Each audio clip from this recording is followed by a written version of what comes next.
Rock, what's up, bro? Let's get this shit started. Saturday night. Get this shit started. First of all, I know a lot of people on Teapot's room right now. The great DJ Kuda's there. And I want to thank everybody in the manosphere. Showed me so much support this morning. Oh my God, the room was packed. Chat room was lit. Like never before.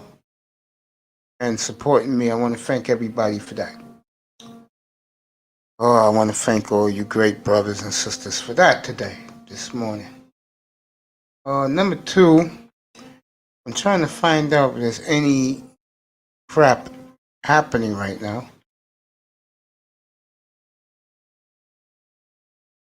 That's what I'm trying to find out. Baby girl wrote me back.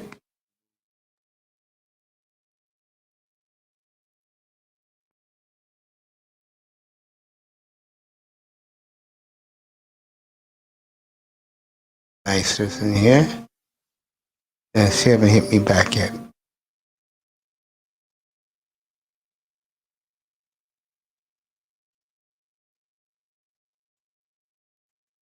All right. Getting back to this. I'm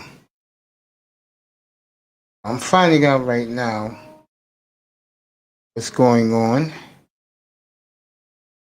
Any news is going on tonight. Kind of doubt it. You know.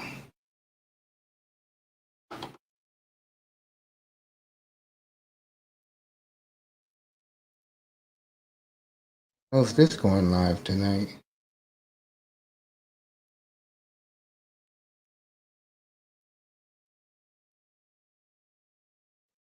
Happening.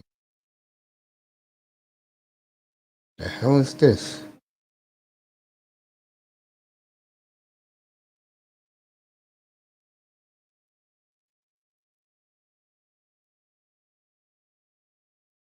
Oh, okay, I know. I blunder. I didn't even know they had that.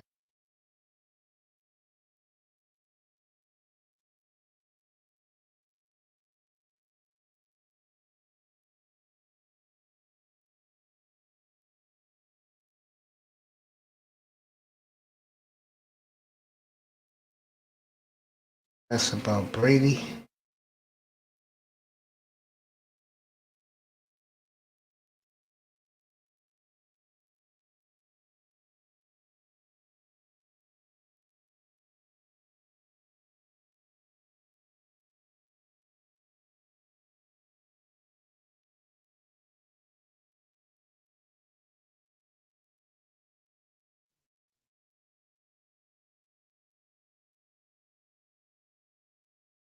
Let's just call a spade a spade. Nothing's happened. All right, here we go. We got Little Rock. What's up, brother? Radner. What's up, bro? I deserved it. I appreciate that, man. Yo, that boy. Come up now. You want to come up? Come up. Little Rock. What's up, bro? I see the brothers on here already supporting. And I appreciate all of you. Again, thank you so much for today. And Lou's wish is going to come true. Because, guys, Lou believed in me since day one when I showed him my thumbnail that my great nephew made me. And he said, I want to hire you. Remember that, Lou? I appreciate what you guys did for me. Let me tell you guys something else. I got a little treat for you. Tuesday morning, May 7:30, my nephew here is going to do the thumbnail. Special guest, the beautiful Melody. He's going to be my special guest. And be here Tuesday morning, Macy in the morning. Melody will be my special guest, one-on-one interview with the beautiful Melody. If you come early enough, you may get a one-on-one interview with me and the beautiful Simone Love on her way to work. Okay, that will be a nice one. Real quick, pop her up real quick and see, we could talk a little bit. But Fun meal will be made. Melody will be my special guest on Tuesday, 7:30 Eastern time in the morning. AC in the morning. Melody, my special guest. Guys, I'm gonna drop the link now. Anybody wants to come up, come up. Nothing happening. I mean, what they doing? The All Star festivities tonight? Do I really care who wins the slam dunk contest? Really? Do I give a damn about the 3-point shooting contest and that stupid co-ed, whatever contest that is? Hell's no. I don't care about that. Links in the chat. Looking for some NFL news right now. Nothing's really happening. It's a dead weekend. Next weekend's going to be lit. Next Sunday, remember, will be Tampering Sunday, where teams can and free agents can negotiate a contract, and then on Wednesday, St. Patrick's Day, make it official. Shout out to Dusty. It was great up here today.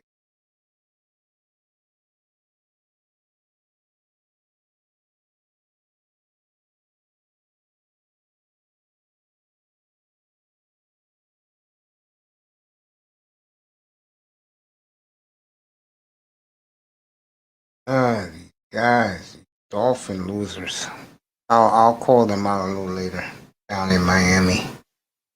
You know, one thing I've learned, fellas, is that sports is supposed to be fun.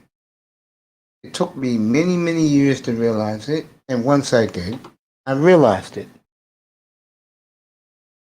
Well, the Rangers are playing good hockey, Devils today, and I realized it. And ever since then, honest with you, I've been having fun. And I don't stress myself. Shouldn't stress yourself because those guys are making multi millions, and most of us are just everyday people.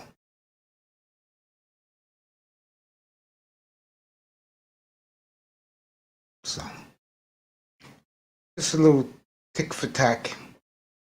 I haven't heard any NBA rumors, but when I do hear them, I'll tell them to you. I have people I know that follow the NBA club. I used to be an NBA junkie, guys, but I think what changed me was they went on strike one more time. 2011-12 season, Dallas was the defending champion coming in. Guys, you want to come up? Come up. The link is there. That boy, come on up, bro. People in the clouds, welcome. Appreciate you. Just hit that like and subscribe button. I don't care about the Cash App. Just like and subscribe. There you go. Just hit that like and subscribe button. Link is in there. That boy Vader. We may do a little. Maybe I'll cover a little of the slam dunk contest later on tonight. The festivities that started, I believe. Tomorrow, no, I'm taking a day off, boys. I'll be back Monday evening. Because I got a big, we got a big, not me, we have a big week this week, guys. I got to shoot some videos, spring training. NBA will be back second half of the year. I think next weekend we'll have LA at Portland. You know I'm going to be up for that one. Lakers, Blazers. Next weekend. All right. That boy Vader will be up in a minute. She, do you want to come up? Are you still here, Lou? Anyone, you guys? Why don't you come up, bro, and chill? We'll talk. I'll talk NBA with you tonight. I don't have a problem doing that. I don't have a problem with that. I'll talk some NBA. Warriors coming to Miami Dolphins? Really? Warriors? What Warriors coming to the Miami Dolphins? Let me do this real quick. I'm still here. I'm gonna still be talking.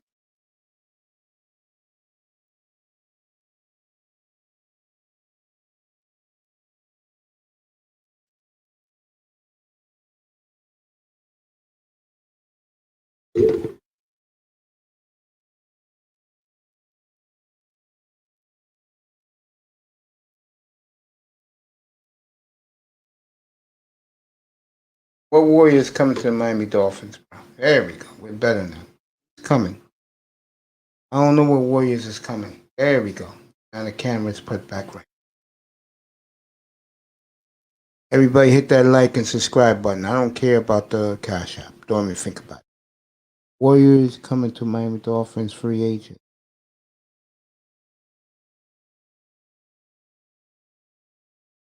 Well, I'm going to find out Tuesday because 4 o'clock Eastern Time Tuesday, we'll know who got the franchise. Yeah, come up after you get off work, Wagner. You know we're good. I mean, to me, you're like one of my brothers, bro. You know that. We're from the DJ Cooter platform. I got you, bro. Start putting up some of you guys up. Oh, you know I love you, bro. I'm off tomorrow, stud. That boy be up. Talk some baseball. I'm gonna find out about Warriors coming to town, man. I'm gonna find out Tuesday. Because if certain guys are not protected Tuesday, I'll start talking about them the rest of the week because they can go anywhere. New York, Miami, Indianapolis. I think you already know. Yeah, DJ Cooter. Shout out to him right now. He's in the Teapot show right now. Talking about microphones. I hope they don't do what I fear they may do to him tonight over there. I hope not. I'll take a peek in there from time to time. Shout out to all my brothers, all my Man and Fear brothers and sisters. Good evening to the beautiful Simone Love, who always remind me she is listening to her man Mace here. And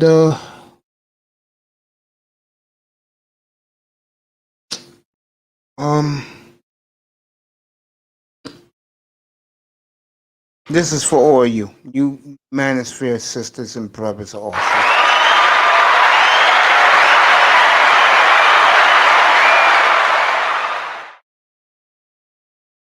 Eye in the sky, chat room sisters and brothers. You were all great this morning. Thank you so much for your love and your support. I appreciate you so much. Me and my nephew, who's my businessman, my business manager, he's ready to spruce this studio up, guys. We're going to do that. Oh, God, he's here.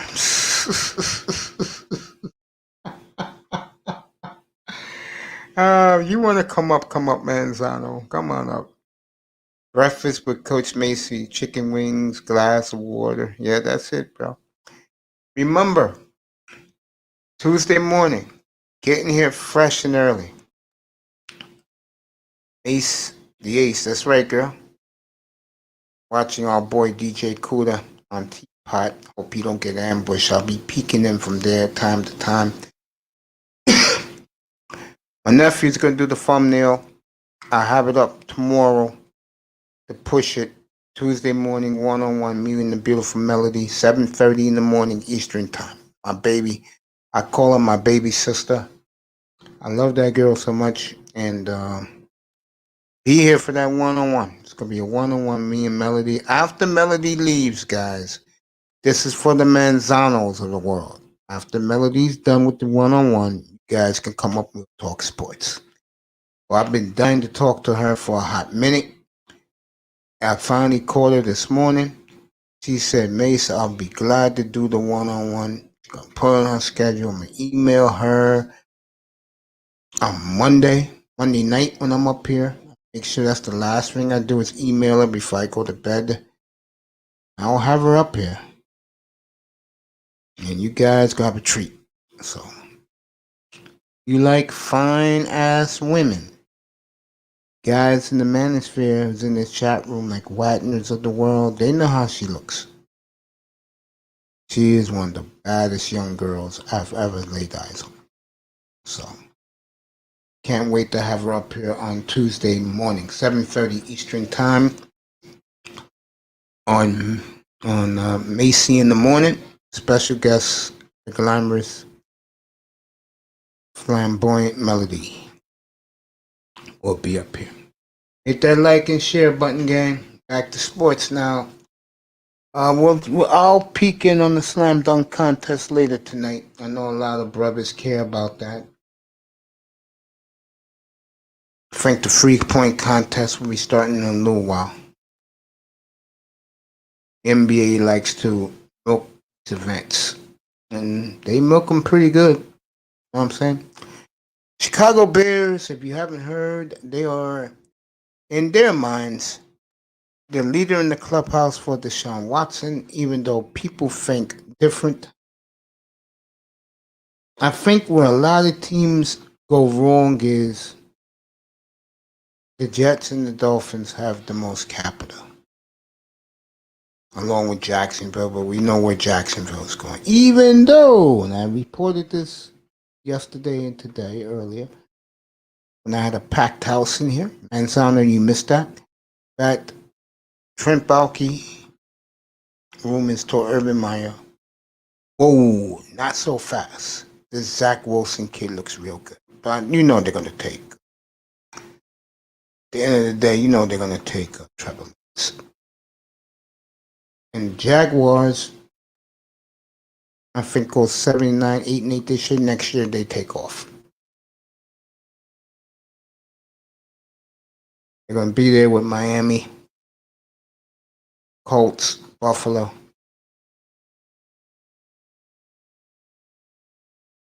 Kansas City.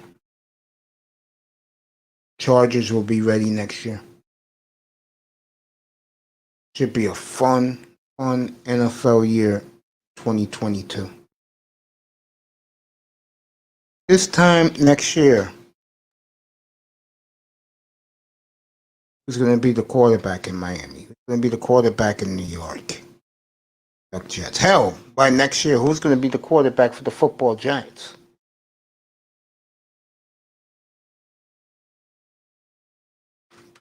It's going to be the Seattle Seahawks quarterback a year from now. So, those are questions everyone asks.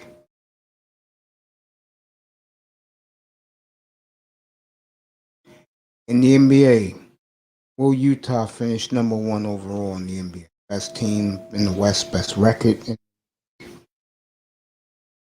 Are the surging New York Knicks a mirage, or this is something that the New York sports fan has been salivating for over 3 generations? Do Brooklyn, with the addition of Blake Griffin, do you might as well get their chips ready now? Or can one of the LA teams or Utah, Portland in the West derail Brooklyn's dream of a dynasty with the Big Four? Those are some of the questions that will be answered in the NBA this year.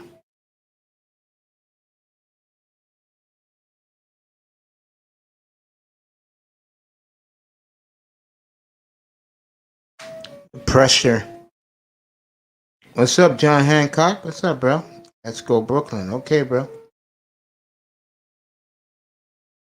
It's the pressure off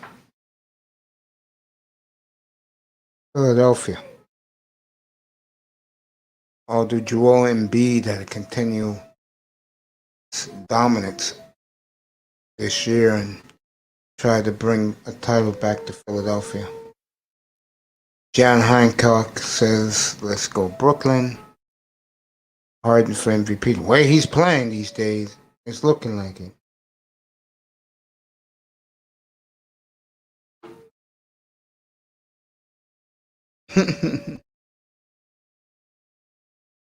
What up, though? What up, though? He's with the others over there, nicer.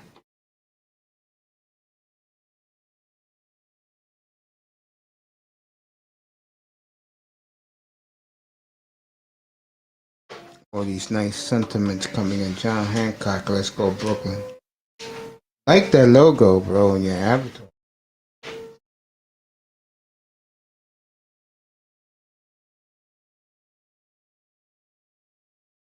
There you go. Chilling, catching up sports.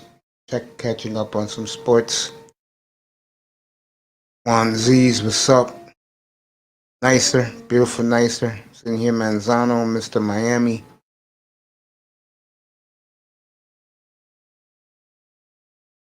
Wagner's in here. Sheed, we hear Little Rock started off. That boy say he'll be up in a few minutes.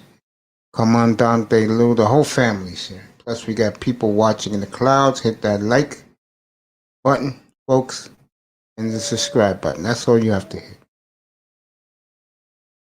Philly all day, yeah. Okay. That's a Philadelphia fan. You know, I was saying it a few minutes ago. I'll say it again to reiterate.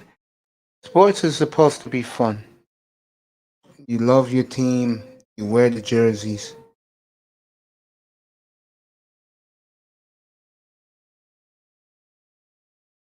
When you get a little bit older in life, guys, appreciate sports for what it is. This is why I do this, because I appreciate for what it is. I don't really like to get into debates. I let the panel rock the panel. He got that hands down, buddy. Oh, it's clearly the best rookie in the league.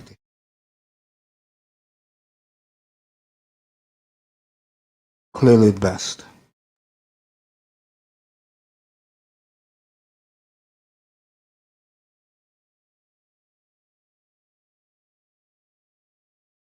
Maple Leafs 2, Canucks 1. They're playing an early bird special event. Yeah, I agree with you, my brother. Averaging 20, 6.5 and 6.5. Yeah. He's a monster. Jordan finally got it right. Yeah.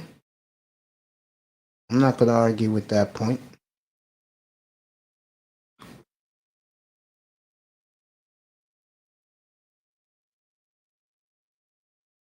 I'm not gonna argue with that point. Let's get the chat room moving, guys. Let's go.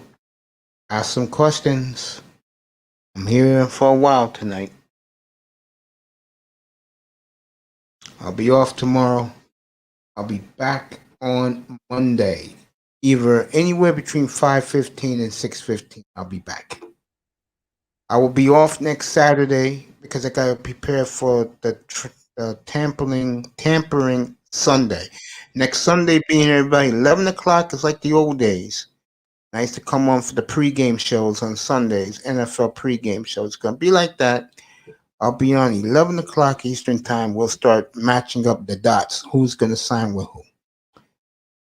Let me get this started. John Hancock has been great tonight, but that's not who's my first guest is. First guest. Yep, he does have magic passing skills. Does. Yeah, he does, gang. That he does.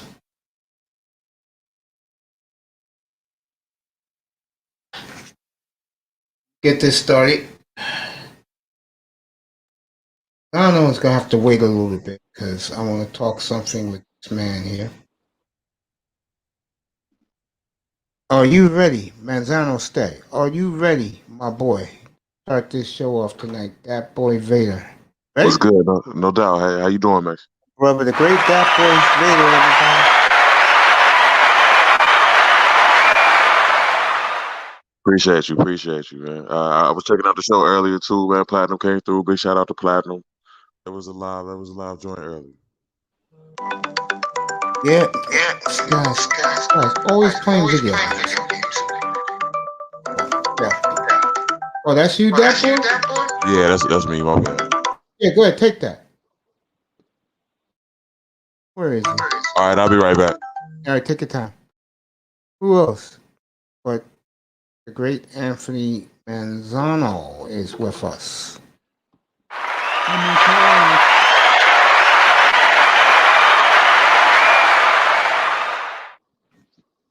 All right, let me start with you then. Since you're here, I wanted to ask him something about the Cincinnati Reds, but I'll ask you about what's really going on. I'm reading between the lines, Manzano. I'm not buying Alex Smith to Miami. I am buying that once the Jaguars signed Alex Smith to with Urban Meyer, uh, that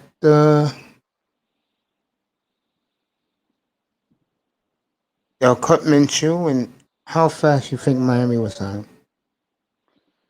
Honestly, depending on his market, because I honestly think I was watching. I was on Larry's panel, and I asked them the same question in their panel, and I asked them about that. They're like, it's depending on his market. If he's asking a lot of money, the Dolphins will Can't just do stay that. away. Huh?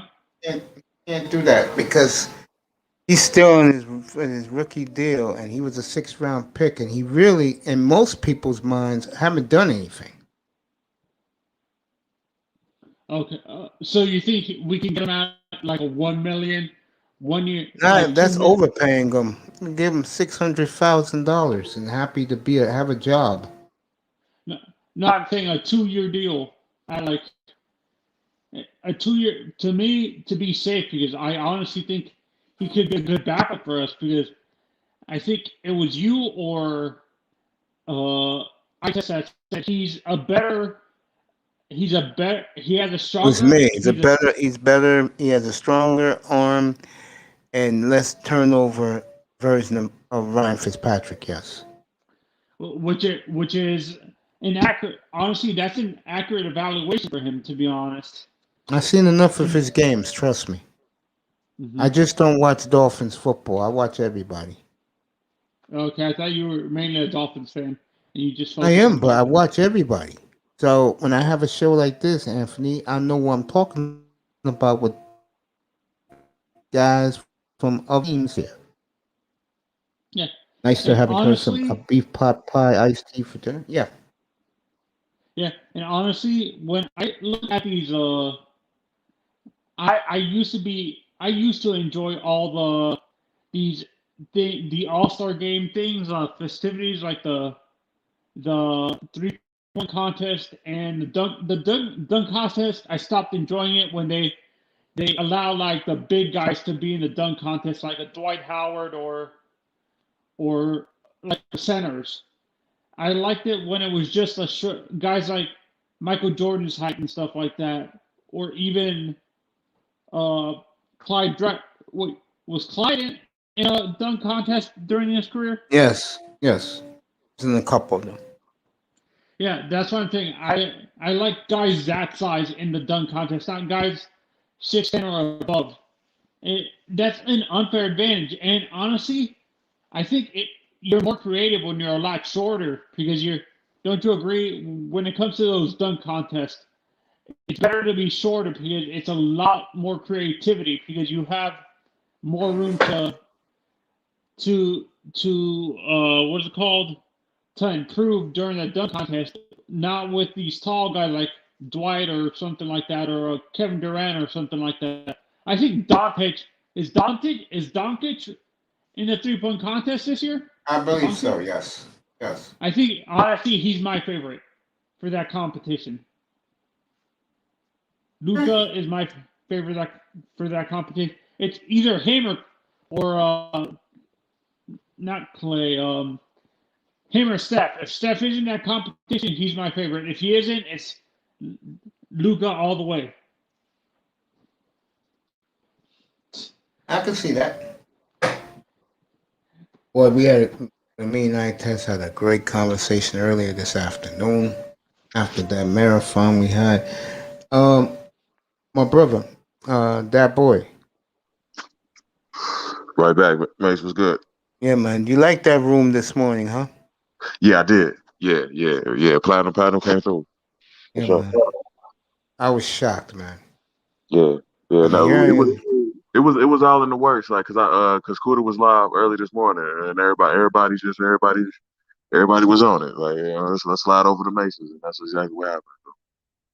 I appreciate them so much, man. I was talking to iTest earlier tonight. I mean, earlier this morning. I'm not this morning, this afternoon. And I was telling him about how in the manosphere, if you do what you do, lay low and don't make waves, and you know some of the bigger people are going to support No because doubt. people, as something you said to me today when you was leaving, and you said to me, Mace, I appreciate you because you let me up, bro. You let me speak my mind. You let me flow, and that meant a lot to me, bro. No doubt. And I It's appreciate that. no doubt. It's big facts. Like, you know what I'm saying? Like, you allow me on your platform, like, to voice my opinion, like, and that's what's up. Like, I definitely appreciate that. Like, and, No, and no, it's not a problem, man. I mean, that's that's just what. me. Yeah, no doubt. And I believe that's what the Black Manosphere is for. Like, for that in and of itself. Like, my thing is like authenticity. Like, you got to be authentic up here. Like, you can't perp, True, you can't be true. somebody else. You gotta be in your lane because you gonna get exposed quick. Like, and this is sports talk is my lane. Like, this is where I'm most comfortable at. Me It's right too. here talking sports. I love it, man. And the thing about me is, I had Abdul Jones a couple months ago. I was wrapping up my show, and he started calling me out because of Tim Anderson of the Chicago White Sox and Tony La Russa. And like I said, bro, if I'm wrong, I'm wrong. I don't think I'm perfect. And the one thing did you ever speak to BGS? No, I've been looking for those guys. It's hard to find the Roger report, John Hancock. But I have no issues with BGS. Why do people think I have an issue with him? I don't have no issues with him. I respect the hell out of him. I'll find him, bro. I'll find him. And when I do, John, I'll just tell him, bro, look, I told the young man I disciplined him on this channel, okay? And I have nothing but mutual respect and moderation for BGS, Black Lou Roll Strikes, and the great Roger report, Sir Roger. I have no issues with my brothers over there. I would like to find them to go on live, but it seems like he goes private now so he can stay out of trouble. And I think that's the right thing for him to do, John Hancock. Because he's been taken down 3 or 4 times. And I was on that panel today. Me and BGS was on there for the monk show, and all these young guys wanted to become monks. I'm like, bro, black women did it to you guys at that young of age. Mm. Anyway, back to that boy. And then Manzano, you can unmute yourself. You could talk about this too. I, Yeah, I really appreciate what they did for me today, man. no doubt, no doubt. We I definitely came mean, through. and I'm like, I come on, I'm talking Watson bullshit in the Bears, and I look at the chat room, and it keeps getting more people, and it's all the people I know really, and then for Platt and beautiful Melody to come up and support, that was a great feeling. Yeah, it was definitely fun to see that. Yeah, It was for me definitely it was. Yeah, a I lot of love appreciate and that. support. Yeah, no doubt. Yeah, man. I had a question for you though, Mace. Anything you want. Are you do you watch you do? I know you said you love team sports. It's your thing, but you watch individual sports as well too, right? Like boxing, I watch golf. Golf, okay. Boxing, MMA. Like, I train and fight MMA on an Oh, amateur level. really? Yeah, locally. Like, yeah, it's my thing. Like, I love it. You know the underrated one. He will love you, bro, because he does MMA every Saturday night. He's probably doing it tonight. Yeah, yeah. The UFC card is tonight. Yeah, It's yeah, a big one underrated too. one. Yeah, that's his big thing. Yeah, You yeah, know who yeah. Cypher is? No, not offhand. No. Yeah, Cypher. He's a boxing guy. He does boxing. Okay. I've had them, but I have underrated one every chance I get up here. He was here earlier. And Cypher comes in, and him and Sir Tice, because they're Okay. the Yeah. two boxing guys, and they come Right. up here because I let them market the fight. I even show the fight if it's a good one on pay-per-view. Right. I showed the Garcia versus who was he fighting Garcia? Garcia. Back in November, early November. I can't remember. The guy from Texas, black guy. I can't. I forget his name now. I forget his name. Charlo. It was Jarmel Charlo. Yeah, No, it wasn't Carlo. It wasn't Carlo. It was a black dude. I think his last name starts with an S. But yeah, Garcia won that one. I'm pretty sure. No, the black guy won. He did? Oh, okay. Yeah. Because being from my city, it's all about AB and what he doing. So. And who's your boxer in Cincinnati? AB. Oh, that's his name, AB. Broner. Oh, okay. Broner. Okay, I'm not into boxing, brother. Oh, okay. But I let the guys come up here and promote it, and they love it because the room is lit. Guys want to see the fight. I put the fight up back then. It's honestly for me, my favorite boxer right now today is Virgil Ortiz. He's in the same division with Errol Spence and what? That's the guy, Errol Spence. He was the one who fought Garcia. Spence won that fight.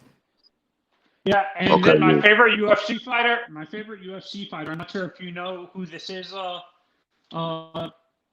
That boy, Amanda Nunes, the Brazilian chick, the one that looks like a model, that has 2 titles in 2 separate divisions. You know what I'm talking about? The Lioness. Yeah, I know what you're talking about. She's a hound.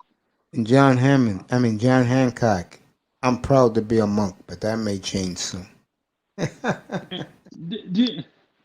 Well, when it comes to, I've noticed this with UFC specifically. When it comes to the female fighters, it seems like most of them look like models, like not the body type, but their looks look like they're model. They were former models. Don't you agree, Vader?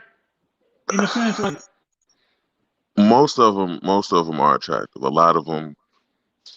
Most of them are attractive, but some of them, like the best female fighters, are like half dudes, like Cyborg, Ronda Rousey, like Cyborg. Yes, especially Cyborg, man. Cyborg's a man, like like she's a dude, like for sure. Like she whoop motherfuckers like dudes, like.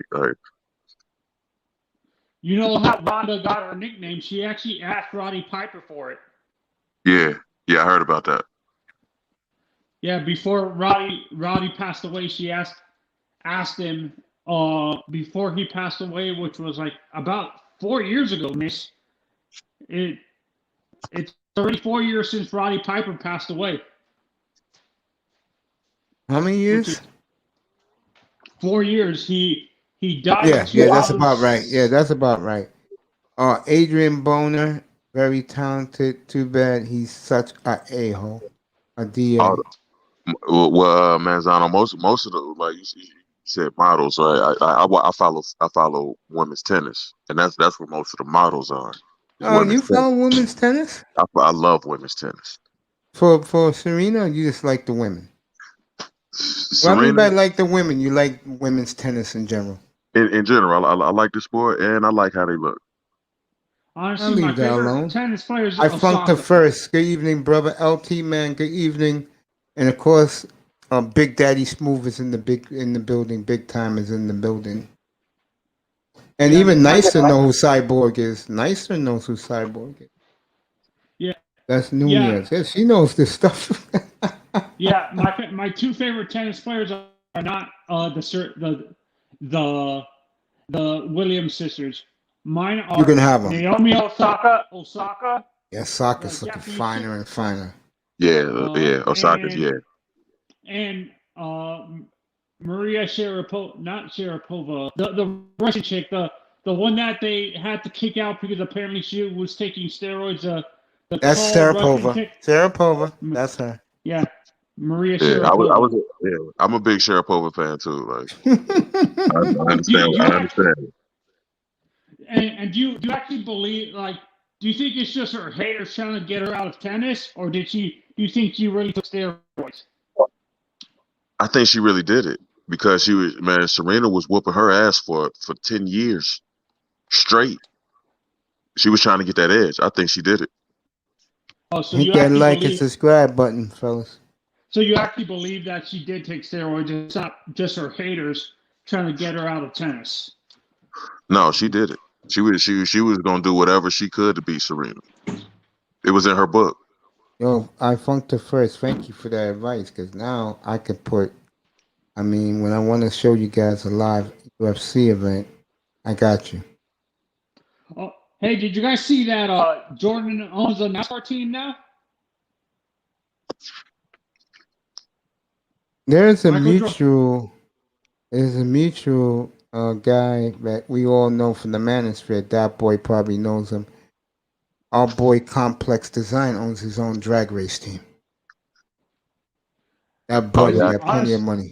I'm familiar with Complex. I didn't know he had a drag race team. Yeah, he does, bro.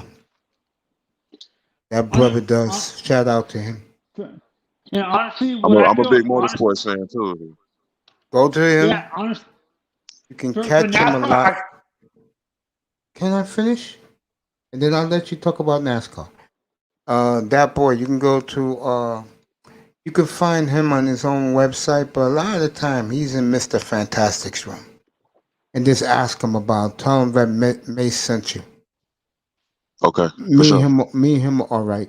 I mean, I don't have, except for a couple of dudes who are not Manosphere that used to be here for sports. They're not here no more. There's a couple of guys who have a beef with me. Other than that, bro, I don't pay attention with it, man. I got too many people to satisfy, and I do this for my audience and for us. This is why I do this, bro. I don't got time for foolishness.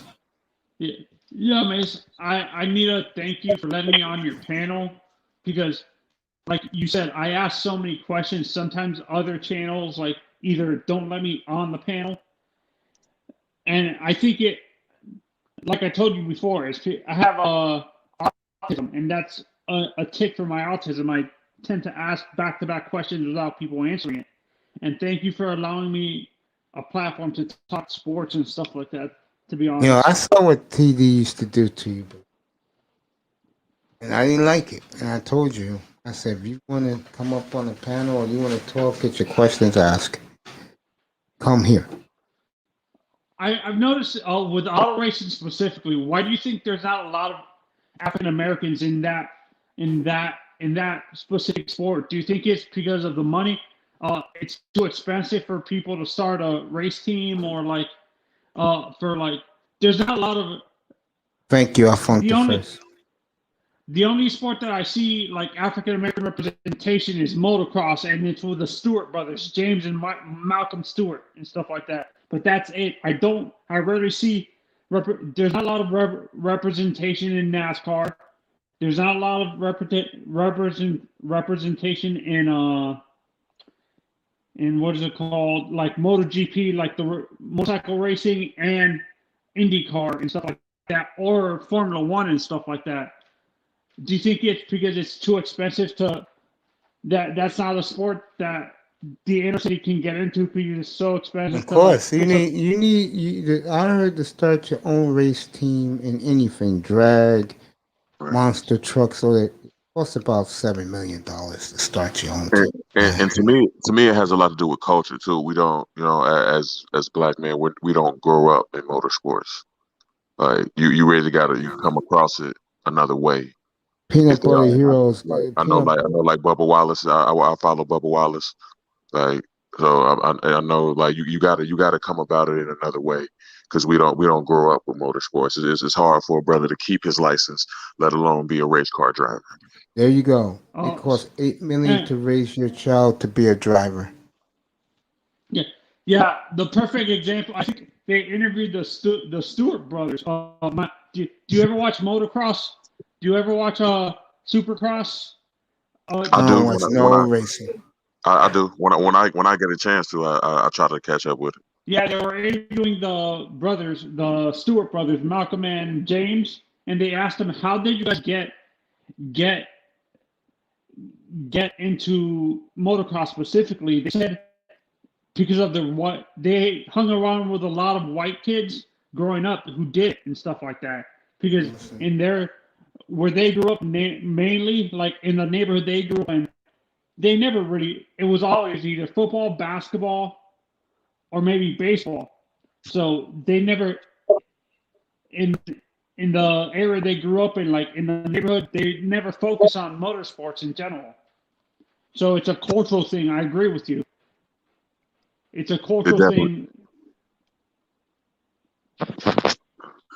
Yeah, it definitely is. It definitely is a cultural thing. Like I actually know a lot of my friends, like a lot of my friends I grew up with. They're actually getting their sons into go-kart racing. I believe that's how it starts with go-karts. So they're actually following that avenue now. And I think that's why you've seen a lot more representation in motorsports now, because I think fathers, especially black fathers, are making an effort to get their sons and But daughters when you into. look at Bubba, specifically Bubba Wallace, I don't think he's fully African American though. He's partial because his father's white, I think. Bubba Wallace's father is, I think, Rusty. His father's Rusty Wallace. Yeah, okay, yeah, didn't know that. Yeah, I think Bubba Wallace's father is Rusty, to be honest, and his mother's black. So I think he looks more like the mother, but he's light skinned, and that's what I think. That's why he got so much support when the racial stuff happened, is because he looks white. He doesn't look fully African American. When you look at him, he's not fully African American, right? When you look at Bubba, he's a little bit light skinned, or he almost looks white or pale, kind of.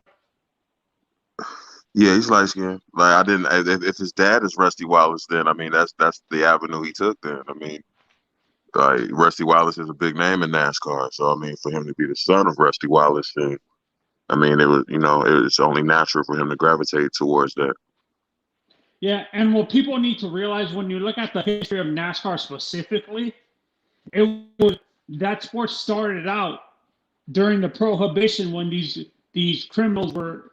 Some of these NASCAR drivers, Richard Petty said this. He actually got arrested multiple times for running moonshine. This show is not going the direction of NASCAR, fellas. I mean, it's nothing against it, but I don't think people in the clouds want to hear about NASCAR. But because it's Saturday night, I'll let you guys rock with the NASCAR for a little bit. But let me say this. Right. Peanut Butter Hero, who follows the circuit. I know it's hard to believe a black brother follows the circuit. I know you do. So, and my mother used to like it. I mean, I was brought up in my household because my mother's from Fayetteville, North Carolina, to watch this stuff. I knew some of the old drivers like the Andretti's and guys like that. Not personally, man. I heard of them when I was a little kid. His father is a white man from Mobile, Alabama. So his father's not Rusty Wallace.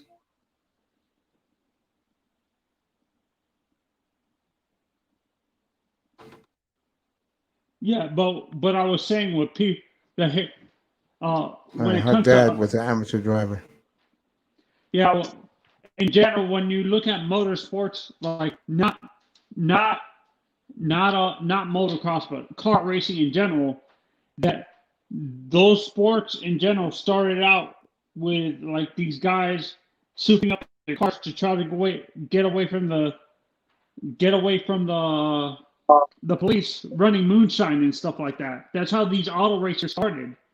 Like they were souping up their because they. Matter of fact, you guys go ahead, talk NASCAR. I'm gonna be here and let you guys roll it for a little bit. Everybody hit that like and subscribe button. That's all you have to do. Like and subscribe. Please do. Yeah. So yeah, like when you notice when you hear a guy like Richard Petty specifically, and some of these older drivers get interviewed, they actually said they ran moonshine when they were younger, and they would have to soup up their cars to try to get away from the cops and stuff like that in the 30s and like 30s, 40s, and 50s and stuff like that, trying to get away from the cops. That's how sports like NASCAR, IndyCar, and auto racing in general started because these guys were souping up cars to try to get away from law enforcement, trying to sell moon. They were selling moonshine and delivering moonshine to different parts of the state and stuff like that. So that's what fans of the sport need to realize. Those people started illegally and stuff like that. Yeah, that's what I heard the history was. Like, yeah, that's what they was doing. Like one of my favorite drivers of all time is Dale Earnhardt. There's a reason why they called him the Intimidator. He was one of the best drivers to ever do it. Wait, so you prefer Dale over Richard Petty when it came to NASCAR? Yeah, Do you find that Richard was a little bit overrated? Like, do you think he was a little bit overrated, to be honest? And you think Dale was the better overall driver? I never really When you watched look at- Richard Petty. Like I never really watched him. Like I grew up with Earnhardt and his son Junior. Like I grew up with them. So that's what I would lean to. I guess you could say I'm biased in that way. Yeah. Honestly, I like Dale. I like Dale better. For me, Dale is my favorite driver. Then it's Jeff Gordon.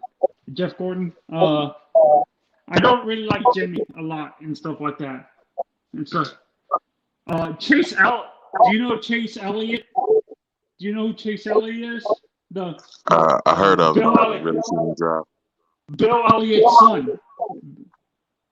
Bill Elliott. I'm not sure if you know who Bill Elliott is. Mm-mm. No, okay. Yeah, and honestly, like, I agree with you and Mace. Depending on where you grew up and how you grew up, it affects what type of sports you gravitated towards and stuff like that.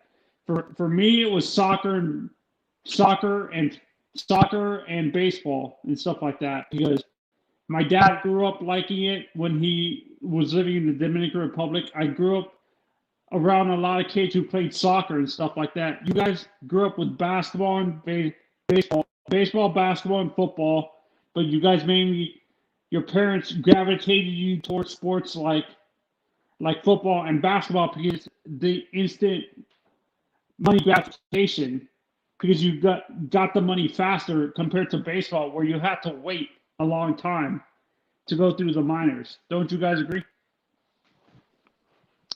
I definitely agree with that. And even before football and baseball and basketball in particular, that's why I gravitated towards combat sports because I was man, I was I guess you could say I was in the streets more or less when around aggressive men. Like I was around aggressive brothers. So like that's what they was doing. They were boxing, they were kickboxing. So that's what I was doing. That's how I got into I it. think John Jones said that. I think John Jones said like he had to go into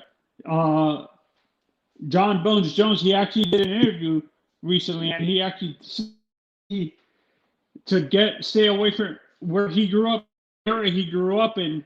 He actually had to go into a boxing and MMA gym to stay out of trouble, so he didn't get into gangs No and stuff doubt. like that.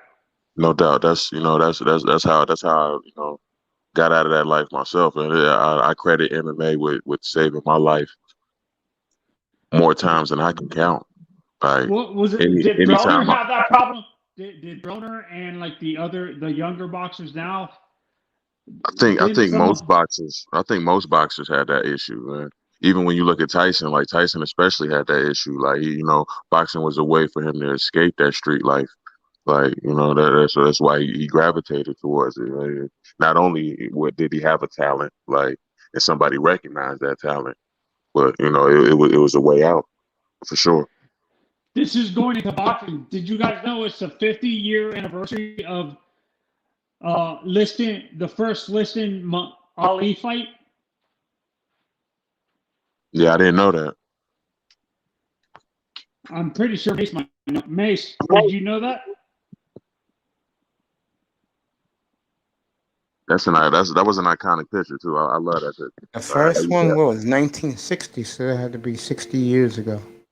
Yeah. They were talking about on ESPN recently. It said 50 years. It happened. If they say 50 years, they are fucking stupid.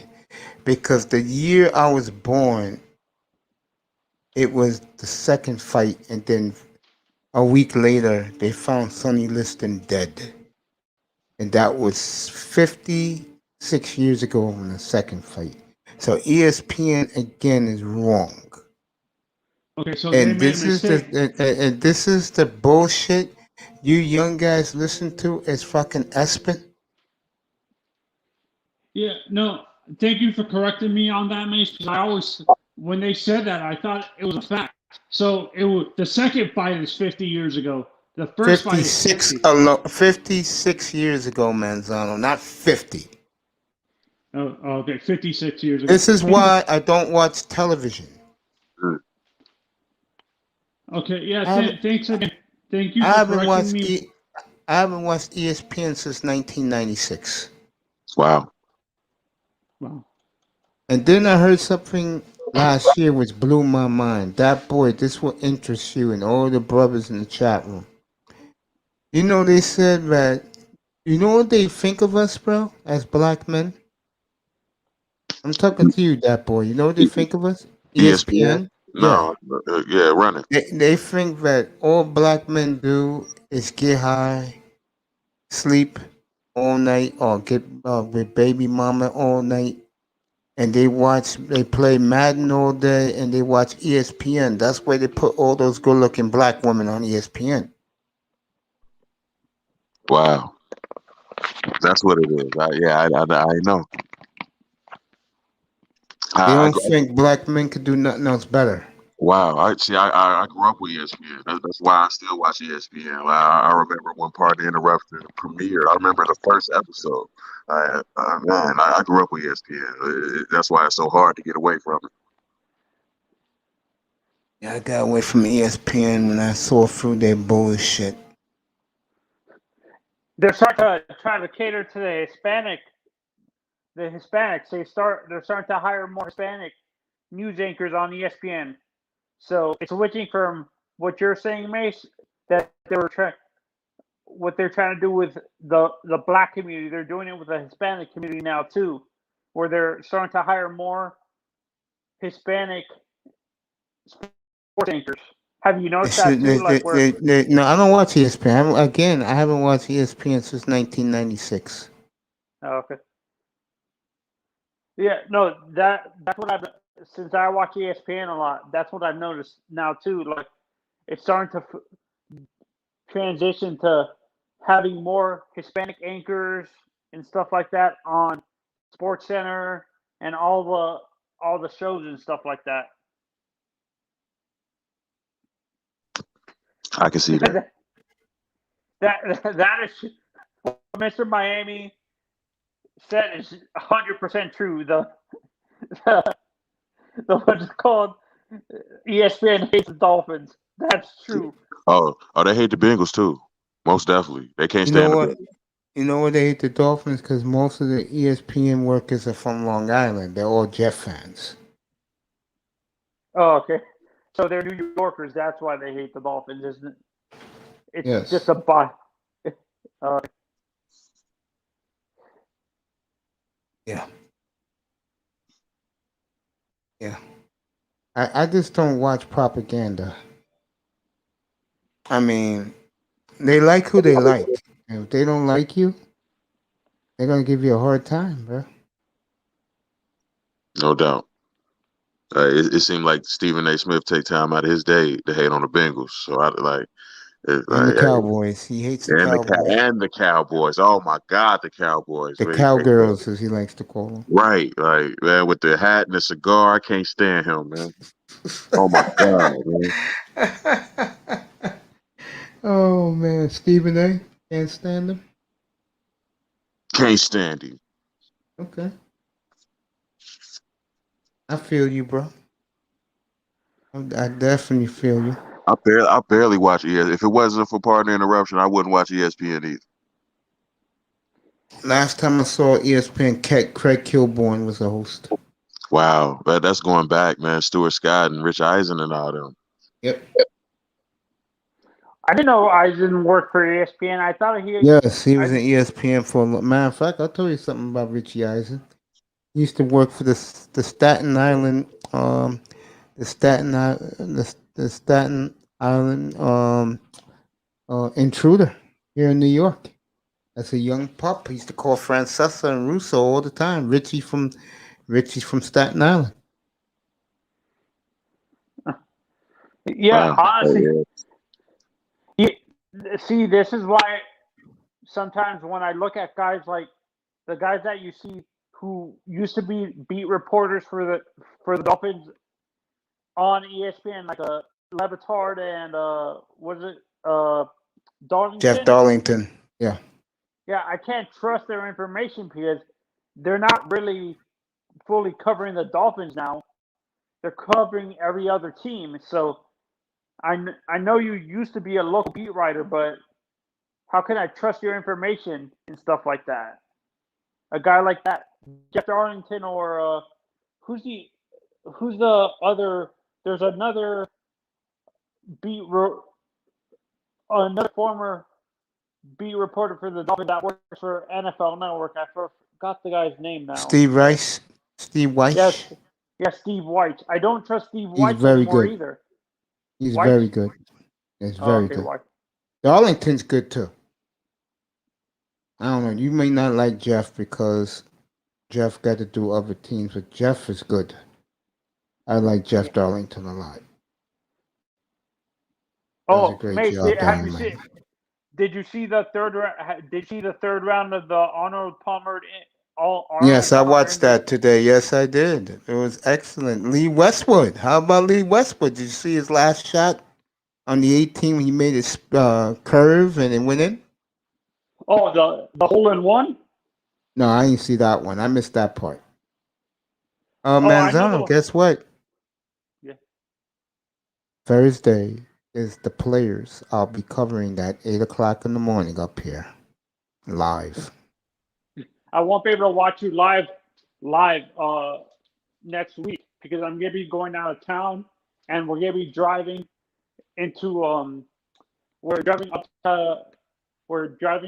from on Thursday we're driving to Miami. Then from Miami we're driving up to Alabama because my dad works in the construction business and he's trying to buy another dump truck and stuff like that. So we're driving up to Alabama to an auction and stuff like that. Well, I like Kepka. Go ahead, that boy. I know you got something to say. Avery was great with the tennis, by the way. I can't see how you watch golf and I can't and don't fall asleep. Like I'd rather play golf than watch it. Every time I try to watch a round of golf, I fall asleep. Like at 15 minutes and I'm out. Man. Golf is good. You know the funny thing is, I was watching golf before Tiger. Oh, so you're watching? You're watching when Arnold Palmer and Jack Nicklaus were dominating. Lee Trevino, those were the good old days. Yeah. You think golf? Johnny Miller. I remember Greg Norman slightly. Like that was. There you go, Greg Norman. You know, because of Tiger Woods' greatness at the Masters in 1997 really overshadowed the greatest collapse ever at the Masters in 1996, Nick Faldo and Greg Norman. Mm-hmm. Oh my God, that was the worst choking ever of a professional athlete. I remember that. Like I remember that tournament slightly. Like my man had a 10-stroke lead on Sunday and blew it. That was Faldo, right? Greg Norman, he ended up winning that, right? Faldo ended up winning it. Yeah, Norman choked again. Okay. Because Norman's known for choking. So. Yeah, and they call him the Shark. Man, that's crazy. Unbelievable. I was laughing, bro, but I was laughing because it was so bizarre to watch. I felt so bad for Greg Norman. Yeah. Even Nick Faldo said that he would give him the trophy just to give it to him, bro. I thought there was a choke job like that in the modern era when Tiger was playing. I thought there was some guy was leading him like by. No, Tiger didn't win that tournament. I know who you're talking about. That was Vanderbilt. U.S. Open. Okay. 1999. Yeah. Yep, Vanderbilt. Yeah, but he didn't win that tournament. Is what you're saying? No, Tiger didn't win that one. No. Oh, okay. Yeah, because Tiger Woods never won when he's behind. Never in his career. he's never had to come back from behind. No. Wow. When he's behind on Sundays, he's never come back to win. I thought he was behind that one Masters tournament he won with when his knee was all tore up. I thought he was behind in that one. No, he's never come back from behind. Yeah. Yeah, entire career. Fascinating. And I'll say this for Woods, and I said this when he got hurt a couple of weeks ago in a car accident. Woods cheated his fans from his prime. None of you guys saw Tiger in his 30s. That's when golfers are in their primes. He was doing all that dumb shit. You're gonna see. Hmm? We're gonna see our favorite. We're gonna see our favorite golfer in his prime, probably dominating the sports in Brooks Koepka. That's right. What happened with Rory? He just fell off. Rory didn't fall off. To tell you the truth, the competition is so much better now, man. If you're not a Tiger Woods fan and you like golf, this is like the 60s and the 70s now. Right now with these golfers, these guys are good. The Ricky Fowlers, who I haven't seen yet. Koepka, Rory McIlroy was tremendous. Bryson DeChambeau. Yes, he's very good. He rebounded late today, and now he's only one shot back. Yeah. Yeah, these are some great golfers, my brother. And the other golfer that I like actually is not DeChambeau. It's the guy Mirakawa. Boy, was he great last weekend or what? Yeah, that's another guy you have to look out for the Americans. Mm-hmm. For He's the Americans in American. the future. Yep. We got some damn good golfers now. Yeah, I think we're gonna be dominating the Ryder Cup the next few years. I agree with that.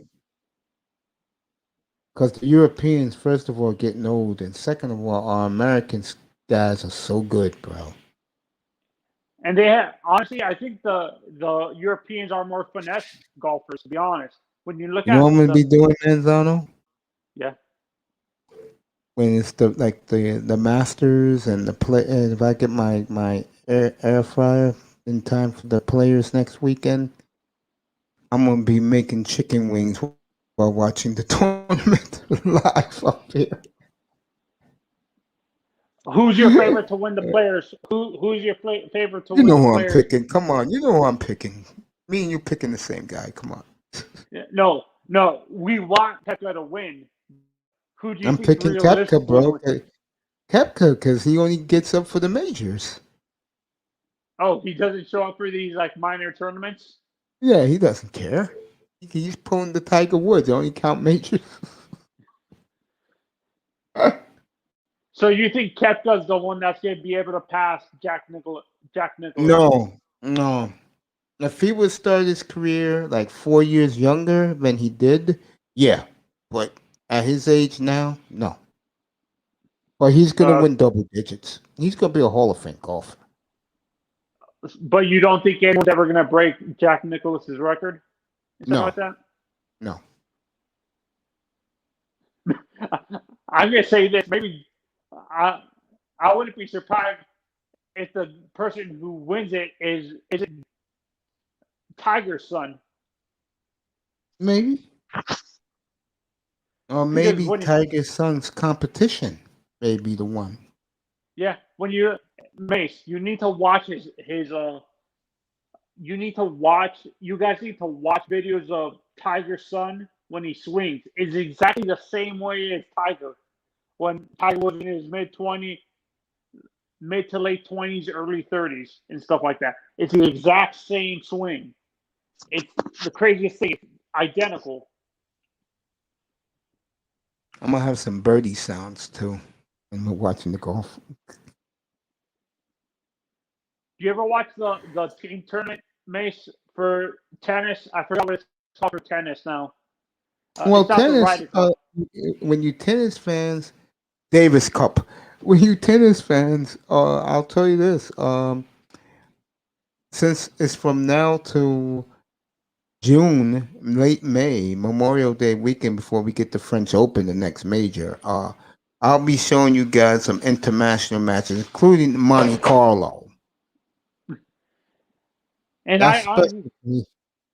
Yeah, go ahead. I think honestly, for me, I think Naomi is gonna be the one to. Osaka's playing great. Yeah, I think she's gonna be the one to take over winning all these majors in the future. Watch out like for Coco, though. Watch out for Coco. my Coco. Yeah, Coco's Coco coming. Vandeweghe. She's Watch coming out for too. my Vandeweghe. Coco. That's my Coco baby. and Naomi's. That's gonna be the major rivalry coming up. That's my baby, bro. Watch out for my Coco. Do you think You know there's I ever love gonna my be a Coco. rivalry? Serious. Coco is serious, man. Yeah, She's I serious love my about it. Coco. So, Right. what do you think? Once Rafa, Roger, and Djokovic retired, there's not gonna be a major rivalry like that. Like again in tennis, for male tennis specifically, where it's three guys dominating the top of the sport again. Like Well, you know who's my guy in tennis. Djokovic. That's right.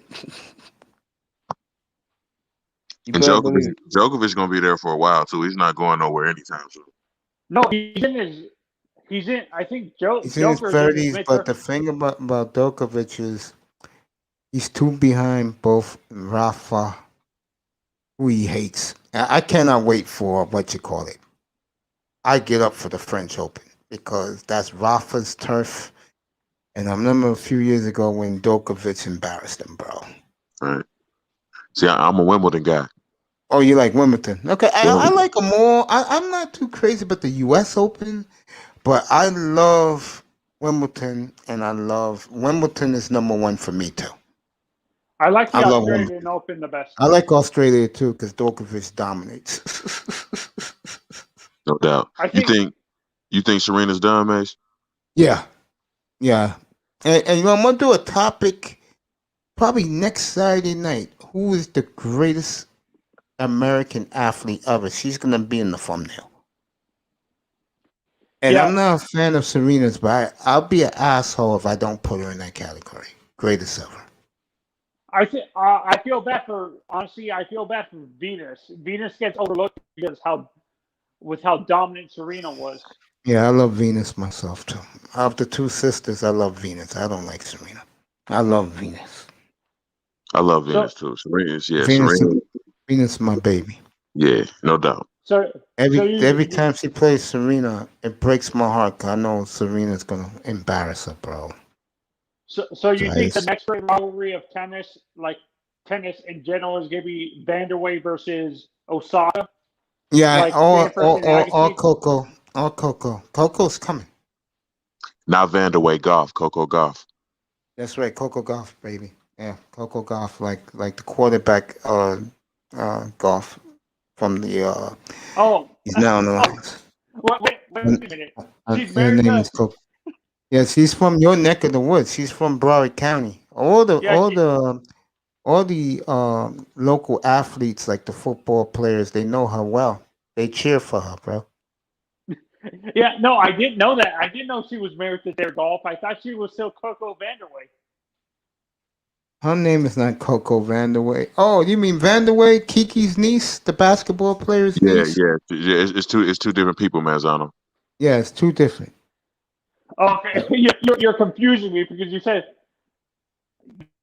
when you said Coco, I thought you were talking about Coco Vanderway. No, not her. I'll do that topic. No, Yeah. Coco Goff she's coming up. Man. Yeah, Coco Golf is no game, man. You know what I love about Coco Golf? You know what I love about her? What's She that? is so serious. Yeah, she is. She's real serious about her craft. She's not playing no games. That's She why ain't playing no game. Her and Osaka, boy, that will be something in Paris. Yeah. Naomi Filler, man. Naomi Filler coming. She's right on her back, and she knows it.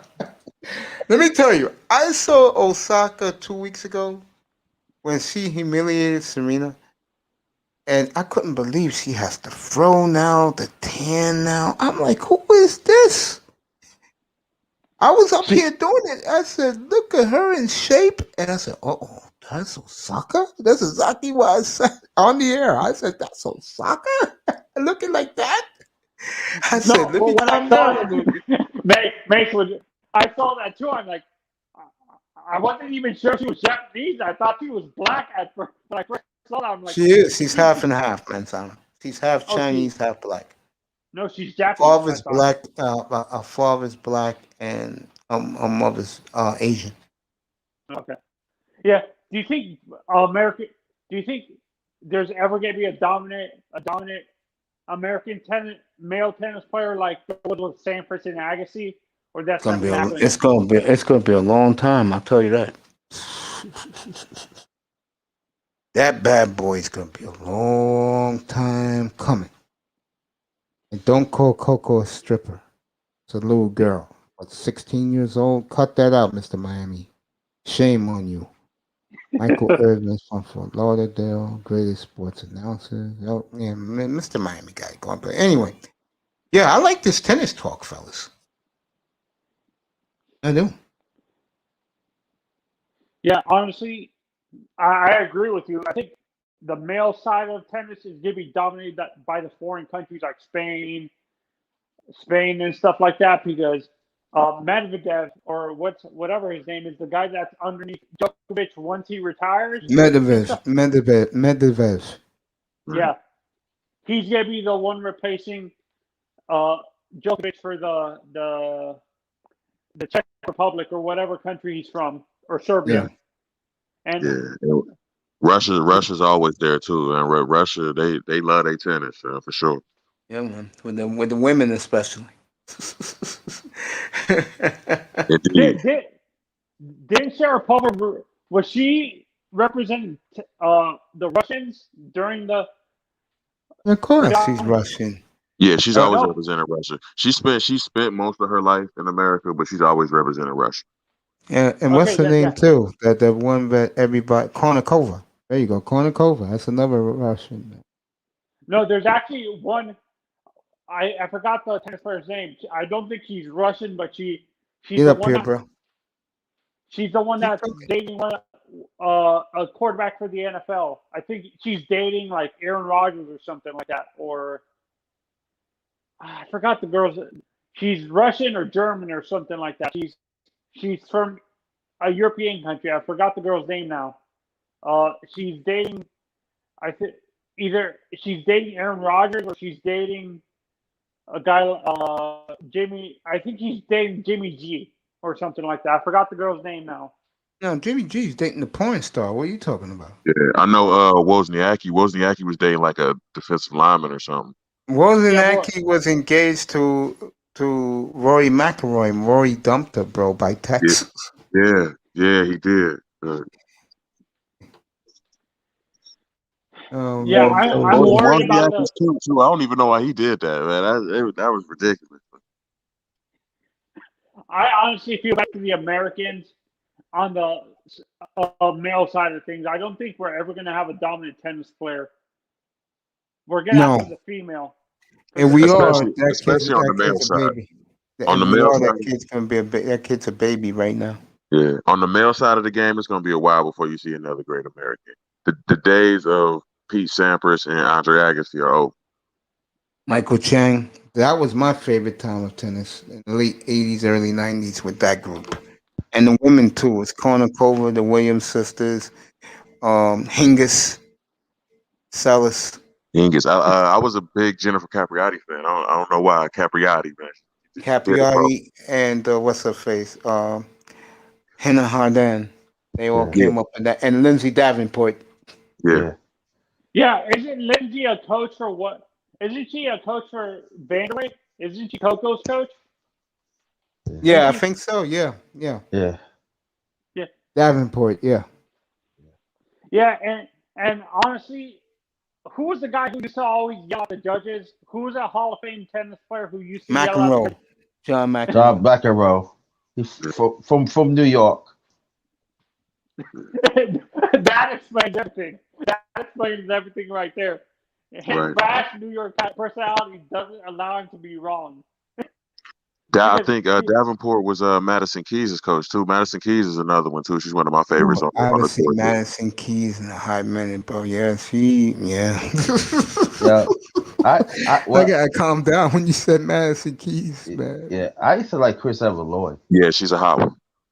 Madison Keys, right? Yeah. I like Chris Everett too growing No up. doubt. But It was but really. I'm sorry. What you gonna say, Manzo? were you Mace? Were you old enough to watch Billie Jean King, or was she already retired by the time you started watching tennis? I saw Billie Jean King. Was she as good as people thought she? Was she as good as people hyped her up to be, or was she a little bit not overrated, but like overhyped or something like that? Calm down. She was good. She wasn't Chris Everett, but she was good. Yeah, because people they don't talk about Chris Everett a lot. They always talk about Billie Jean King. Was it just because of the fact that she played against a male tennis player and beat him? No. Is that What? No, I didn't mean to cut you off. Go ahead. I wait. No, I'm done. No, you see, you got to understand one thing. When Billie Jean King played, the women competition, like she played like in the '60s, and then like going to the '70s. The women at that time wasn't really all that good. So when you start having like Chris Ever Lloyd and Manil Karlova going into the '80s, going to the '90s, that's what things started to pick up and everything like that. Now, and so you got to when you talk about tennis, you got to talk, especially the women. You got to talk about the eras in it. I'm not taking nuts for Billie Jean King. I mean, she had little rivalries, but it was not like when You guys can rock it. Huh? You guys can rock it. You three guys can talk among yourselves. What's You up, know, so Tack? Come on up. Okay, keep talking, bro. yeah, so you gotta talk about the eras. You know what I mean? Even like the men's, you gotta talk to eras. Chris Evans Lloyd and Matilda Karlova. Then you got to talk about Lindsay Davenport who's and it? Wait, was that? it's Steph. We can't leave out Steffi Graf like in the '90s. No doubt. Can't leave out Steffi Graf out. Yep. Yeah, she was there in the 80s, and what's her She's name doing took that over during the her. '80s. You know what I'm saying? Yeah. So you What's got her to name took understand over for her. those women that what I'm just naming, they really took tennis to the next level. But when the Williams sisters came by, it just. But it was great rivalries of at those times. But if you tell me do what I put Billie Jean King like in the top 10, and I'm saying by as sports career, and they're always going to say, oh, she beat a man and stuff like that. But she was pretty good. I mean, she's fundamentally sound. But would I put her against any of those women? No. Right. They wipe off her foot. They beat her. My thing is that, man, they are a lot more powerful now. Like the women are. Like those first serves, man, be coming off like rockets now. They weren't doing that in the '70s. Yeah, and then I understand. And then the one thing too, it's much more. I'm saying it's much. The coaches is much more polished now. Back then, you just learn from coaches was not getting paid all that much. They gotta wait. At that time, tennis was not all that big. So now they got certain places now they could practice. You got two different coaches that teach you on the serve, how to volley, and then you got some they teach you how to play in doubles and stuff like that. So it's a big difference now. They might, like you said, they're much more athletic now, and to think about it, they more and then the fundamentals goes with it. It's unstoppable. That's why Serena Williams and Venus Williams took to the next level. Maria Kavalova, Steffi Graf, and them, they was athletic, but their fundamentals is very sound. Can you guys explain to me how crazy the Sampras Agassi rivalry was? Because by the time I started watching Agassi and Sampras, can you guys tell me how crazy that rivalry was? Because it was crazy, but they were friends though. They were friends, right? It was more Agassi versus somebody like McEnroe. like no, McEnroe was gone. Somebody like Mark Philippopoulos. Right. The Peace. the rivalry Peace. was my bad, underrated. Go ahead. No, or Pete Sampras. No, but they were friends though. Yeah. Like The McEnroe rivalry. and Connors wasn't Yeah, friends. I McEnroe and was Yvonne Oh, Lindo yeah, I was they were just about to friends. say that. That was the rivalry with Connors, McEnroe. They hated each other. Yep, they sure Yeah. did. And especially when they play the Grand Slams. When they Yep. play the Grand Slams, you got to understand both of them from the USA.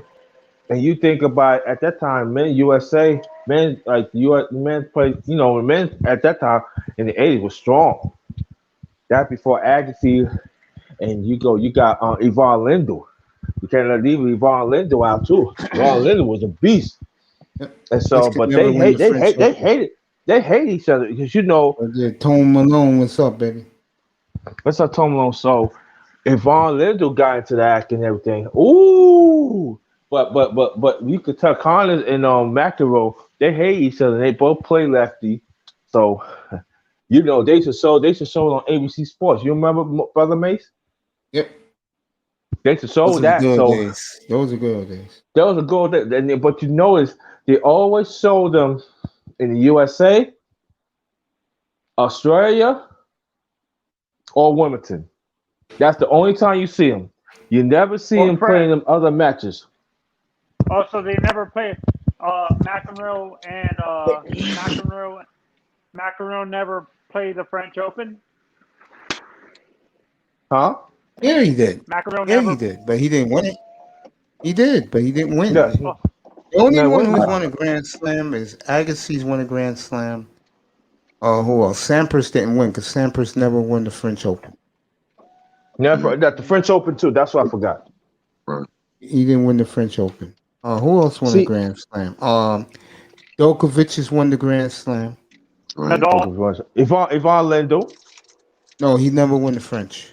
He never How- won the French. I thought he won the French. I thought he No, won he the never. French. No, he never won the Beyond French. Borg, he got a career slam, don't he? Borg.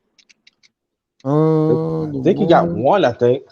I don't think he won a Grand Slam either.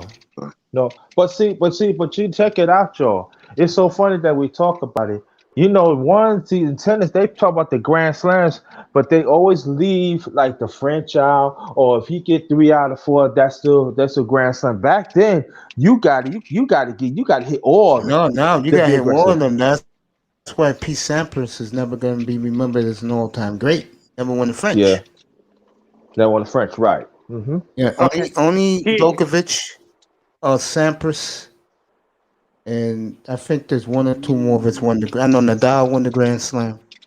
Yeah.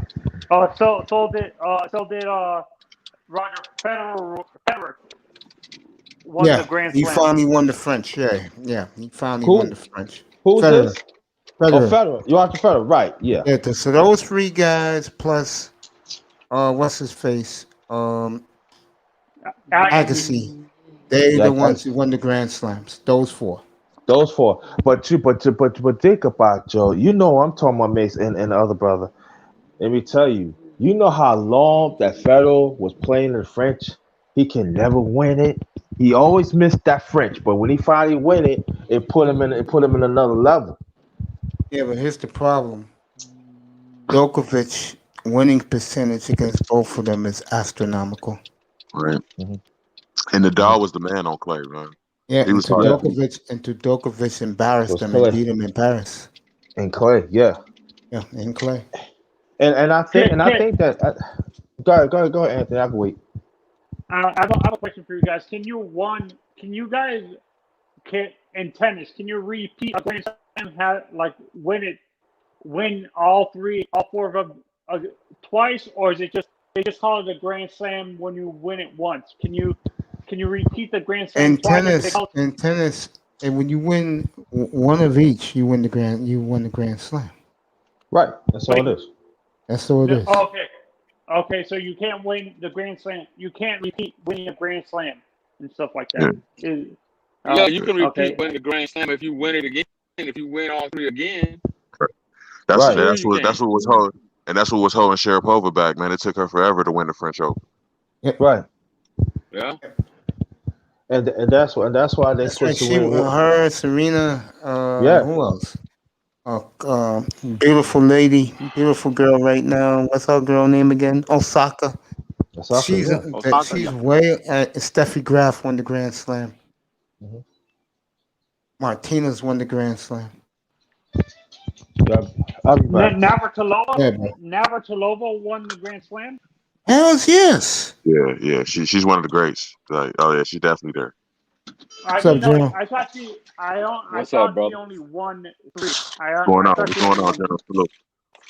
What's happening, family? Let me mute, man. I gotta make I a will run. be getting you guys an update. I guess it's the 3-point contest is going on. I'll get you guys up. I'll get you guys up to date on that. Big money in tennis, yes, Mr. Miami. Rest in peace. Oh, it's dumb big money in tennis. Yes. Not like golf though. We can win $10 million one time. Yep. The Grand Slam in tennis is like winning the triple crown in horse racing. You damn right, Tone Malone won. Right. Once you come up, everyone, I'll drop the link for you. Yeah, General, I know you're not into tennis, but I'll get you the All-Star game. What's going on? I know that's your sport. I ever get a daughter on my hands, I'm putting a tennis Oh, I racket in do. her I head do. for sure. What you mean, man? I'm I a know the tennis good fan. General, go ahead. Talk about the Williams sisters. You saw them grow I'm up a in fan. Compton. Oh yeah. I'm a fan of all Tell these sports, young and guys the story about the Williams girls. Go I, ahead. I really became a huge fan of the Williams girls because they're from the city, man. I'm let the General talk to you guys. When people started to when they started, man, it was like the park that they started in, Luder's Park. A lot of people don't know that, but that was a real gang infested fucking area. And their dad, man, was like, "Hey, look, this is what's going on. My daughter's gonna play out here because this is what I'm trying to do." And the gangsters, Crips, Bloods, everybody else was like, "Shit, hey, when they in the park, motherfucker, it's clear. We don't want no shit out here." Nothing. That was like a safe zone back then when they started out. And they made sure that those girls were able to practice and play unhindered. They did that. That's a true No story. doubt.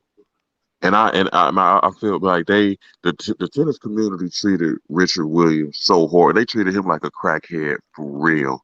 Like that was crazy, man.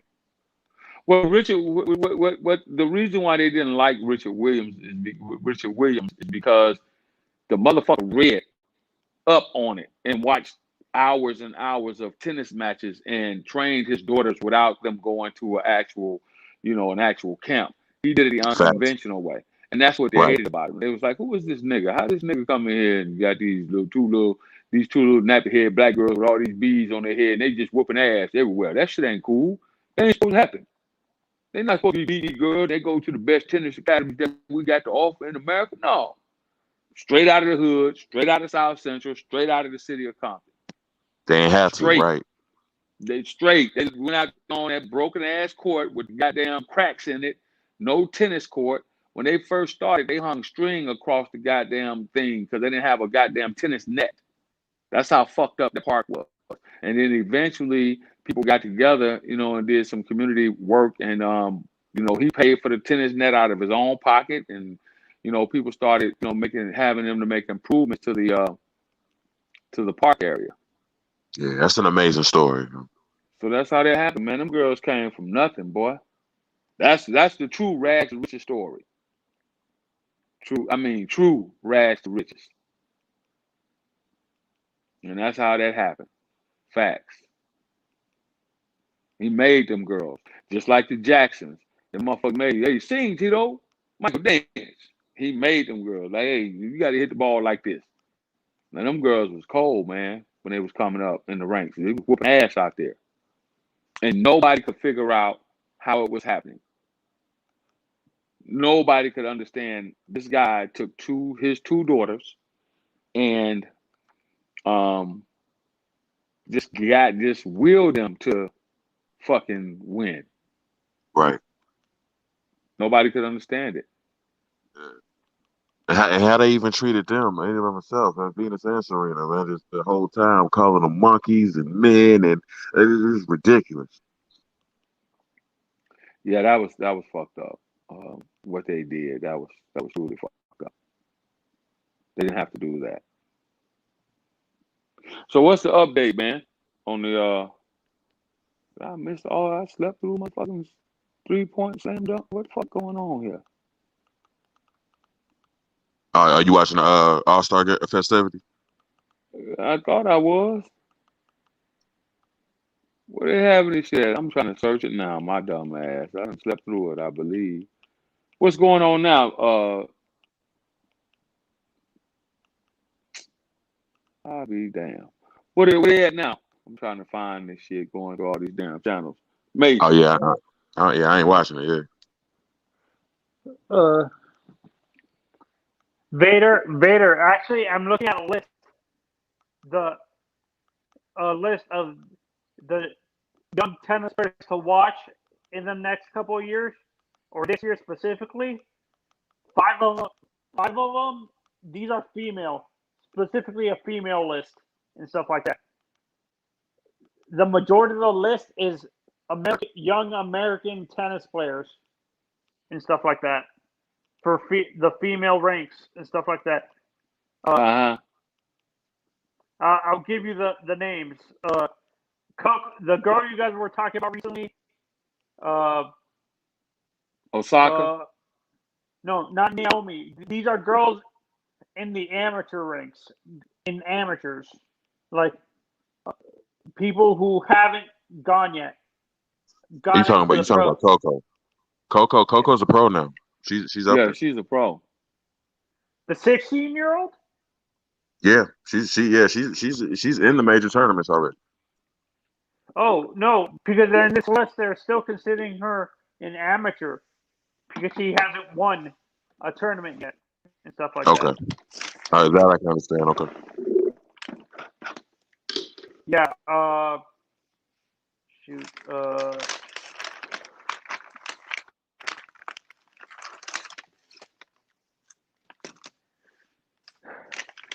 Is tennis an actual is tennis one of the sports that you guys see that it's actually easier for it's actually a pretty cheap sport for people in general in the inner city, like lower income neighborhoods to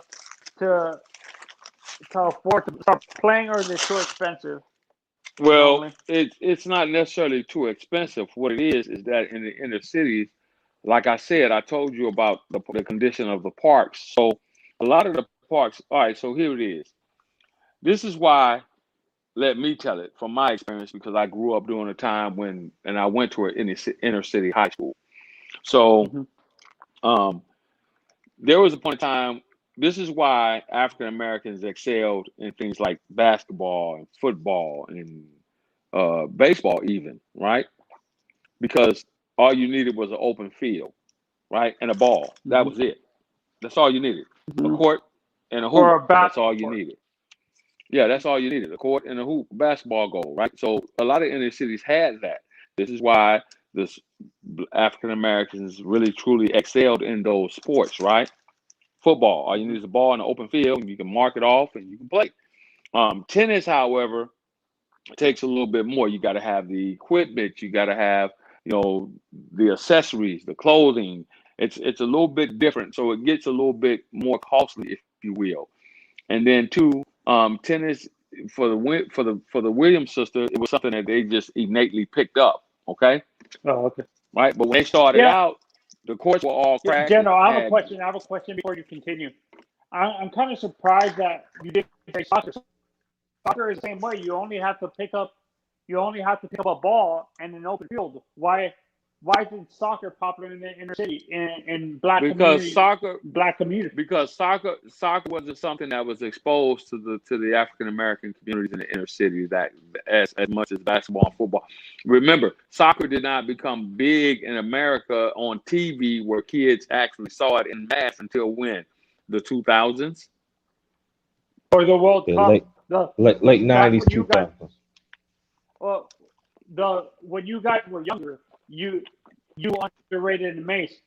You didn't see the top soccer players until the World Cup, which was every 4 years, and they didn't even have TV. They didn't even show all Cup games on television, right? When they had the World Cup. Well, see, in African American communities, that wasn't a staple, and they wasn't showing it on TV like that. Okay.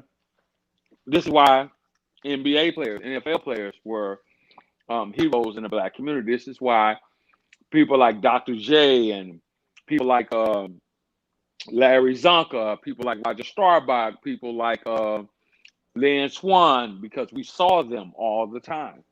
They were always on TV, right? Were there track stars that were heroes in your neighborhood too, like Jesse Owens or Jesse Owens? Of course. Was Jesse Owens the exception to the rule because he really didn't play a major sport like football or baseball or basketball? Was he the exception to the rule when it came to most? Okay, so let me explain to you like this. Most inner city high schools, right?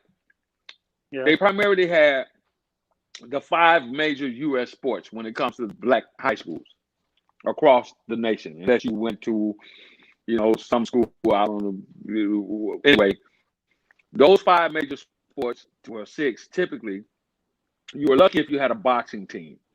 So you had basketball, you had football, you had baseball, you had track, and you had boxing. Anything outside of that, most African American inner city schools, they didn't have a fucking swim team. They didn't have a fucking golf team because the funding and the resources wasn't there. Either. They didn't have a fucking soccer field because the funding and the resources wasn't there. Okay. Even hockey. You would say hockey was the same thing, even though no. Up north. Okay. Yeah, no. That's what I was wondering because the states up north, like New York and stuff, they were known for hockey and stuff like that. So I wasn't sure if the inner city not where African Americans went to school. That they had no fucking ice rink to play hockey. No. Right. Oh, okay. Okay. Track and it's crazy you mentioned track, General, because track has definitely been a staple, man, in the African American community. Like that's a matter of pride, like especially track. Yeah, you damn right. Track was the shit because niggas were fast. Niggas run. Right. Shit. No doubt. Like if you was dating a track girl, oh man, you was the man. You grew up. We grew up running. Shit. I can beat you, nigga. Yeah. I know I can outrun your ass. No, that was it. Like you guys just said. For me, I didn't grow up in the inner city. Where I grew up, the sports that we mainly focused on were baseball, soccer, and swimming and stuff like that. Where I grew up, we have a lot. Where you grew up at? I grew up in Miami and stuff like that. Shit. So all right. So the high schools, the major sports in high school were baseball, maybe basketball, but not really. Football, soccer, swimming, track, and wrestling. Maybe a little bit of wrestling and stuff like that, depending on what. We ain't had no fucking wrestling team. No boys rolling around on no goddamn floor doing no wrestling. Fuck that shit. No, like I said, in the area I grew up in, we were mostly Hispanic and white kids and stuff like that. Right. And so Miami. This is why soccer was huge, because you came from a place where a lot of Cubans, and they were known, and Hispanics, and they were known for playing soccer. Right? Yeah, we had a lot of, and don't forget, we have a lot of transplants from South America and Europe in the area too. Mm-hmm.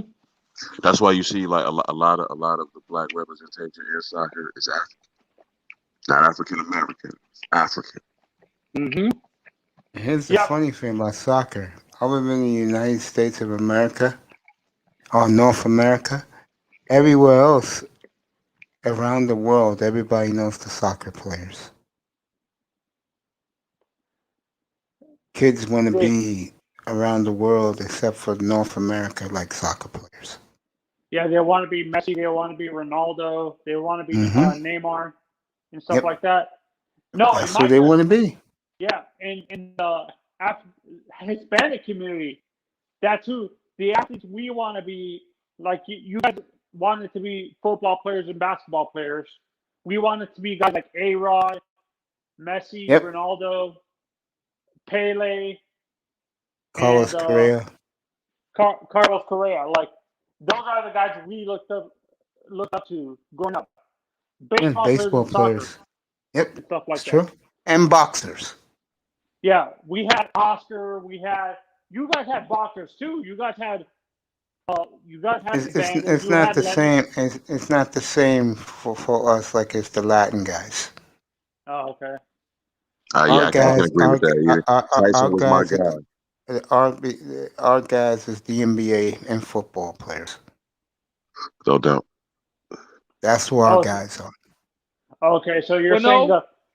Well, no, Mace. I have to correct you on that one because remember we had Ali, we had Sugar Ray. So boxing was definitely a staple for in the African American community ever since the days of Jack Johnson. And I remember when old men back then who had long been deceased, that if they were still alive, they'd be like 120, 130 years old. I can remember them talking about, watching Jack Johnson when they were little boys. You know what I'm saying?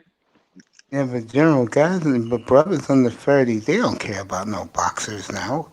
Who? Well, the brothers in the 30s. I'm talking about our generation. Our generation, yeah. I mean, yeah, but we gotta live in today's times, and for the brothers today, it's football and basketball guys. Yeah, And that's I that's agree one of with the you sad because things. That's one of the. Oh, my bad, No, Manzano. go ahead, bro. Go ahead. That No, boy, go ahead. I was saying that's one of the sad things like about the black community is I see a lot of boxing gyms are dying. Yes. Right. And Yes. that's very disheartening too. Yes. Yeah. It's true. Yeah, A lot of I agree. gyms are dying for boxing. Yeah, I grew up when I lived in Miami. Actually, I had a lot of African American friends and stuff, and they say they actually, like you said, they focused on track, they focused on football and basketball. Some of them played baseball, but it was rare and stuff like that. A few of them wrestled, but it was like I said, rare too. Like two of them were like heavyweight All-American wrestlers. They got recruited by Oklahoma for wrestling and stuff like that. They didn't get recruited in football, but they got recruited in wrestling for Oklahoma and stuff like that, and Nebraska and stuff like that. Because there were all state and all nation, all American wrestlers and stuff like that in high school. So, like you said, it's rare. For us, wrestling was primarily a Midwest thing. Wisconsin, Iowa, Indiana. It was a Midwest thing, right? That's what that was, all right? And other major metropolitan African American communities, it was the staple of staples of sports, which were primarily the big three. I'm old enough to remember, and I know you are too, Mace, when the switch out came in baseball, for example. We had a huge influx of African Americans that were playing baseball. And then I remember when the Hispanic community kind of took the sport over, and they started getting a lot of guys from Cuba. They started getting a lot of guys from Dominican Republic, Mexico, shit like that. I remember when that happened. Did that start? Did that actually start when you guys were younger? That the Hispanic community started taking it over and stuff like that. When we were in I'd say our late 20s. Yeah, late 20s. It was Yeah, right they started around. to take over. Fernando Venezuela, man. Like, yeah, it was right around like, that. It was right around that time. I'm sorry, brother. I didn't mean to cut you off. It was right around the time. I think like Kirby Puckett was nearing the end of his career. You had Yeah, the 90s. yeah, right around the mid 90s or so. Yeah, I remember exactly. seeing The Indians was the example. Mm-hmm.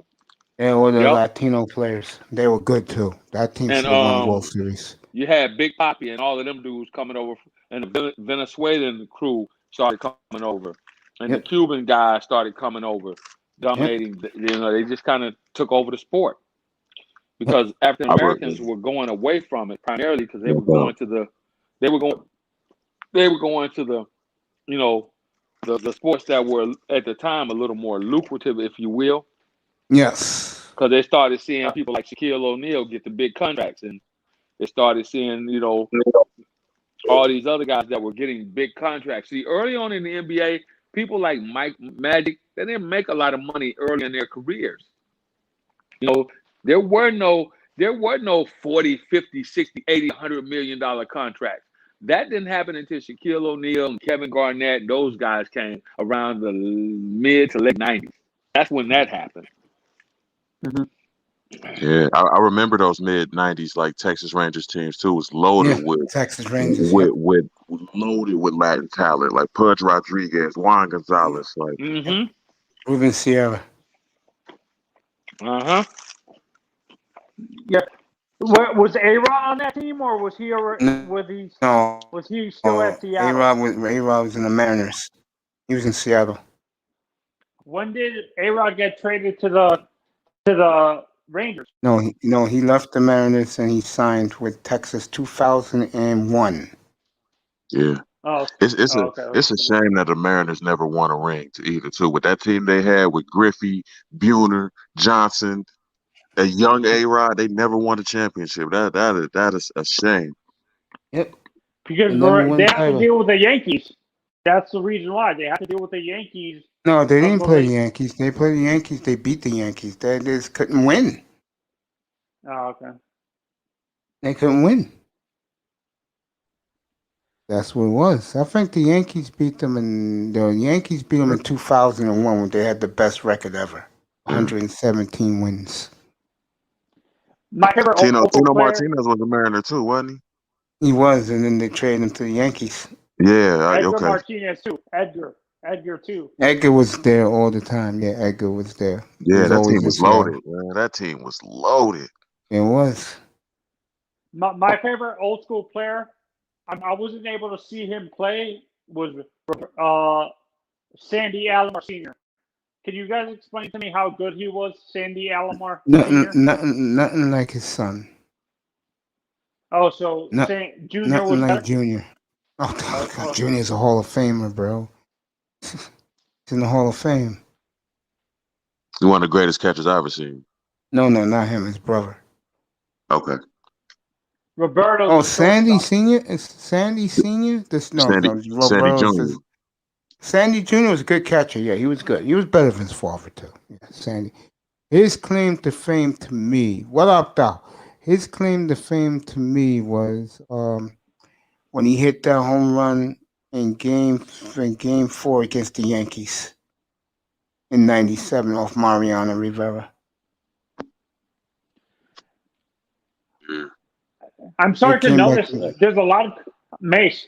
There's a lot of Caribbean players starting to come into the from like Curacao. There's a lot of Caribbean players that are coming into Major League Baseball. So they're starting to get an influx of African American talent from Curacao and stuff like that. But people don't care about that. They have to be American. Okay. Okay. So it's more foreign countries is what you're saying. It's not African Americans from. Okay. And David Ortiz is Puerto Rican? Dominican. What's up, Paul G? Was great last night. Your ass was great last night, Paul G. What's up, bro? I'm gonna let the general in a few minutes do the State of the Laker address. I know he loves to do it. Latin players lied about their age. Yeah, and Latin players been taking those roids.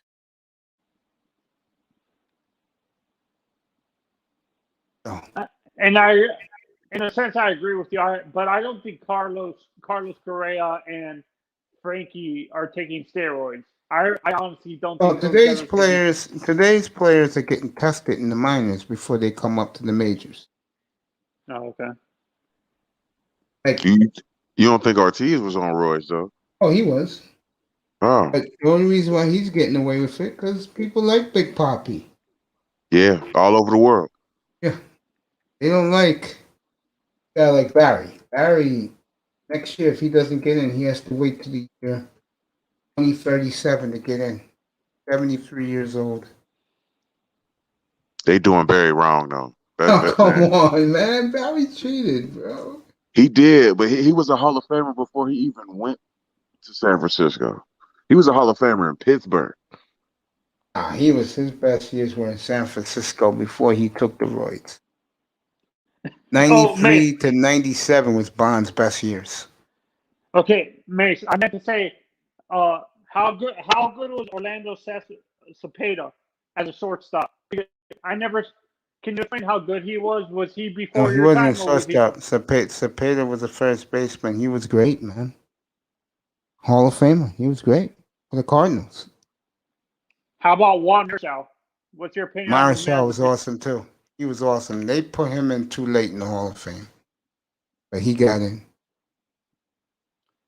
I didn't know Rod Carew was Hispanic. I thought he was black. Who? Rod Carew. Who? They say he's Hispanic. Rock Cruz from Panama. Yeah, he's Oh, Panama. Yeah, Oh, I didn't know that. one of the great hitters ever. Ask you a question, Mace. Whatever you want. How you feel about Rose, man? You think he ever getting in? Shit, he should have been in 30 years ago for something. I'm with you. I'm with you on that. Yo, you know how partial I am to your Cincinnati Reds, man. I love the Reds, man. It's my team. I know you man. do, bro. Man, they doing Rose, man, bad. Yeah, man. You know the reason why? Pete should have been in. Yeah, honestly, the reason why Pete Rose is not in is because of he got caught gambling while he was We know, a manager. Manzano. But look, if Pete Rose should have been in the Hall of Fame in 1990. You agree with that boy? Even earlier than that, he should have been in the Hall of Fame the minute his career ended.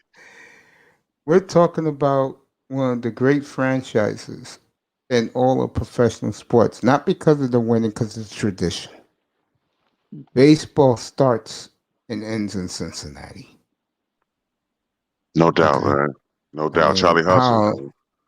They cheated the Reds by taking away opening day. The Reds should be opening up every year at 12 noon Eastern time on Big opening facts. day, playing Big by facts. themselves.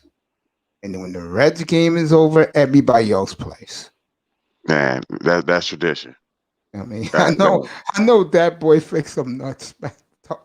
Waxing poetic about the Cincinnati Reds. Best player, top 3 player I've ever seen with my own eyes. Greatest catcher ever. Clutch player. No doubt. Johnny Bench. Yeah, no doubt, man. That Big Red Machine team, that was a loaded team. God damn, I love Johnny Bench. General, you like Johnny Bench when you was a kid, bro? General?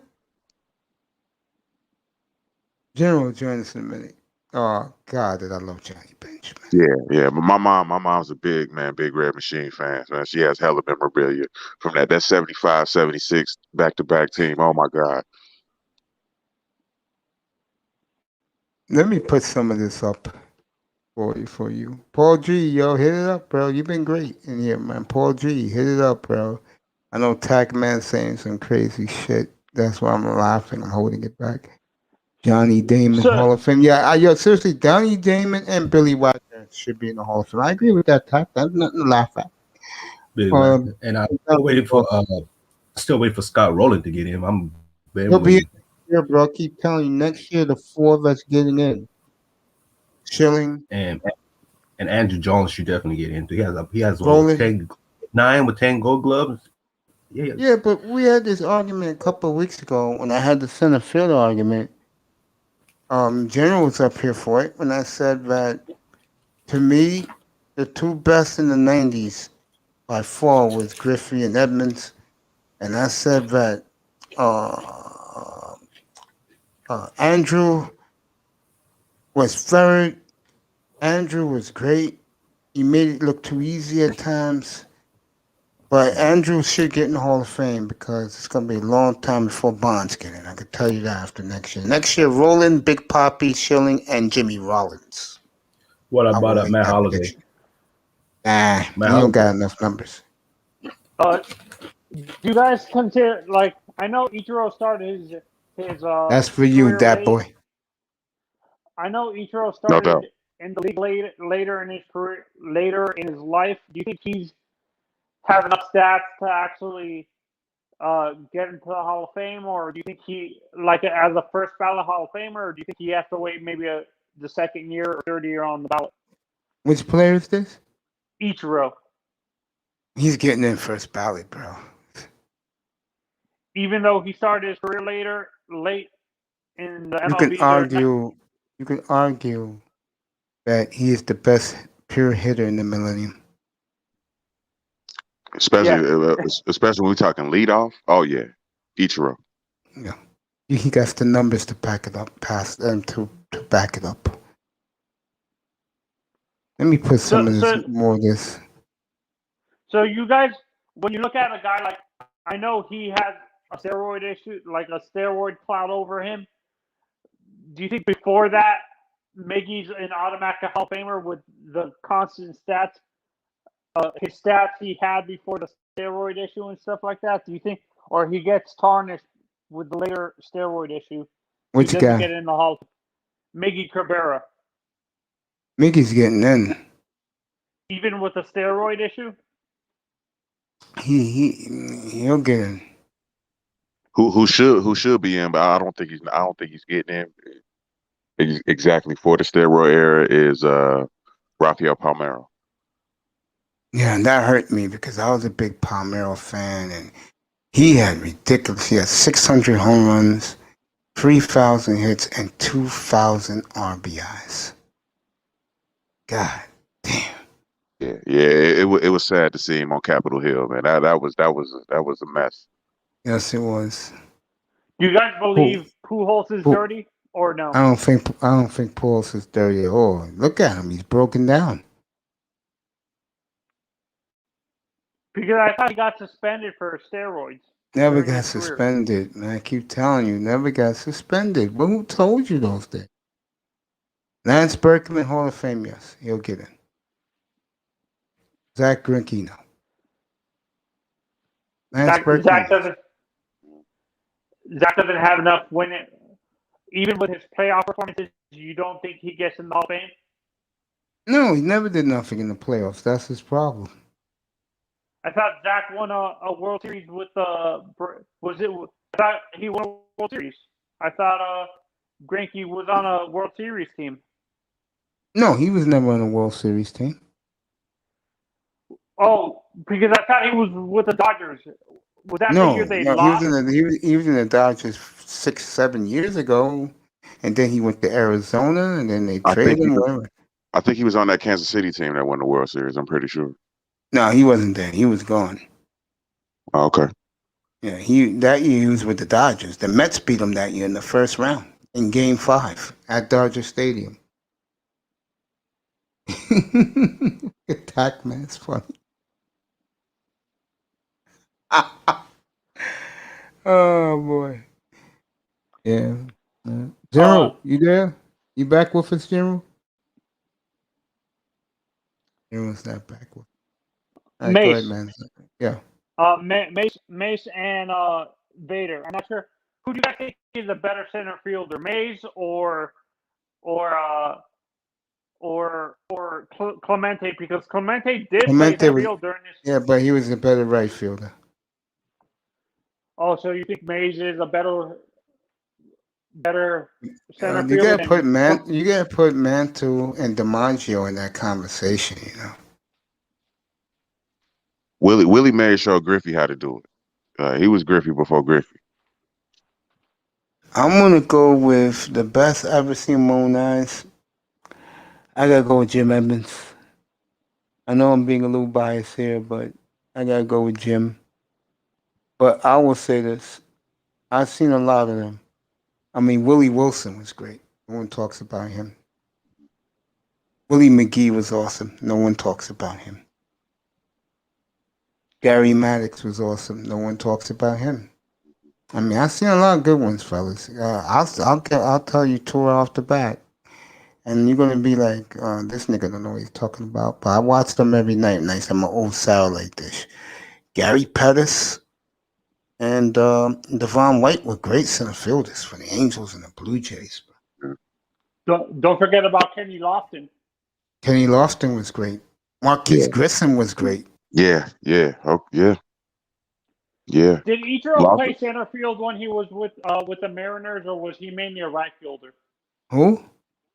Did Ichiro play center field when he got to the Mariners? He was a right fielder. Okay, so I wasn't sure if he played. Thank you for clarifying. I always thought he played center fielder a little bit when he played with the Mariners and stuff like that. Right fielder. The center fielder for the Mariners when he was there was Mike Cameron. I mean, he was traded for Ken Griffey. Home Alone. Are you kidding me? Roberto Alomar was decent, bro. Come on, Tone. You could argue the greatest second baseman ever. You can argue that. Make that argument. Yeah, you can. I watched him one night at Yankee Stadium, bro, and I couldn't believe what I was watching. Him and Omar Vizquel put on a clinic against the Yankees, man. Up the middle was ridiculous, bro. See, now again, me being from Cincinnati, I would see he got the whole steroid cloud over him too. Is Brett Boone? Of course. Tone Malone's having fun with me. Nah, but you know who my guy was at shortstop. I mean, I never saw, but me and my brother talked about this the other night. I never seen a better leader, a clutch hitter, a champion, a warrior like Barry Larkin. No doubt. In your guys' opinion, who was the best overall shortstop? For me, it's Barry Larkin. Barry Larkin. And I won't argue that. Barry Larkin. I thought, but Barry was. A-Rod there too. A-Rod's there too. When A-Rod used to be a shortstop, he was there too. It was him and A-Rod in the 90s. But Garcia Parra was good too. But I thought Barry. But I thought Barry Larkin was more of a defensive player. He wasn't really an offensive player. No, he was. He did. I'm about to bring up his career in a second. He wasn't. I don't know. Yeah. I'm going to do it right now, that boy. Just to let him know how good of a player Barry Larkin was, bro. You got it, man. No. What I mean by overall, someone who could hit for power, like. God, let me bring up these numbers. But you also got to add in the fact that there's not a lot of shortstops that could hit for power. Manzano, why do you do this, bro? No, I'm not discrediting you that he's a great player, but when I say the best overall shortstop, a guy again, Manzano, why do you do this, man? I'm not Mace. I know how great he was as a player, but what I say overall, the reason why Barry Larkin got slighted by the national glamour boy media, the New York media, because he played in Cincinnati. Facts. And Pretty Boy played here in New York. You know who Pretty Boy is? Derek Jeter. Yes. Now, I don't knock Jeter. I'll be a damn fool too, but Benzone, let me start with this. Let me let you see a headline of this man. Okay, Manzano, you wanna question this man? Okay, here you go. This is for that boy. This will put a smile on his face.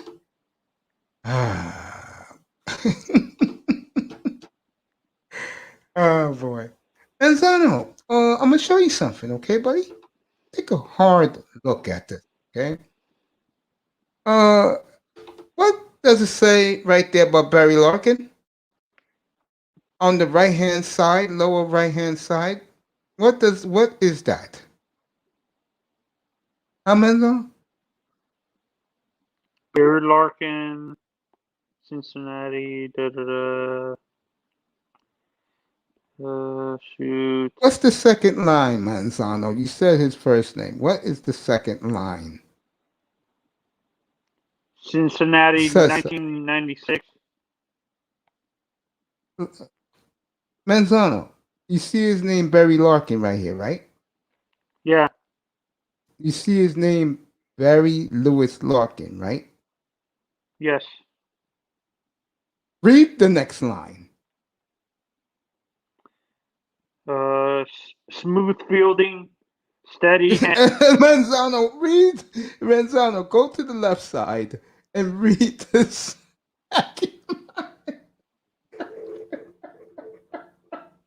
I love you, bro. Read the second line to the left. What does it say? Inducted into the Hall of Fame. There you go. Enough. That's it. You don't have to even do the stats. Oh my God. I love the fact you was reading this Hall of Fame plaque. Right. General, you there? General's taking a break. General's looking for the NBA All-Star festivities. Yeah, By the way, we need definitely the general on this one. I mean, that will be tomorrow for the general, the NBA. Paul G says A-Rod was a horse's stables juicy. True. He's trying to clean up his image being on TV. Ryan Braun, leave me alone with Ryan Braun, bro. Mr. Miami's cracking up. Manzano, look, bro. Guy, I love you, man. But my word ain't the law. But I look at more than numbers for a guy to be a Hall of Famer. Well, see this man right here, Manzano? You know what separates him from the normal Garcia Paros who quit on the Red Sox, by the way? Derek Jeter, who was at the right place at the right time. And A-Rod. The only guy you could put in his shoes is A-Rod. When A-Rod was young playing shortstop. But Manzano, you know what separated him from everybody else? Mm-hmm. The greatest leader of men as a baseball player that ever wore a baseball uniform. Dat boy, can you please tell Manzano happened opening day 1996 at the old Riverfront Stadium? Can you please tell him what happened? Yeah, we was talking about that the other night, and Yes, we were. Well, you said 90. I forget what year. 96. 96. Yeah, tell him what happened. Opening day, right after the parade. It wasn't even like 5 minutes into the first inning, and the umpire collapsed, had a heart attack. And I don't know if he died on the field. He died. Yeah, unfortunately. Yeah, he did. I'm not sure if it was on the field or in the hospital. I don't think it was on the field. But yeah, that same day, Larkin came out and said, "Look, we're not playing this game. We're not doing it." Right. I think I know that went for the Reds, but you said it went for the other team too. Nobody's playing. Yeah. Like I did that. That's the part I didn't know. Yeah. Verlander's the first ballot, yeah. But yeah, that's the difference between him and A-Rod and any of those others. Jeter, they'll give him a pass because he's in New York. That's the difference. This man here says, we're not playing today. We're not playing. End of story. That's how great of a champion this man was. To me, I know Dat Boy clearly agrees. To me, the best shortstop I ever laid eyes on. No doubt. Mace, what's your opinion on Murray Wills? Great second baseman. Great base stealer. I did not see him play because I wasn't born yet, but I'm believing history. Baseball is a historic sport. You follow the history of the sport. And you get to learn how come guys were great players. He was after Jackie Robinson. He represented Jackie Robinson well as a Dodger. Mike Cameron, Hall of Fame. He was on the radio the other day. He was on TV like 2 weeks ago. Nice seeing Mike Cameron. Big Poppy. Yeah, he's a Hall of Fame next year. Ozzie Smith was your favorite shortstop. That's not a problem with him. Ozzie was great. The Wizard. A lot of people consider him the greatest ever. Yeah. Can't forget about Ozzie for sure. This is your not Bear Larkin. How about Dave Concepcion? You could say no, because the problem with Davey was Davey. Let me say this about Dave Concepcion. Davey was a great fielder. He was a good hitter, but he was on a great team. But if you ask Reds fans, like my buddy up here, that boy, he'll take Larkin all day over Dave Concepcion. No doubt. And it's nothing against Dave. Right. But he's not Barry Larkin. Yeah, Concepcion was overshadowed by Griffey Sr., Bench, Rose, like Perez. It was way too. Right. It was, and that team was loaded. Yeah, Ryan Howard is borderline. I agree.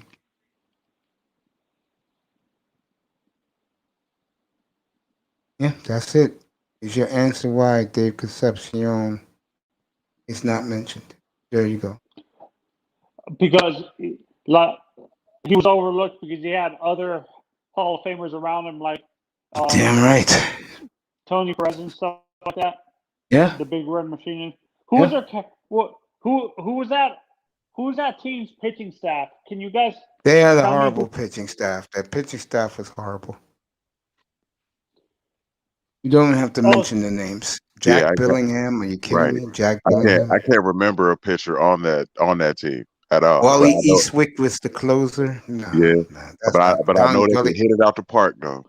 Don Gullett died too young, but Don Gullett was there, part of that team. Bernie Williams, Yankee fans love Bernie. Burn. Baseball was dying. Bonds, McGuire, Sosa saved them. Everyone knew they were dirty, but didn't care. That's true. Then baseball turned on them when they were done. I think baseball turned on. Go ahead, Mazan. I'm not sure if you're old enough to see this, old enough, or he was already retired by the time he started watching baseball, but Louis Aparicio. I wasn't even born. My mother was partying in her teenage years. I wasn't even a foot when Aparicio played. Okay. So you weren't old enough. I wasn't alive. Louis Boudreau, George Swell. Pee Wee Reese was actually pretty good. He's in the Hall of Fame. Yeah. Votto's not getting in the Hall of Fame. Votto's not touching the Hall of Fame at all. He only had one great year. No, I did Votto the other night. Votto had some good years, bro. But you see him every day, so you could tell these guys about. But it's like Votto, he had been that MVP year. That's the only year I can even remember him even being decent. He had. I don't even. Man, he had. To me, he hasn't hit since that year. His bat fell off after that MVP year. And I honestly think the first basemen that are definitely first ballot Hall of Famers, Vader, from his era are both Pujols and Miggy and Cabrera. I think he gets overshadowed because of the dominance of those two guys. Don't you agree? Yeah, I agree. Yeah, Cabrera is definitely a better player in my opinion. For sure, especially like he's a natural first baseman. Why they even? I mean, did he start out at third base or did he move over to third base? He moved over to third base in Detroit, I believe.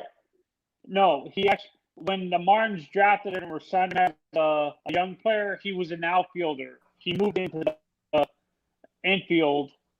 He was a third baseman outfielder. He didn't move to first base until he went to the Tigers. Okay.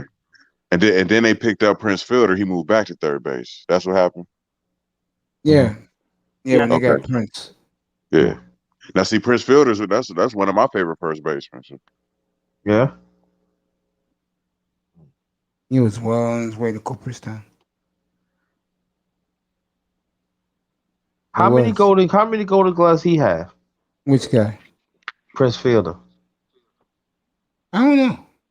Find out. He was never a good. I know he always was a hitter. I know he was a great hitter. One of the powerful great hitters. And sometimes he do hit for average at times. I know that. I think he only had one though. If it wasn't for the neck injury, Yep, he would have been Canton.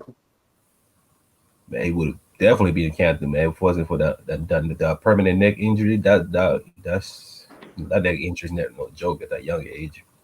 That's right. Yeah. The Gold Glovers at the first base position around that time, who was dominating. Pujols was a Gold Glove first baseman his whole career. Yes, he was.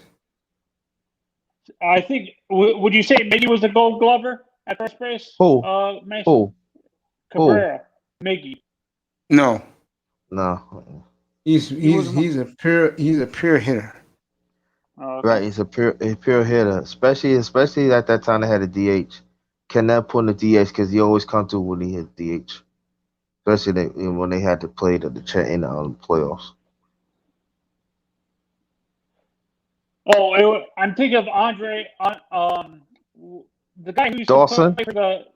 No, I'm talking about the first baseman. I'm thinking of the first baseman who played for the Padres. Tony Gwynn? No, Gonzalez. Oh, he's thinking about this guy Gonzalez. Okay. He was in Boston. Dodgers. He was a Martin. He was a the Martins trip. Adrian Gonzalez. Yeah. Gonzalez. Adrian Gonzalez can do it all. Yeah. Back in the day. But he get injured. He was getting hurt a lot too. At first, I was about to say Andres Galarraga. I thought that's who you were talking about. Galarraga was nice too. Yeah. But go ahead. What worries me about what hurt? I'm a Martins fan. What hurts is we traded him for nothing. We traded both Miggy and the Martins. The Martins owner front office back then didn't know how to trade. We traded both Miggy Cabrera and Andre Adrian Gonzalez for nothing. We would have had it all-star lineup and stuff like that. Yeah. We would have Gonzalez and Miggy Cabrera in the corners and stuff like that. If we decide to keep both of them, and they would have had Stanton coming up, our lineup would have been one of the best lineups if our franchise, if Laura wasn't so cheap. That's what hurt the Marlins. Laura being cheap as hell. Right. Mm-hmm. And the Marlins hurt themselves too. They single-handedly killed Dontrelle Willis' career. Yeah. Yes, they did. Yeah, go ahead on the Ray Grinder. I mean switch it up a little bit, but I'm gonna tell you one of the greatest center fields that we always talk about Roberto Clemente, yes, but I think that we never really talk about Andre Dawson, the Hawk. That man, he could do it all. He probably got cut his career a little bit because of injury to us. But if you hear Andre Dawson, you see him play. I see him play when that's when they had the naturally, you know what I'm saying, make the Montreal Expos, man. That he can run the ball down. He had a rifle arm.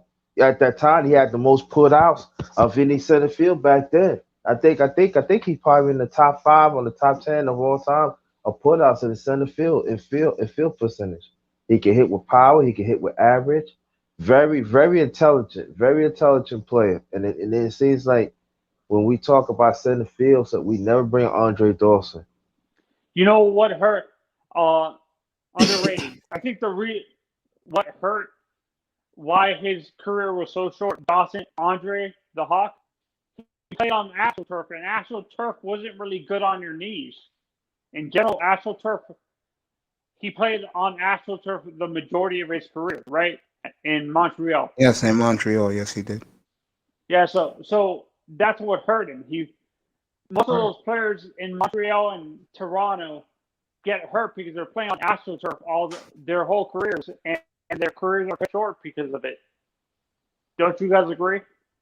Well, the Phillies won a World Series playing on turf. No, Man, I didn't know this. I'm looking at Andre Dawson's, man, his numbers right now, man. 8-time All-Star, 87 MVP, On a losing 77 team. Rookie of the Year, 8-time Gold Glove, 4-time Silver Slugger, 87 home run leader, 87 RBI leader. Man, man. Yeah, Dawson I is remember nice, him from bro. I remember from the Cubs mostly. My days with Dawson's Montreal. Yeah. You guys, Mace and Vader, do you agree with me that it hurts these the players who constantly who are the reason why some of these players that are traded from Toronto, their careers end shorter and stuff, and shorter than they expect them to, is because of constantly playing on AstroTurf and stuff like that. Do you think it hurts? It's constantly hurting their knees and their feet and stuff like that, running on the AstroTurf with cleats all the time. AstroTurf has killed a lot of careers in baseball. And I hope that's why I hope Vladimir Jr. gets out of Toronto soon. I feel bad for who did they sign for a whole bunch of money on the outfield? I forgot who they just signed. They signed was it Benintendi? Who I thought they signed someone from an outfielder during the free agency this year. Didn't they sign a big name player for a whole bunch of money? Who plays who plays the field and stuff like that? Was it Benintendi? Who was it that they signed for a whole bunch of money? No, they traded Benintendi to the Royals. Who am I thinking of then? George Springer. Springer is the one they signed for a whole bunch of money. Yeah, with the Blue Jays, yeah. Yeah. I'm honestly surprised Springer signed to play for an AstroTurf team, to be honest. His career is going to end soon. Constantly for the next 10 years playing on AstroTurf is going to hurt his knees. It's only 5 years. Yeah, but get back to Andre Dawson. If you notice that throughout the years, when they had these debates about who the greatest center fielder, you never hear Andre Dawson. And I found very disingenuous of I'm talking about mainstream media, and I'm talking about baseball. They never bring up Andre Dawson. They always talk about Mike Trout. They talk about other people. But if you look at this record, like the brothers talk about, it's ridiculous. It's crazy. And I think he's in the Hall of Fame, but it took him a very long time to get in. He had the numbers. Right, ninth ballot, by the way. I just seen it. He had the numbers. And sometimes, when we had these conversations, I don't like to talk about kind of different people because you got to know the errors, especially he played. And this is what I'm saying. So picture in his whole career, if he would have played on grass. Night, baby girl. Sleep well. Thank you for coming. I'll see you Monday afternoon. Drop. Have a good night. Nice to be good. Dawson, yeah. What a career. He would have crazy. For you guys, who's the most overlooked of all time? Who is shortstop, in the infield, third base, shortstop, and second base? For you guys, because you guys have watched longer than I.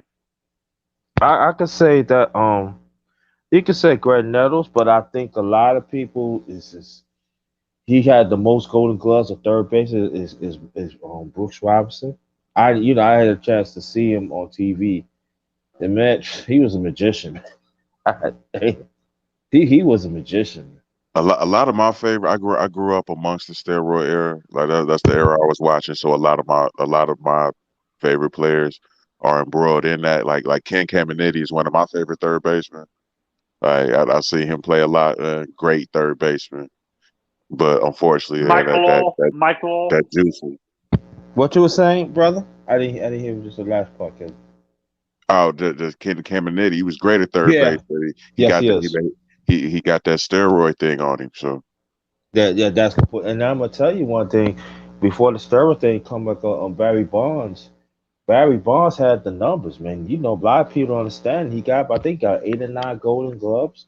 You know what I'm saying? Hit with power and stuff like that. You should see when he was at when we was in Pittsburgh. He was no joke. yeah, he People was sleeping. fast in Pittsburgh, man. He Yeah. steal all day. Yeah. So you think that's think what's hurting Barry specifically, guys? That he had the stats before the steroid issue and stuff like that. Do you think that's what's going to hurt him? And overall, the steroid. you know what I think? I think that the players who got caught, I mean, allegedly caught because he still said he didn't do it. So I would believe him, Clemens. You know, I think the voters. Mm-hmm. You know, I'm talking about the old timers. Mm-hmm. Yeah, They gonna die. I think I ain't even say this. They gonna die off because they had a certain hatred again. These are the ones. Oh, you gotta have a certain integrity of the game. But I think one day they will get in. But I next think it's the. time, if they But I don't think make it next year, then next time they can be eligible is 2037. right, and that's gonna be the Veterans Committee. And those guys will probably be dead. Be dead, right? And that's when you have to wait when you have to go to Veterans Committee. That's what tell you something. So, but right now, they holding strong, and you know. That's what You we guys was watch- mentioning, and that's You why guys we. watch. Go ahead, bro.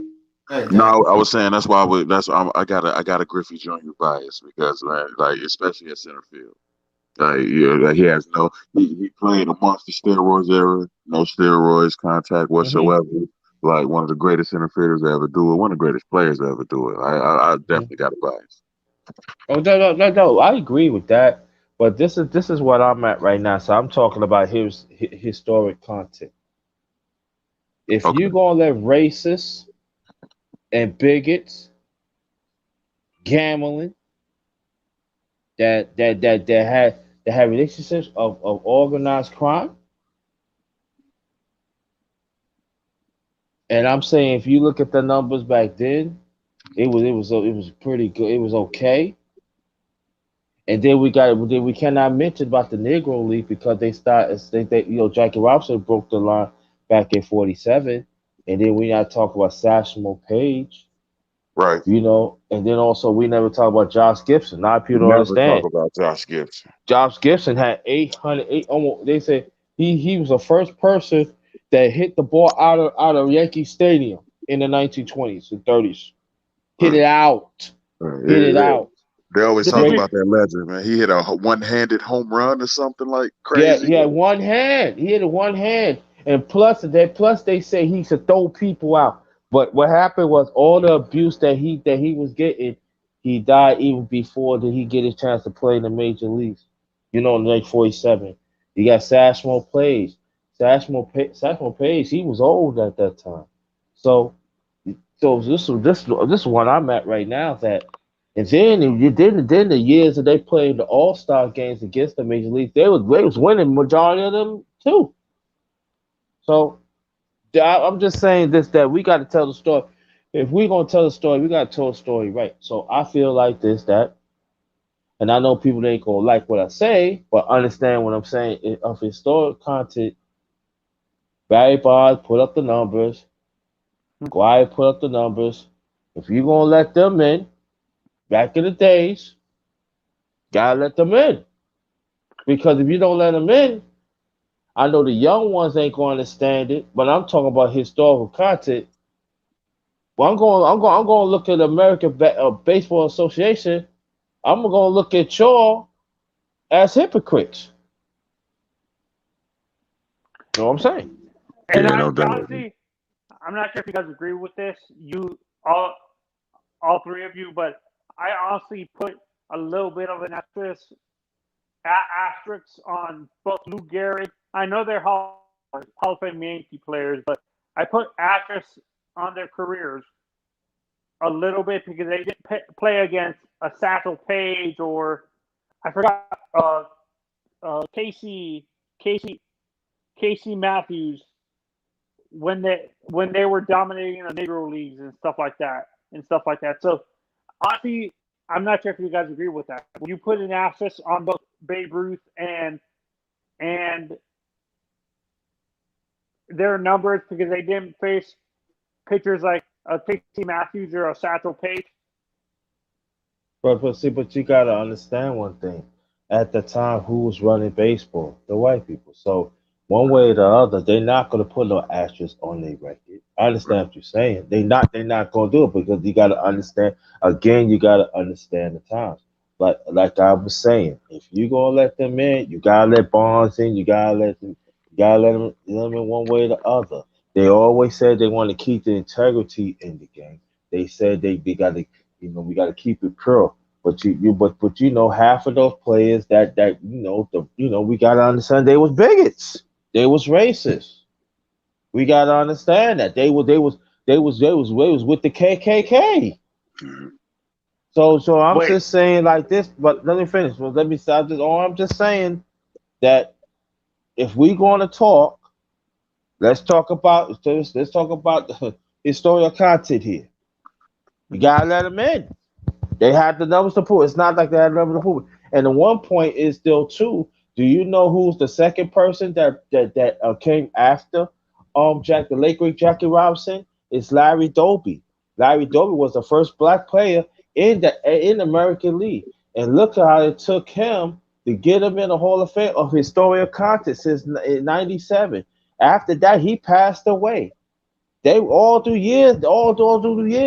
They was didn't want to put him because he didn't have the numbers. He was a pretty good player. He was around to play. He didn't have the numbers. But I'm talking about historical content. He did broke the barrier. I mean, Jack Robinson, he broke the barrier of the whole major leagues. There's no doubt about that. Everything. So that's what I'm saying. So Jackie Robinson is definitely up there. But I'm talking about carry the banner. It's the late great Larry Doby. And you know how he got in the Hall of Fame again of veteran of committee. It's a shame. It really is. Yeah, and honestly, when I look at the Hall of Fame and stuff, I think there are certain players that didn't have the stats, but I'm not sure if you guys agree with, but with how analytical the game is today, there's certain players that got in the Hall of Fame because it helped them because of the analytics and stuff like that. Don't you agree? Like there are certain players that didn't have the stats, but the analytics the current crop of voters, like not the older generation of voters, but the younger generation of media voters, they use a lot of analytics. Do you think there's certain players in the Hall of Fame that got help because of the analytics and stuff like that? I don't think it's going to push it because you still got to again understand what I'm saying, Anthony, and the other brothers. You understand this. You still got the old heads around that is voting, and then they've been voting. They've been voting for like about 50 years. They still around. The only way that you're going to say that if they gonna have younger heads, and I don't see that's happening for by another 15 to 20 years. Right, and not that the younger voters aren't there; they are there, but the older voters still hold sway. They hold sway in that arena, and that's why you don't see any change in that regard. But do you understand? I understand what your context is, but do you understand what I'm trying to say though? But do you think but we answered the question. Did you hear that we answered the question? The brother said that it ain't gonna happen no time soon. He said that the young voters that I'm talking about work in the media, they do have a vote, but they're still older. The older ones right now, they have that they have the last saying. So that's what I'm saying. Going with the brother saying if he agree with me or not, I see the next 10, the next 15, 20 years. Yeah, you're going to see some movement back then. But right now, they got that on locked. Oh, so the older voters are too entrenched, is what they're saying. They're too set in their ways to allow the analytical side of the analytical young voters who do it with stats, but mathematics as well and stuff. Is what Exactly. you're saying? Oh, okay. Yeah. So, yeah, And that's what I hate. These even with the NFL and NBA draft, NBA Hall of Fames, it's like that too. There's not a lot of young voters who represent my generation who know how to do the analytical part of the game. That you can actually look into the player's career a little bit better. A guy like Karl Malone, I'm going to use basketball for a second. Karl Malone hasn't been inducted. Is he in the Hall of Fame yet, or? Yes, he is. He been in the Hall of Fame. Or am I thinking of John Stockton? Who of the Utah Jazz of that team hasn't gotten into the Hall of Fame? I think of John Stockton there. Yeah, he's in the Hall of Fame. Okay. Yes. Yeah. Been Hall of Fame like 6 years ago. Right. The matter of fact, I think they come like a year apart. I'm finding. But what I'm trying to say, I think honestly, that's what I hate about sport, like the voting situation for every sport here in North America, specifically hockey, baseball, basketball, and football. There's too many old school voters, and the old school way of thinking is affecting on certain players getting a Hall of Fame because they didn't either have the stats or they felt the player didn't deserve it because they didn't win a championship and stuff like that. Yeah, that's what I hate. Yeah. But this is what I'm at this too, and I'm not talking about the way how they I don't want analysts to take away of the sanctity of the sports. I don't want to take away the integrity. I don't want to take them of hard work and hard work and stuff, because I think that if you see, throughout the years, they sometimes they hide. So I'm talking about baseball now. They hire the general managers. They really don't know the sport. They hire them just for analytics.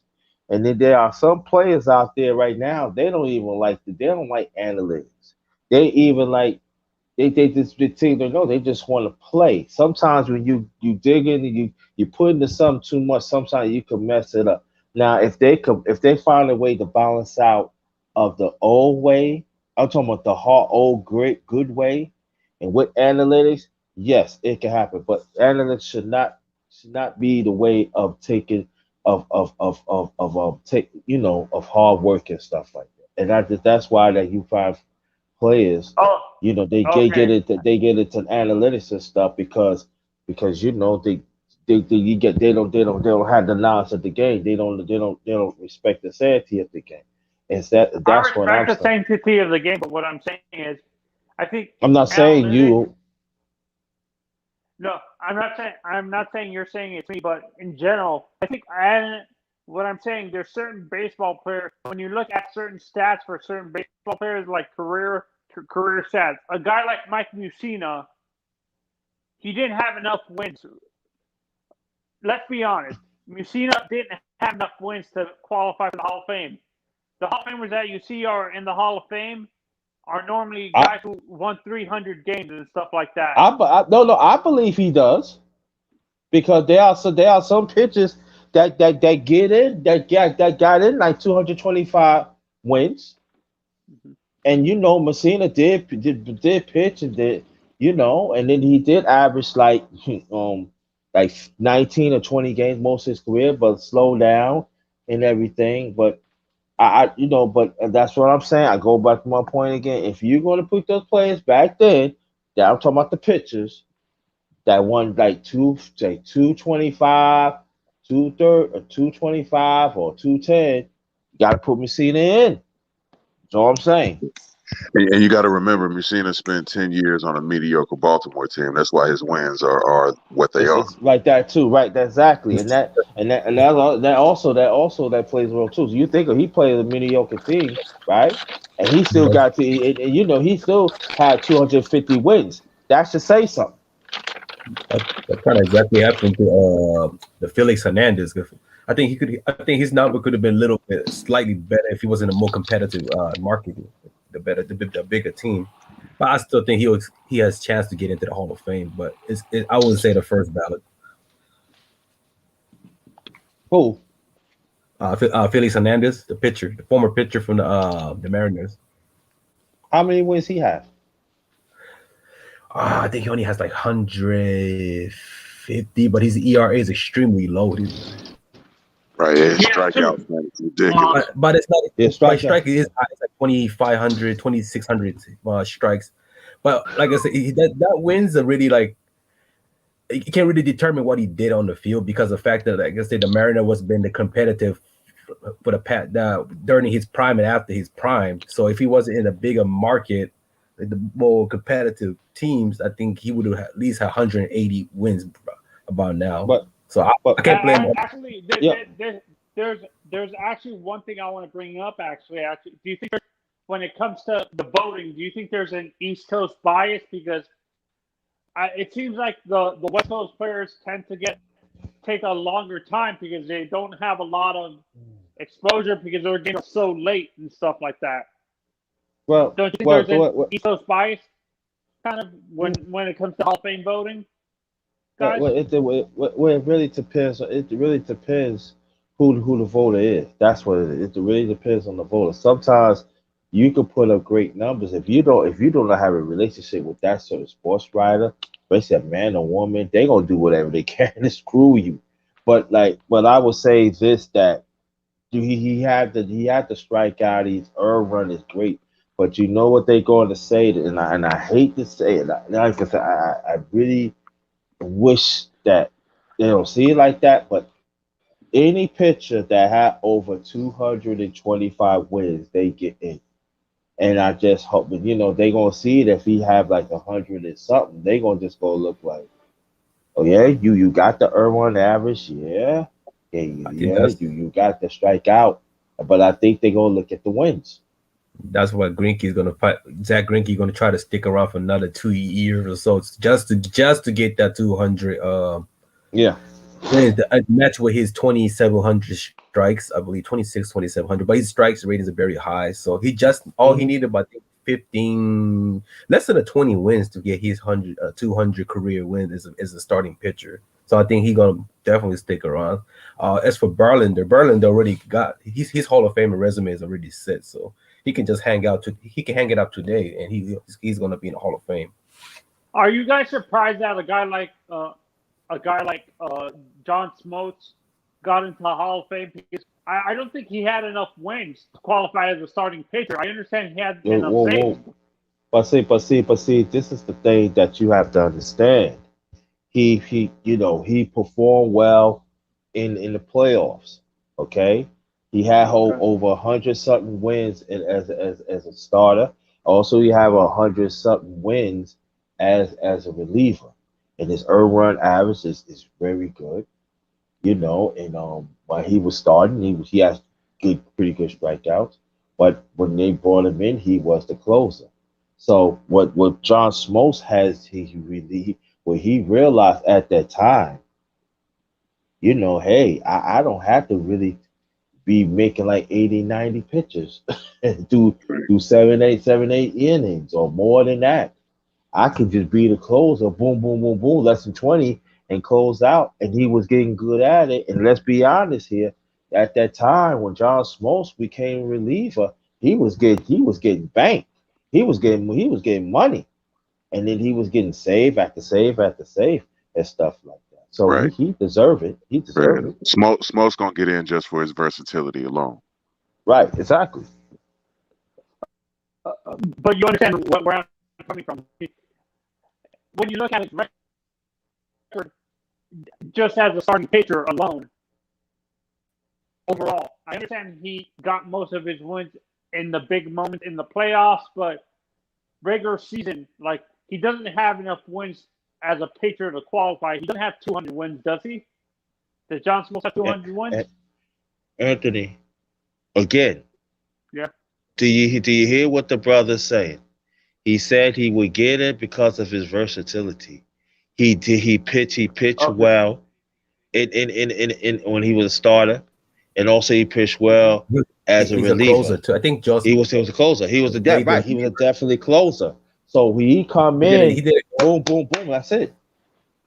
And what's crazy was he did a reliever for 3 years, and he did better than half of the reliever in the league. Then he went back to as a starter, and he was still average. His ERA was still 3.3 in the early 40s. Right. And when you got you guys see Billy Wagner? Do you guys see Billy Wagner making Billy Wagner's the Hall of Fame, or do you? Oh, he better get in, man. That's my favorite closer of all time. He better get in. That's the dude that shattered his right arm, and he forced to switch the left arm. Dude, that how many pitchers can do that? You shatter your original throwing arm, then you switch it up and be one of the flame. He got to get it. Yeah. No doubt. He has to get it, man. Like he has the number to back it up. He every team that he went, he was hot. Like except for Boston because that was his injury season. But when he went to Atlanta, Mets, Philly, Houston, and he was having he was having an all-star caliber of the reliever. And you know what? It's safe to say, and I mean not safe to say. And I'm gonna tell you, when he started pitching his left, he had more arsenal too. Ferocity was crazy. My God. His split, it was sick. Woo! I mean, he had curveball. I think he had about 4 or 5 different pitches he had in command, and he perfected it in his left hand. That added more years. You know what I mean? You know who else had a really good command? That was Jake Peavy in his prime. Yeah, I agree. Definitely, but before he got hurt. Do you think Mulder makes it to the Hall of Fame? The guy from the Athletics? The pitcher with the Athletics, Mulder? Mark Mulder or whatever his name was? Or any of those pitchers that you saw who pitched for the Athletics during the early 2000s? I forgot what their names were. Shoot, I forgot their names now. You mean Lee Smith? No, not Lee Smith. No, I'm talking about the starting pitchers that you saw when Miguel Tejada was dominating with the 3 pitchers that pitched with the Oakland Athletics during the early 2000s with Miguel Tejada. No, the hard, aka steroid.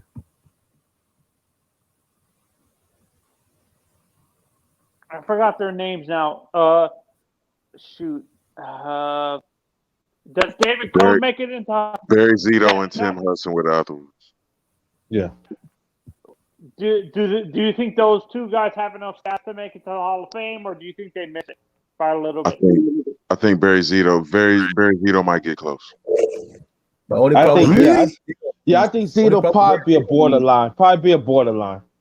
When he with Barry Zito's when he signed that big contract, it was like a whole different person. That was the problem. Like he was the dominant before he had this major contract. You can notice that he was getting rocked. And some night in the playoff he showed up, but the regular season he was just a regular Joe. I watched Barry Zito. I used to get frustrated because he was getting canned.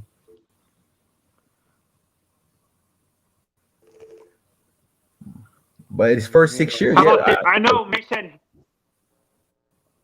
said he doesn't care that he gets into the Hall of Fame, but does David Cohn make it to the Hall of Fame? Who? No. David Cohn. Who he said? David Cohn. No. He don't have enough. He don't have enough wins, and he did not play enough years. Even though he did a lot of winning, but he didn't have enough wins or strikeouts or anything. I don't think he played like 12 years on. He played that long. No. I think he only played about 10 years, about 9. Yeah, so I don't think so. I know right now. Find out the Professor Mace Find out, Mace. Find I out. know You got you the ain't playing. find out, old nigga. Find out. God damn it. No, that's what where I'm saying underrated. That's what I'm Yes, saying. sir. A guy like David Cohn that you're saying he doesn't have the stats and stuff like that. Yep. But I think Same as a guy Cole like Hamilton. that and Kurt Hamill and stuff. I think those guys, honestly, when they get up for the Hall of Fame, I think those two guys, analytics would help them a lot, even though they didn't have the stats. I'm not saying their stats were pretty good, but I think analytics would push them over the top and stuff like that. But this is the question. But this is the thing that Anthony. I noticed that you talk about analytics all the time. You cannot base analytics of everything. You know, especially in these days. The thing about David Cohn did not have enough wins or strikeouts. When he was a dominant pitcher, when he was yes. Was it long enough? No. So if we're gonna base on analytics of people that does not fit the quote unquote criteria, Hall of Fame criteria, you know, and I'm saying like this: if you're gonna let David Cohn in, okay, out of analytics, I'm just saying. Let the games begin. You might as well. They say, the older pitcher gonna say, hey, look, I could play 9 years and I can get 100 wins and I could barely get 1,000 strikeouts and my ERA could be close to like the 375 and 400. So we gonna say analysts gonna he got that person. Why I can't get it, and I can't fault them for that. Because that's when we're gonna start. That's when we're gonna start lowering down the standard. So that's what I'm saying. We got to be very careful. That's what sometimes to me it's all about the eye test. Now Cone. Now I would say it like this. Now if the Mets want to put Cone in the Hall of Fame in there, yes, I put Cone in the Mets Hall of Fame. But okay. Is there a way you can actually cut? Is there a way you can actually have it down the middle where analytics and the eye test, a mixture of both, when it comes to voting? Could you have both and stuff like that, or it's hard to mix both? No, you can't. You cannot have both. Because you know why? Because if you deal with analytics, that means you're not gonna look at the priority of each position. You're just gonna look at numbers. You're not gonna look at the body. See, there's a difference if you look at the numbers and look at the body. You gotta look at the whole body of work. Analytics, it seems like, you know, why a lot of teams is not really winning now because they just want to look at the numbers. They not look at the body of the team. So that's the same thing of the career. You just cannot just look at just the numbers. You gotta look at the body. Now, do I think it's going to happen? Right, exactly. So, do I think it's going to happen? I don't think now in our lifetime it is, but I hope they get it right. But I don't see it. And when it comes to those mid '90s, like mid to late '90s Yankees teams, I'd rather put the ball in Andy Pettitt's hands over David Cohn. That's it. Yeah. I think. Hey, Mace. Is Mace still around? Right here. Or not? Yeah, okay. Right here, bro.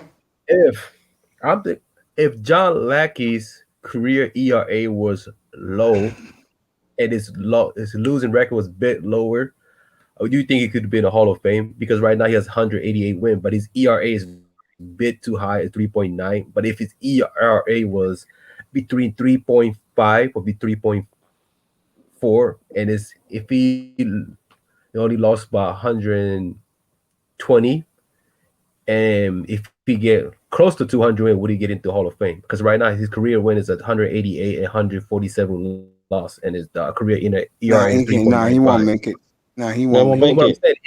If his stat was a little different, like slightly, like his ERA was lower. Yeah, he would make it. I mean, you said it would have been lower. Yeah, he probably would make it, but like go along with Mace was saying that he got to get to. This is the thing about it. Got to get that 200, man.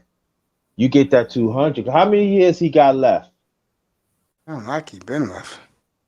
Oh, that's right. Blackie been left. Yeah, he left 2007 after he won the championship with Oh, Chicago okay. Cubs. Well, that's gonna With be which hard. team? If you- With which team? Cubs. He won the championship with Cubs. So Yeah, he won with Angels, Red Sox, and Cubs. Right. he has Right. over 20. So Yep, and he has yeah, over over Yeah. what? 20 strikes. Over 2,200 strike, but his only problem is he lost Yep, 147 and games lost too and many games. 188. He lost too many That's the games, problem. and plus, right. That's the part. And ERA another is problem high. is he did not get to 200 wins. That's the thing. Well, if like I said, if his ERA was low, like really low, like 3.5, and if it's 100 close to 200, and he lost, if he only lost 120 Of course, and he and won good numbers. 195, And he then, will get in. He will get in. That's personally. Let me give you David Cohn's numbers. You guys asked about. He played 17 years, oh, he played that. Okay. 194. Yeah, 194 wins, 126 losses, 3.46 career ERA. It's a little high. Yeah. And he won championships with the Yankees, right? Right. Because that's Yep, that's and right. He won and the the champion Blue with the Jays. Mets and the Yankees, right? No, Blue Jays and Yankees. I remember Josh. Well, Blue Jays and the Yankees. Well, that. How many strikeouts he What? have again, Brother Mace? 2,600 and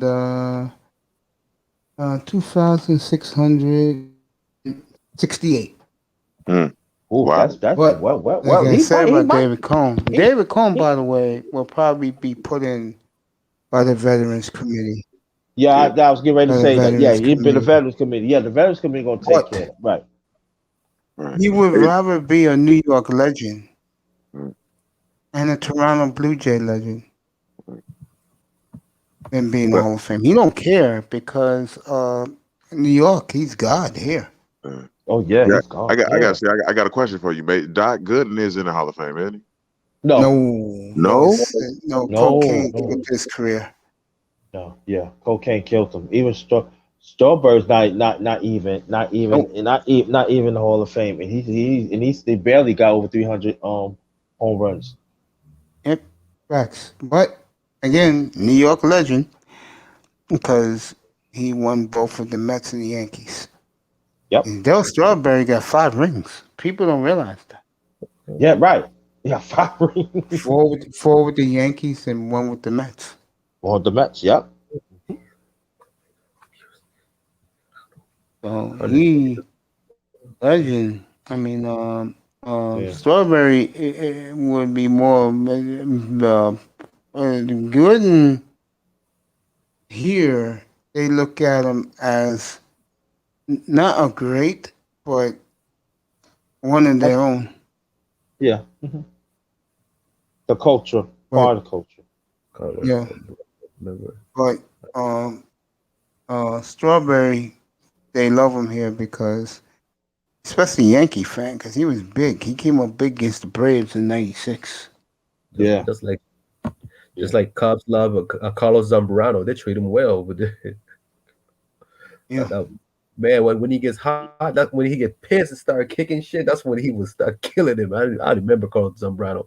And he retired age 31, but I was impressed. He the short amount of career he had 131 wins, and that's very impressive for the short career. Yeah.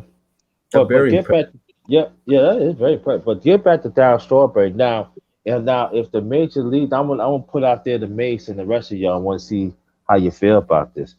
If they ever say that to bring back that if you win championships, then because Strawberry numbers is not all that bad. He did have, like I said, over 300, but he could have had a more stellar career with stay off drugs. But he did won 5 rings, and so do you think that he'd be like a Hall of Fame mention? No, this 300 home runs kills him. Yeah, I just want to make sure. I was thinking about that too. 300 outs. Yeah, 300 killed him. Right. It'll be interesting a year from now because I don't know if those two clowns are going to get a lot of sentiment by the baseball writers. I think the thing that's going to kill Bonds and Clemens is that what kills those guys is that the arrogance, and Clemens lied. Yeah. He lied under oath, not more than once. Right. For his wife under the bus that the steroids was for his wife. Right. That's and, right. and Clemens was a supreme asshole. Like, Yeah. Like, but very few people like him, man. Everybody loved Carlos. Base did. Yeah. I'm telling you, when he used to play with the Yankees, nobody did not like Clemens. Even the Red Sox, man.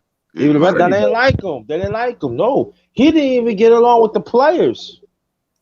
Everybody loved Gary Sheffield. Yeah, Barry. Next. You know why?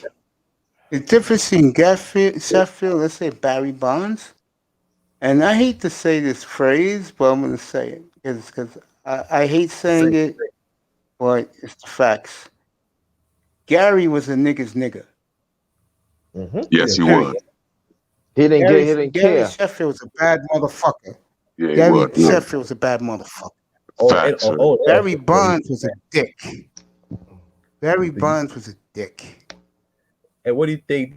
That's true. Because what do you think? Like after when he retired, people want to interview Gary Sheffield because he'll tell you like what really behind closed what's happening behind MLB, the racists. Like he would tell you like that a lot of players are afraid to say. He will speak up. People used to love interview this guy. I'll tell you one thing. Cause he was hardcore, man. I used to watch when he was like Sheffield. Right. Sheffield was a beast, man. The sledgehammer bat weights. Oh man. He was a beast. Exactly. My favorite swing. Plus, and he had over 400 home runs. He had 500 home runs actually. He hit his 500. All right, five. All right, five. I'm sorry. Is he in the Hall of Fame? It's okay. No, not yet. But Gary, no, because it's HGH. But he never had. There's no proof that he did. But there's no proof. That's true. I just think a lot of people never liked Gary Sheffield. The media didn't like him. Yeah, he's working for TBS. But Gary was built when he came out. He wasn't like cut, but he was built like when he came out. It looks scrawny, but like that guy was already pretty built when he came out to Milwaukee.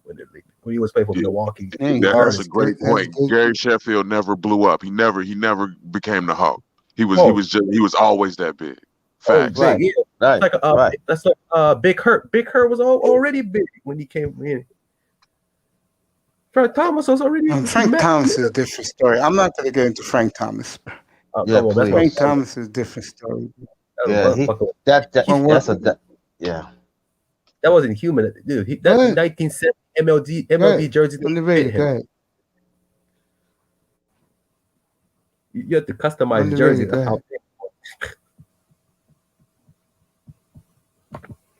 Underrated. Go ahead. No, y'all go ahead. I'm just Frank Thomas. That's just Frank Thomas. No. What about Frank? What you don't like about Frank? No. What? I love Frank Thomas, man. Best hitter in the 1990s. Yeah, he was an asshole. That's I didn't know that. I know Ryan Braun was an asshole. I met him in person. He was a fucking asshole though.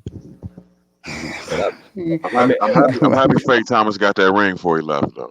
I'm definitely I'm glad Frank Thomas told the truth, unlike Rafael Palmeiro, and that's why he's in commercials. That's why he's on Fox, first ballot Hall of Famer. What's-McCall was pretty cool too. Porco Narco was really cool too. Porco Narco was nice, bro. He was a dirt individual, man. Very nice person. And you know, but get back, a bad motherfucker.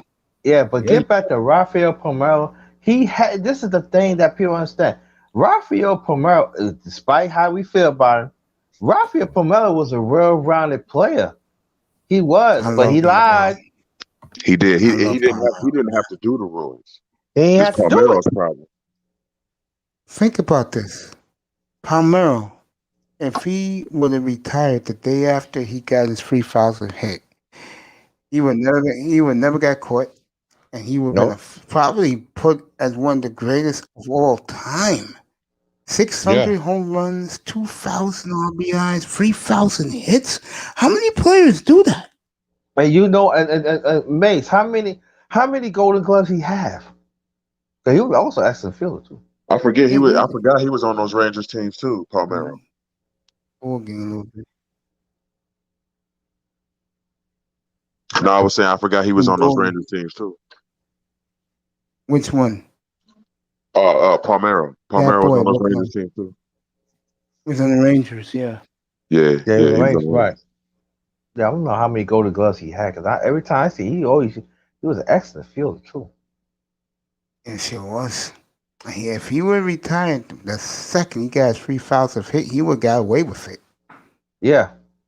Facts. I would have retired. As soon as I got hit 3,000, I'm out. 2,000 RBIs. All right, bro. Right. Yeah, I'm out. Yeah. Yeah, no doubt, man. Squeaky worried. clean image Thought and about everything too. Brother Mate, how many can you tell me how many Golden Gloves he had? Get it for you. Okay, thank you. Second. No problem, bro. When you How many- guys want, I'll get it. How many Gold Glove Joe Biden got, Mace? 8, Which 7. guy? Joe Biden, how many Gold Which Gloves? guy? Did Leave me alone. Joe Biden from UN Black League, man. I thought he had like 8 Gold Gloves. I know Kamara got like 12 Gold Gloves. She was a switch hitter, switching every position. Jody Pinota. Oh, man. Jay- I hope Manny get in too, man. But it's gonna be rough for Manny too. Yeah, 'cause most of the time, Manny's one not time. getting it. He got busted. He got busted twice. He ain't getting it. What about Nelson? What No. about Nelson Cruz? If Nelson Cruz get a 500 home run, can he get in, Mace? Yeah, but it's not the same no more, unfortunately. How many Golden Gloves he have? I'm gonna give it to you. Okay. A second. Oh, Brandon Phillip. I remember Brandon Phillip. He was a bad motherfucker in his prime.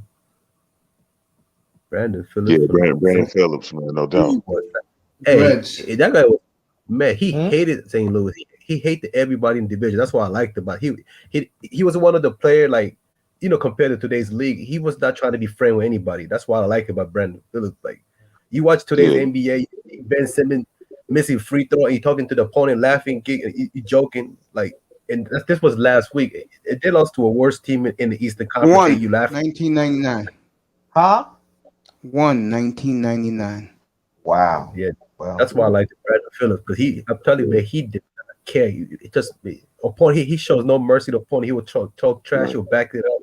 He was a well balanced. He hated St. Louis. He hated this guy, Molina. Right. Oh yeah. That's Brandon Basically Phillips fighting all the time at home plate. Brandon Phillips is beloved here. We he's a love badass. Brandon Phillips, man. He did so much for the community here, man, in Cincinnati, man. Brandon Phillips is a legend. Yeah. I mean, he stayed at Cincinnati. He was loyal to Cincinnati since age of 25. Man, it was one of the saddest days here when they released him, man. It was that was crazy. And you know what's sad about Number this? 4, Brandon Phillips. Yep. Sad thing, if he broke out early, because he didn't break out to age 25 that's when he got traded. If he broke out from the beginning, from the Cleveland to now, he had a chance to be in the Hall of Fame. He had it, but he was a late bloomer. He was a late bloomer. That was the one. Great player. Yep, but he was well balanced. I'm surprised he didn't get many Gold Glove though.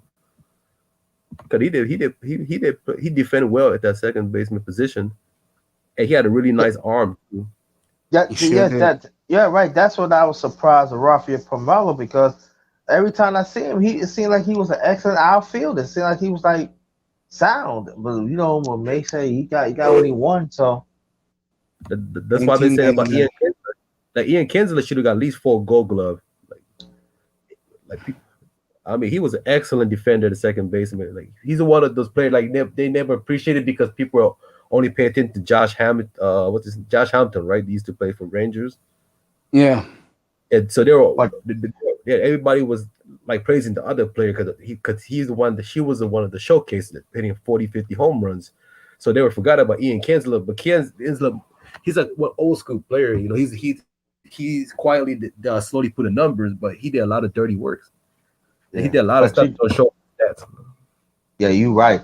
But you know, to me, the most underrated first baseman is Keith Hernandez. Oh, Keith Fernandez was a beast, though. I cannot forget it. That's definitely All around, dog. I like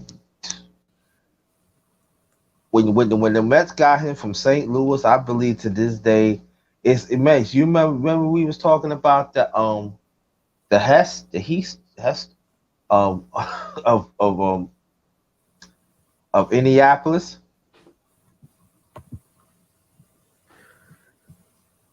I don't know if you can hear me or not. Well, anyway, that was a steal that the Mets got him. And plus, that's when they got Gary Carter. At that, I think it was like '82. They got Gary Carter from Montreal, and after that, that's when the Mets started making their move. Oh, I'm gonna keep Hernandez even back then. I said, how y'all can let him go like that? man. Speaking of first baseman, my underrated first baseman of all time was Carlos Lee. They used to play for the Carlos Chicago, Lee. Houston Astros. Man, that guy had a power. Like he was a great hitter, and he was a quiet guy. He did so much for the community. He was a first class. Like he wasn't one of those guys get struck out just aiming for the home run. No, he was a great hitter. Which guy again? Carlos Lee, the former White Sox. Oh, you like Carlos Lee? El Caballo. Yeah, I'm surprised. Yo. I hope he get in Hall of Fame. He has a number. I hope he get in though.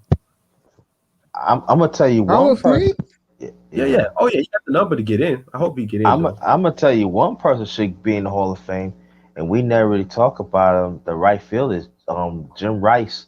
He's a play for Boston. He has the Right. number. Right. He was the left fielder. Left Dwight left Evans field. was the right Left fielder. field. Left field. I mean, right. You know, he got Fred the number. Lynn was in center field. Right. That's what I mean. Jim Rice made the Hall of Fame, I think, 10 years ago. Oh, he did. Yeah. Finally seemed made like- it. Wow. I said, okay. It seemed like I thought. Well, okay. I just thought he did. Okay. About What time. about Torrey Hunter? When is Torrey Hunter going to get in, Mace? It's Which been like one? six. Torrey Torrey Hunter? Hunter. Yeah, when's he going to get in? He should be eligible now. He hasn't played since 2005. Which guy? Torrey Torrey Hunter. Tony one who? used to, the one Torrey used to Hunter. play used to play for Angels. Minnesota. The one who stole a home run from Barry Sanders in the All-Star game. Oh, Torrey Torrey Hunter. Hunter. Yeah, number 48. Yeah, I'm still waiting. What took him so long? He should be in the Hall of Fame already. I think this is his second time around. I think Damn. Torrey Hunter will get in time because you're not going after next year. You don't have to worry about Bonds and Clemens for 15 years, so you're Right, not going to after- hear about them. Hey, So Bob- Torrey Bob- Hunter will get in. Yeah, he gonna Man, get Bob- it easily, right? Bonds was Mm, not. not What about easily. David Wright? What about David Wright, man? Is he getting in? Nah, because he has too many. He got hurt like the last 5 seasons. He was Too many injuries, too many way and the too Mets many. never won. Yeah, and what Same- you're going to same- see next year most likely is right. Same Rollins. same thing as the Vernon Wells. Vernon Wells broke down like in the last 5 years of career. The Angels, yeah. But getting back to David Wright, I like next David year Wright. Rollins is going to get in, and one of the memories they're going to have is him shutting up the Mets back in 2007, 2008. Phillies won the World Series. Yep. That's why Rollins is going to get in. It's going to be an all Philadelphia Hall of Fame next year, except for Big Papi. It'll be Big Papi and the Free Phillies, right? I mean, Roland, Chillin, and Rollins. Mhm. No Chase Utley. Not yet. He just retired. Chase played forever, bro. Right. Yeah. Yeah, right. Chase said played for about 20 years. Right? Yeah, Chase played forever, bro. Right. Yeah, just like Jermaine died. Jermaine died played like seemed like he played for. Yeah. Jermaine Dye was in there forever. Yeah, he had a pretty good career. Man, but he had a pretty solid 95 Braves. career. Yeah. Had a great career in Kansas City. Too bad Ryan Zimmerman not gonna get a Hall of Fame. All that injury, man. Oh, they're right. Yeah. No, He was on his way though. Yeah, he was. So is Ryan Zimmerman too, man. Ryan Zimmerman didn't get. He was always getting hurt. If he wasn't getting hurt, Zimmerman won't get in, but he's gonna come closer than right. And those guys grew up together. Those two, Upton. Oh, I didn't know that. That's cool. Up Virginia Beach. Oh, that's cool, man. Oh, Virginia Beach? Oh, I'm like 45 minutes from Virginia Beach. Oh, that's cool. I didn't know that. That's dope. Okay. The one Philly I would have wished I would have seen more of was Ryan Howard. I wish Ryan Howard, man, wouldn't have fizzled out so fast. Oh, fuck Ryan Howard. That motherfucker was an asshole. I saw his whole career. What a player. What a player. Yeah, fuck him. Like, you don't like Howard? That's cold. That's cold. Howard, yo. You must have did something to you. You said with an attitude. I'm sorry, y'all. That's not the first time. 3,000 strikeouts. Nah, that's not the first time I hear it. Everybody say Ryan Howard. No, don't talk about him, man. Nah. I'm sorry. I'll be the first one to say fuck him. I love Ryan Howard. I love him until I met his bitch ass. And no, tell the story. What do you do, bro? No, I used to work at. Remember I told you. That's right. Yeah, you told me that story. Man. Yeah. He was a dick towards you. And I saw him like ready, and hey man, like hey, good luck to your game. Like hey, I hope you do a game. I saw you. I watched you. Because I used to watch him when he came down to Comerica Park. I used to watch him, but I never got there. I was like, hey man, I used to watch him when he came down to Comerica Park. This motherfucker came dogging me out. Like what the fuck? Like I didn't into that. All I said, good luck. He gave me a mouth. Like dude. Speak of the Tigers, the nigga that stiffed me as a kid was Lou Whitaker, and I always hated him for that. Lou Whitaker and Willie Randolph with dicks. Oh. Hey, mates, I got to get out of here. I got to handle something. Yo, I appreciate you. Thanks for coming, bro. I'll see you Monday night, bro. Monday night. My brother. That boy Vader. There you go, bro. All right, brother. Nice meeting you. Well, appreciate you, Mason. Thank y'all to the panel, to the chat. Love y'all, man. Y'all have a good man. You have a good Sunday, bro. I'll see you Monday night. Yes, sir. Appreciate you. Yeah. Crank that free agency and trade scenarios from next. I can say it now. Next week, it's going to be awesome up here. It's going to be awesome if you like football. Beginning Tuesday, because that's when the players will get the franchise tag.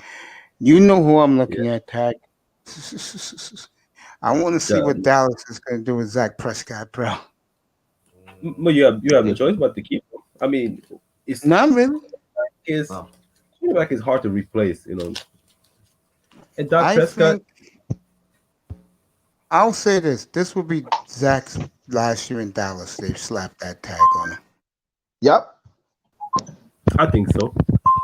But that's going to happen.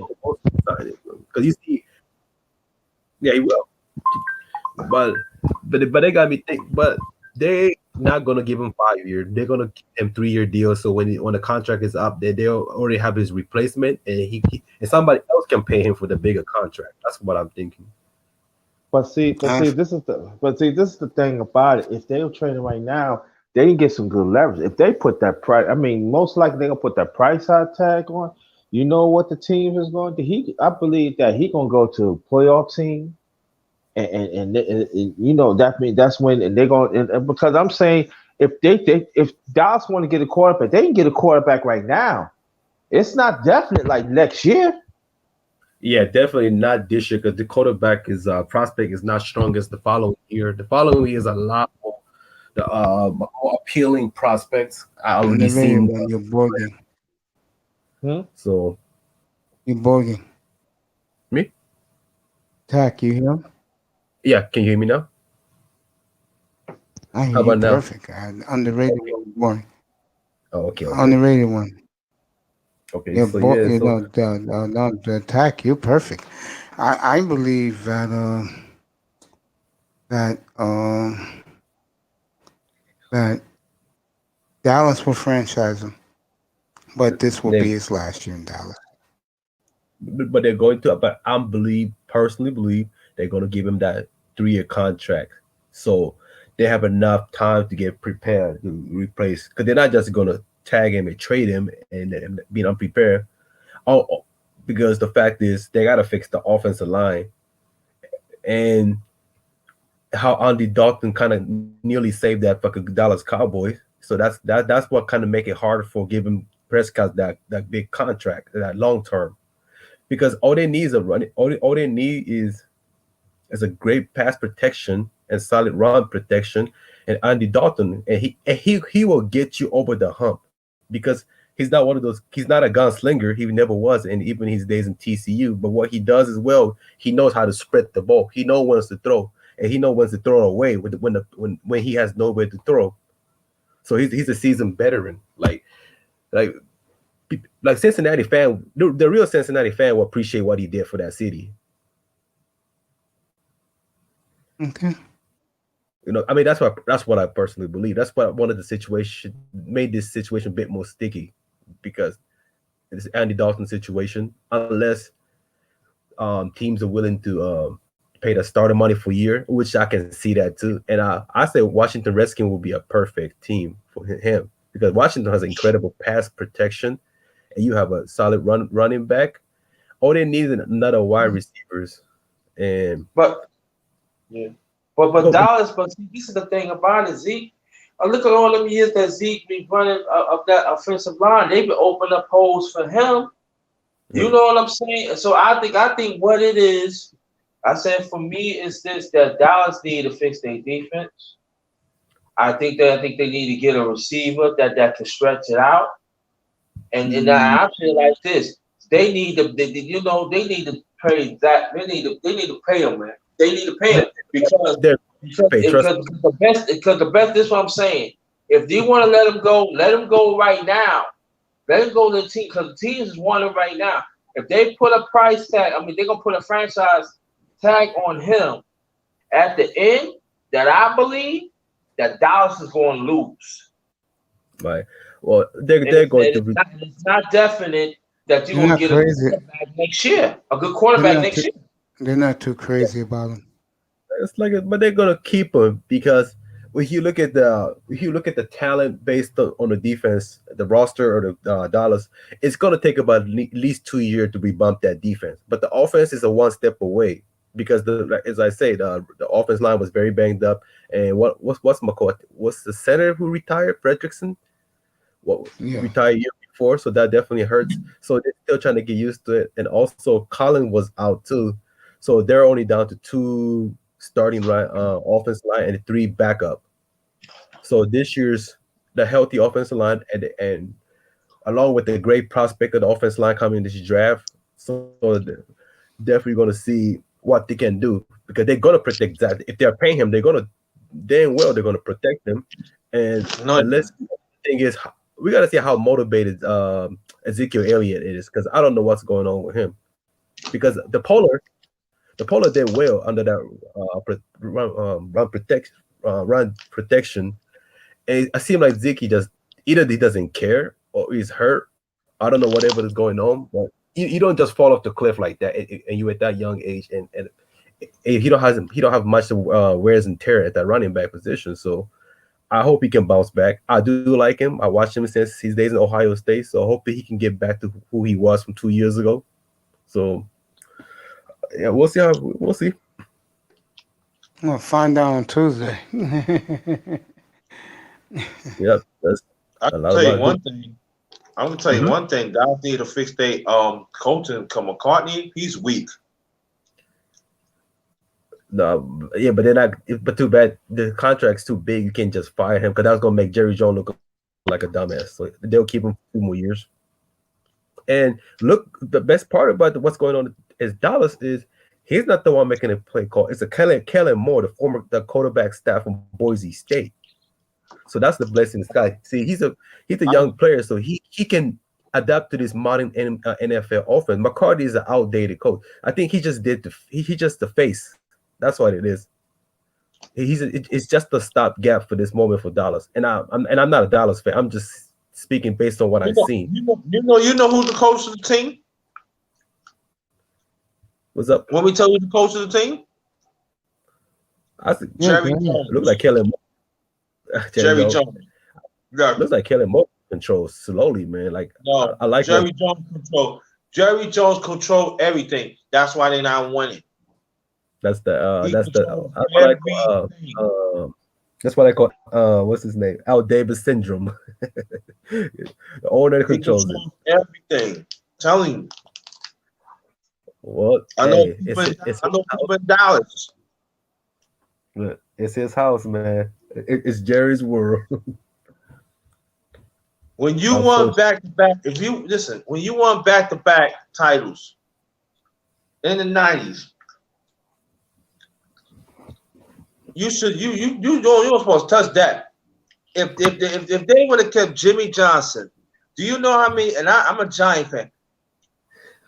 And they had a nice extra nucleus. Do you know how many championships that Dallas could have really had? Think about it.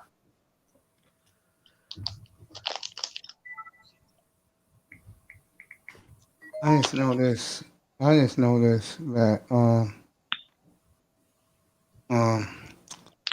I think to me what's going to be interesting coming up is just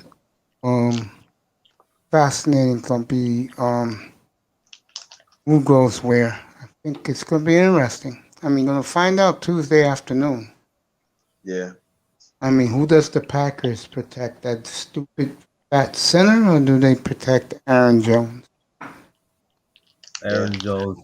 No, I think Aaron Rock, what's up? Aaron Jones. Man, it's tough. It's more tough for Aaron Jones than it's tougher than Green Bay, because Green Bay always know how to draft a running back. But do you want to pay $12-13 million to Aaron Jones? That's the question. Because when you have a team that always adopt a good running back like Steelers, Bears, and Green Bay, like you rarely see them give him a big contract, because that you see the situation with Eddie Lacy. You see he had a 2 good seasons, then he started eating 20 plates of tacos and 5 Big Mac per day, and he was carrying 5.5 per carry because he was too damn heavy. Eddie Lacy had potential. He himself out of the league. Right. Potential, but that burrito was too good for him, man. Belly poking out. He got stopped in the 4th and 1 because he was too damn fat. Unfortunately, so yeah, for Green Bay, I think it's more for Aaron Jones. Aaron Jones just gotta go with whatever fits his system. I'm thinking Jets, because Jets has a Matt LaFleur's brother. Matt LaFleur's brother. He's the offensive coordinator for the Jets, so I think Aaron Jones will be a perfect for Jets scheme, because it's a similar style of offense. Like when you look at Aaron Jones, he needs to be in certain specific design and a play call for him to excel. Like I still don't believe he's an elite running back. But Jack, who's the best team right now in the AFC? The AFC, right I now, still Kansas City, but only problem is when you got worse red zone defense in the NFL, you don't win Super Bowl. That prove it. But I know. AFC's Me and the underrated grind. We agree. Indianapolis. Yep. Indianapolis. Oh yeah. Oh, Indianapolis is one center, 2 wide receiver, and tight ends away from. Yeah, they can get there though. But like I say, let's see. No, they set. They set. They're set right now. They set. I would say yeah. Yes, they are. They haven't replaced. Not yet, because they haven't replaced Ryan. They only need a quarterback. And you gotta think about it. They still got a first round and a second round. I still think and I'm gonna let my man talk for a second, but all I'm gonna say to my brother is they'll go get that next week. They'll be the one team that they're not going to wait for bargains to come. They're gonna go get Trent Williams. Yeah, I like this. I hope. I do hope. What's the Carson Wentz do well. So let's see. Indianapolis got to find who's replacing the recently retired Ryan Kelly. Let's find out who's during the draft, free agency, trade. Who knows? But the defense, I'm not worried. No, secondary is not that bad. It was banged up, and if you really think about it, man, the safety was a rookie, and he did well. So they're very young secondary. I don't have a problem with Colts. They're like a number 3 pass defense in NFL. So they're going to be better. Front seven. I think Washington Redskins still going to coach the number 1 pass defense for back to back because the fact that both team has a young secondary, but defense is not the problem with Colts. It's more about how to do with more pass protection, and they need to add another wide receiver because T.Y. Hilton is free agent, and there's no reason for the team to resign him. You need more tight end with explosiveness. Like you can get Travis Kelce type of tight end from the lead round. Hey! I want to go to the draft with you. I gotta go to the draft, bro. Yo, back up a second. Go for it. Pat, can you hear me?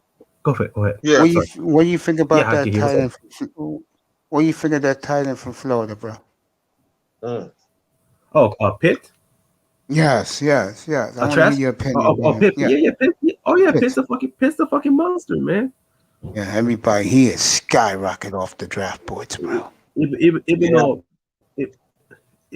though that's not my favorite prospect, but mine's Matt Bushman from BYU.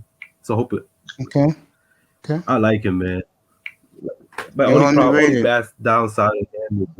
only downside of him is he tore his ACL in the senior year. That's the only downside of it. But before he was hurt, he was a jack of all trades. He's like a Delanie Walker. He does a lot of things well. It's the blocking assignment. He can catch in the middle. He has sticky hands. And a lot of potential. So if he's healthy, if he's close to 100%, he'll be a steal of the draft. Yo, let me ask you a question, bro. You coming up the first night, or you gonna rest up and get ready for Friday, Saturday afternoon, bro? With me, and you're gonna be up here, and you're gonna be hitting it out of the park, bro. You can come up Friday night. I mean, to Thursday night too. I don't give a fuck. It's you, bro. You know, when you speak, I listen. Oh yeah. I might swing by because I want to see who Dusty drafts. So I do like to hear it. Yeah, that's gonna be crazy, bro. That war room is gonna be crazy, man. Because they all got egos. I gotta control that shit. And then you got clicks again. And then you got the clicks where ball game only one speaks to EM and here's EM's opinion. And that's not the way I'm doing that shit. I like to do a lot. I just dropped the link, Mace. This is one of my favorite prospects right here. And you put it in the back? I'll take it. I put it on the chat. Okay. Okay, I see it now. Yeah, I'll take a look at him. You know me, I look at anything you say, bro. I mean, underrated. You don't know the war room I'm going to have for the draft. I'm going to have it live in here, bro. What? I'll have all my shit ready by then, yeah. And fucking SK Supreme King Coon is making a special intro for me just for the NFL draft, bro. Doing it as we speak. Oh, wow. That's what's up. Man. Oh, man. Well, I'm going to make sure this is professional, bro. Yeah, I just want the Jets. The Jets just make me happy, Jets. That's all I'm saying. No, I think the Jets are going to make you very happy. Don't listen to the haters up here, bro. Seriously. I'm a Dolphins fan, and I'm saying the Jets control the draft. What would that tell you? It's the truth. Well, I'm not listening to them. I'm not listening. No, I'm not. It's the truth, bro. The Jets control the draft. They can do whatever they want, anytime they want to do it. Yep. Well, first problem been solved, which is the coaching. You have a player coach who has a winning mentality. So that's a great start. I definitely got out of the dysfunction. Adam Gase should have never been an NFL coach.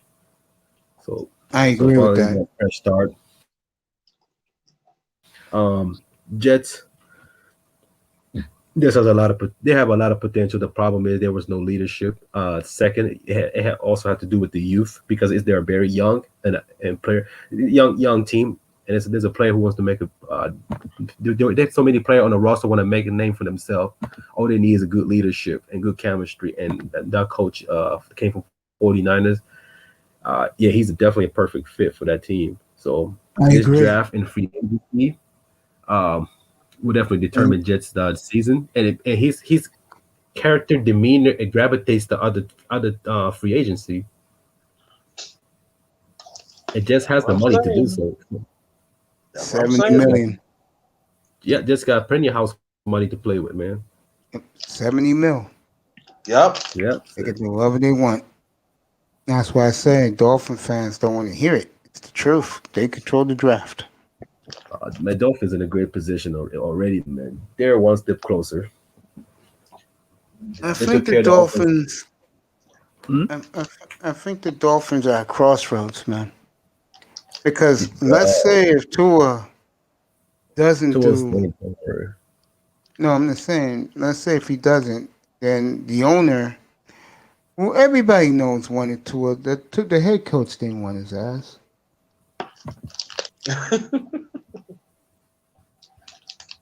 All right, who's Boss Bambino?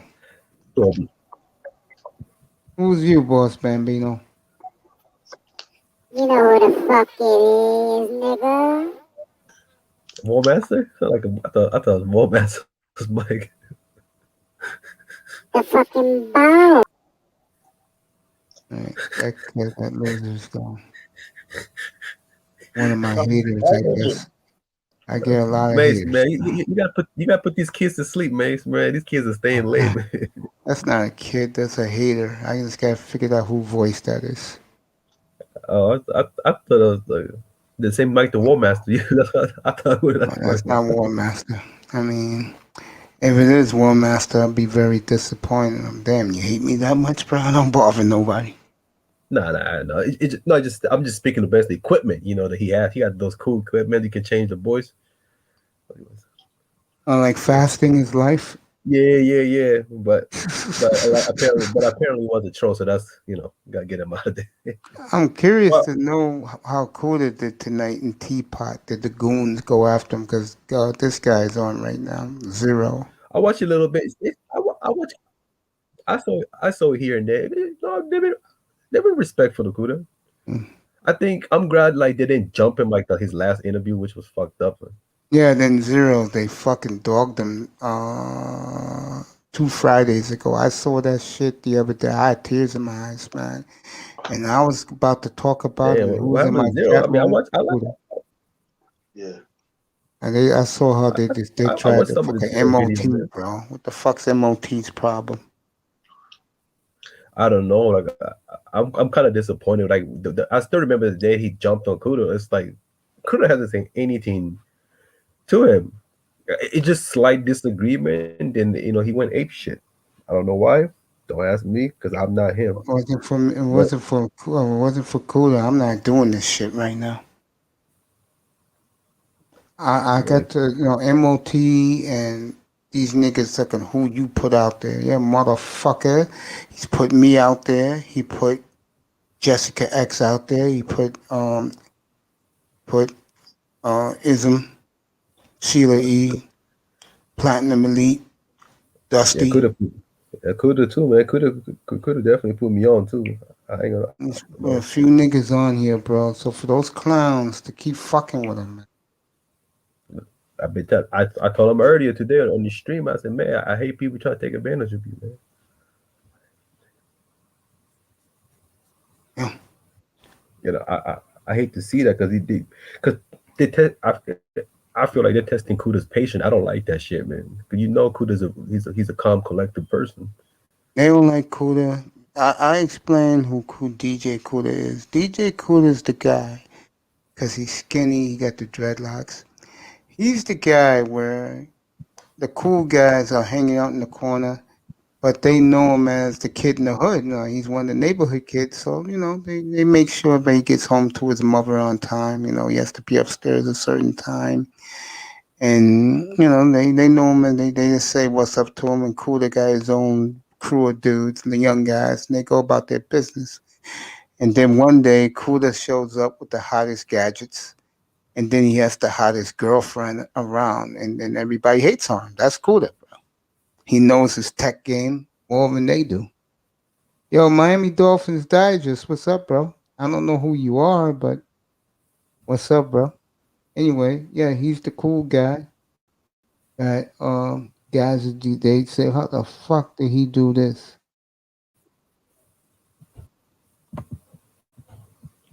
Yeah, That's DJ Cooler. I'm yeah. Miami Digest. Yeah, that's No, good, man. you're not getting unblocked, nigga. Who the hell are you, bro? What the hell you doing that shit?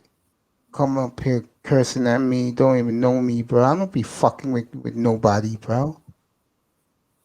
Oh, that's okay. That's Fuck out of here, nigga.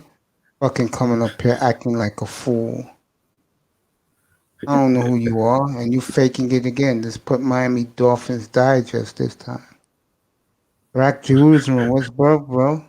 Nice to have you in here. Would you like to come up for a minute? You have a lot of fans, Mace. Leave me alone, man. I will say this between us. I appreciate the manosphere rallying behind me, bro. Ever since I had that blow up on Dwayne, man. It's crazy, isn't it? Niggas looking for him, too. I ain't know that. I didn't know either. Damn. Yeah, man. I mean, it was nice. 2 weeks ago, I was in O'Shea's room, and he was in the chat, and I said, hey, man. I said, bro, I appreciate everything you've done for guys like me, small YouTubers. And he said, I heard you grinding, Mace. Keep up the great work. That was nice. So from Zero Pops, he doesn't come on the panel. He pops on here, makes sure I'm okay. He did it 3 times this past week. I was shocked by that, bro. I like Zero a lot, man. He's very, very logical. But I'm not in his group. You get what I'm saying? Yeah. Like I'm the guy that we respect each other, but we don't fit each other. He doesn't really know sports. I'm not into his tech world and his logic world. You know what I mean? But there's mutual respect. Right. I mean, Marco Grande. Yeah, Marco Grande, I love so much. I interviewed him 3 times. What a great guy, Marco Grande. Oh yeah, I haven't heard from Marco in a long time. Hope he's doing well. He was up in Cooler's. Not Cooler. Zero's Plano when they ambushed. He wasn't one of them, but when they ambushed Cooler again, MOT and his goons. But who congratulated me on Monday? I was shocked, bro. He wasn't in here. He emailed me to tell me game changer. Cool. I couldn't believe it. Yeah, game changer. I'm like, I said, what? He said, Mace, I heard, bro. He said, hey, I'm proud of you. Keep up the good. I think that's a Melody connection because he knows I love Melody and Melody loves me because Melody is being guided by him. She's changing a little bit, unfortunately, being a little bit more like the goons, if you know what I mean. I mean, she be putting bitches on blast, bro. You watch Melody's show? Shit, I didn't know she had it in her, bro. I got a show, but I saw her. I never seen her show, but I saw her ass pic. I said, oh, I gotta stay away from this. I told her one time, I said, man, I told her, man, I said, all that ass pic, you're gonna make my hands messy, man. I said, you young girls are too wild for me, man. I'm old. I'm like you now, Mace, man. I'm like more settled now, man. I can't. All that ain't good and all that shit ain't good for my heart right now, man. I'm like I barely got a settled, man. woman. My mindset has been changed. I got a chick in here, bro, but she's into me, bro. That's I cool, played the man. interview. I played the interview for eye test today. He couldn't believe it. He was like, Mace, I didn't know. He said, yo. She's sleeping Hey, right man, now. You know, she'll that's be up what's here soon. You know, she's that's from hey. yeah. Okay, hey, if a chicken ain't crispy enough, don't cuss her out, okay? I won't, bro, but I got something for Don't you. yell, don't bash her because the chicken isn't crispy, all right, man? Please don't do it. You're gonna be mad. I'm about to tell you. No, I would be mad. 4:30. Now get ready. I'm about to tell you. 4:30 your time in the morning, Tuesday morning. Uh-huh. Special guest interview, one-on-one, me and Melody again. This room is gonna be packed. Oh, you interviewing her? Yeah, Tuesday that's morning, cool. bro. 7:30. Morning at Macy in the morning. Yes, she's gonna be my special guest. Yeah. She said she's gonna come up because she's gonna finish taking a shower from jogging with her dog. Cause she likes to jog at 6 in the morning. See where Melody lives, bro. It's like mafioso territory. She lives in a very, very, let's just say, palatial community down in in Central Jersey. Oh, she's in the Jersey's pretty got her hurt, man. Now, in some parts, but where she lives, that's where the money is. Mafioso, bro. Seriously. Sopranos area. Remember this TV show, Sopranos? Yeah. She lives in that type of community. Okay. Where she can get up looking as hot as that young lady is and go jogging with her dog at 6 in the morning, bro. Man, I know. I'm surprised how dog ain't horny, man. She got it all, bro. I tell guys, I said, yo, I am not giving you guys her Instagram so these guys can go nuts. Man, I saw one picture. That's more than enough for me, man. I said I flip back quick. I said, nah. Yeah, seriously, bro. I saw her pictures and I said, enough. I couldn't take it no more. I'm like, man, this ain't good for my heart, man. I'm too old now, man. I can't. Maybe my younger days though, but I think maybe because I got older, my mindset is a lot different now. You know, like maybe because I have less urge, like I have more discipline. So my younger days, yeah, I think I would have gone nuts though. Yeah, bro. Yeah, Melody is out of this world, bro. And the reason why we got a good relationship was the first day she was in the manosphere. She was in Game Changer's room. And I started kicking it to her. And then I realized she's a young woman. I said, I can't fuck with that.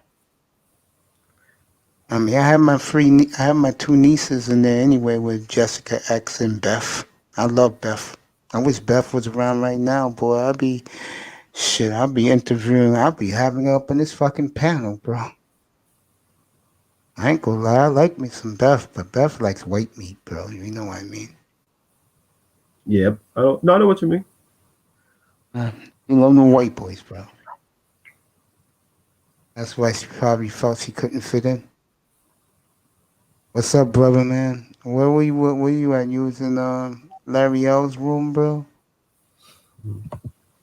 Yeah, man. Yeah, but bro, yeah, I have her here 4:30 in the morning your time, bro. Just watch the first probably hour of that show. That'll be show number 228. Macy in the morning. That'll be on Tuesday. Oh, bye. And when you wake up, just watch the replays. You'll probably get a treat. I'll probably have Simone Love at 4 o'clock your time in the morning before she goes to work. Hear that little convo. Shout out to the beautiful Simone Love. I know she's sleeping. Getting her beauty sleep. Yeah. Hey, can you hear me clearly, Mace? Crystal clear, bro. Cool. Yeah, because that draft is going to be just awesome. want to make sure because my laptop's a bit lagging right now. Hey, speaking of that, yo, how's my little quarterback doing? The Russell Wilson. Yeah, my little quarterback. Yeah, I know he's sleeping right now. If it's 20 Mace, man. Look, whatever Sierra say, he gonna do what she say. No. Your nephew, bro. My little quarterback. Oh, my little quarterback. I'm like, okay, Yeah. Russ is a little quarterback too. So No, I'm talking about your nephew, man, not Russ. Your nephew. yeah, I didn't see him today, but man, my baby boy, happy to There see you him, go. man. I didn't. I Yeah, was supposed to see him, but you know. my nephew's here tonight. My nephew's spending the night with me, bro. He said, "Hey, my uncle, I want to be around you for a little bit." There he is. That's my little champion right there. Handsome little guy, bro. Yeah. There he is. Everybody, that's Tack's first nephew. I have 2 nephews. They're my world. I don't care. They're My little 30 baby years old. boy, There you go. When I say to you, man. yeah, that's my little No, champion, bro. When me man, and man, Itas, these when me and Itas me and him worked out the deal. I'm gonna send you a box for both you and him, bro. Send him some baby Mace Taggart experience. Little hoodies for him. we need a Yeah. we My need little a Chad Wheeler champion. t-shirts, man, from iTunes. Oh boy. Oh man. Chad Wheeler t-shirts. Yeah, man, that's my little Chad Wheeler t-shirt, man. My little man. Yeah, man. Hey, people No, watching in but the this is a healthy sky. boy, man. You know, Man, proud of, I know, man. Wait till you start, wait till you start. Wait till when he begins to walk. Wait till you start taking him to the San Diego Zoo and all that stuff. He's gonna love it. You're gonna love it too, seeing that him giggle and stuff. Oh yeah, I know I will. When he hugs you, bro, that's just gonna be great, man. I know my 2 nephews used to hug me, man. That's what I'm waiting for, man. You're gonna I'm love already it. excited. Tack. Yeah, Now let me I'm tell already you excited. this. Unless What's you up? take him to ball games, bro. Unless you take him to Padre games, bro. When he gets 7, 8 years old, he's gonna go away from you, man. He's gonna be in wherever. That'll probably be PlayStation 7. Yeah, Oh I'm make man! sure. Wait till you see that. Sure, It'll I'm gonna buy probably be him a a. PlayStation 7. I'm gonna buy him No, a baby. Mark McGuire's. I'm gonna buy him a Mark McGuire jersey, the Oakland jersey. Oh man! Let me see what this clown got to Maybe say. Jose Canseco or what's his name? Miguel Tahara, the AKA steroid Tahara. Get his jersey on. Now, I've been looking for. You know what? I'm trying to find out. I think you would know this. I'm trying to find out this jersey, man. For Which past, one? what's the best place? What's the best site I can find this jersey? Yeah. Which He's your guy? favorite player too, by the way. Oh, which guy? Carlos Delgado. I'm looking for this Man. jersey, man. What can Yo, get that rookie jersey? from the What can I Blue find? Jays. Is it? Yeah, let me tell Miami Man, Digers I something want real this. quick. Yeah, I want that jersey at the old school Blue Jay hat or the Canada Canadian logo in the back. Man, those are the. I don't even like modern Blue Jay jersey, man. Like after Burning Wheels, I don't even really mess with. I like That's the that last jersey jersey I right want to there, get from but Blue Jay. I like that jersey, but it's what I like? The blue alternate of that jersey. That shit's one of the best Oh, jerseys I've seen. The one you showed the Delgado, I but want the the Roberto blue, Alomar. I want, yeah, that shit was no joke. yeah, I want the I Roberto like those Alomar blue though. jerseys. That was nice though. Yeah, Roberto Alomar is nice. Come on, man, free Bambino, man. What are you doing, man? Why you blocking Bambino, man? Free my brothers, man.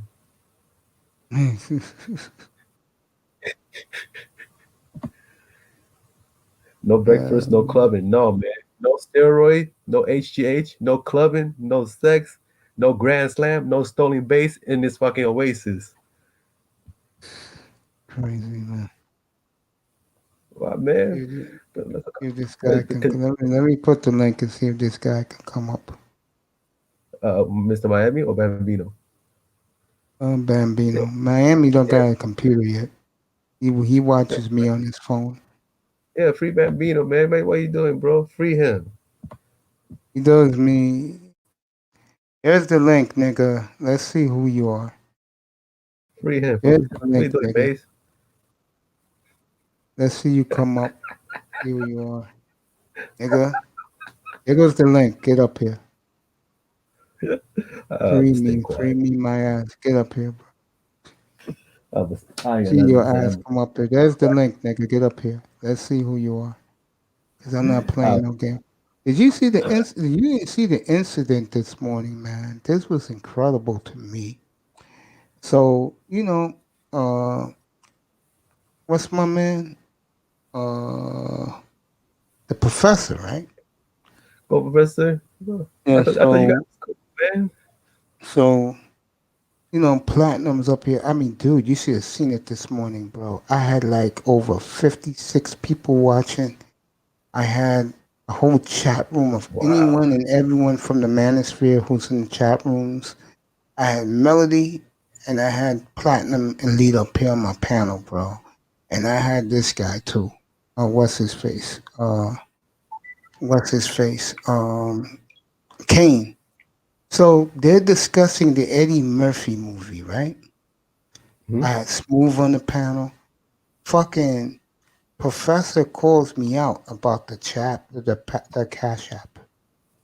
Because I didn't call him out. Because you know me, I don't care about the Cash Apps. Anyway, I tried to explain it to him. And then what really surprised me was everybody started checking him. He didn't like that shit too much. And, the funny part is, and I can say it right now, sometimes, bro, you really don't know people. You gotta get to know people. You know what I'm saying? Yeah, I hear you, Mace. With me, my chat room this morning showed me all I should know about me. How laid back I am, but for him to do that, bro, and I was taken aback in a good way. How surprised he was that niggas had my back. Now Dusty had his back. Dusty said to me, Dusty told me that that's his boy. So, I just said, hey, it is what it is. Hey, how do you unblock someone on this? I don't go to the comment and put unblock. Go to the chat section. And put unblocked? Yeah, just click on it, put unblock, and it should be fine. Because I don't have unblocked here. I have pin message, report, remove, put in timeout, hide user from this channel. Damn,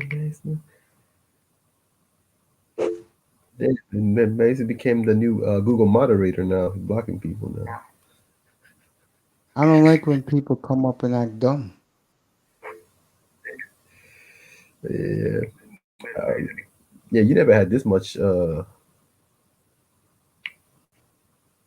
It's funny because the point I'm trying to make is funny because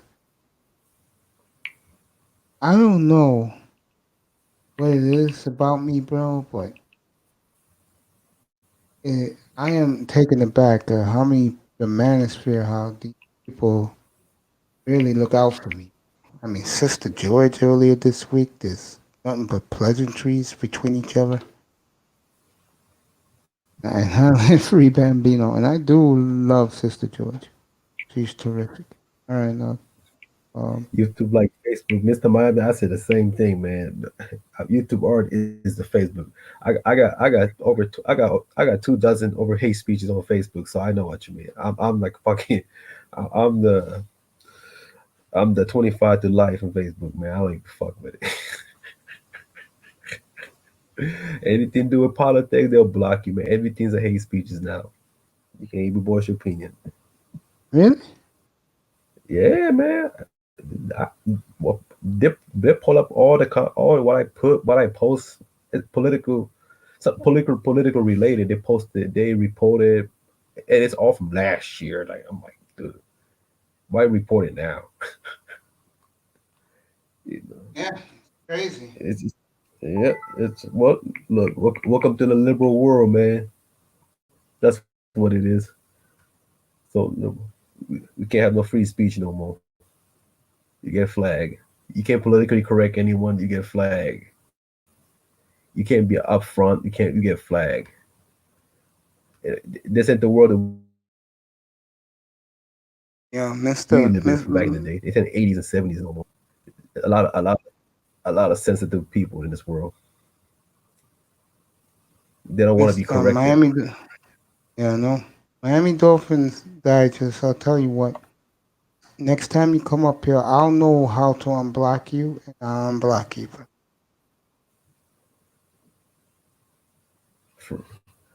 Mace, what are you doing? Free him. Damn it.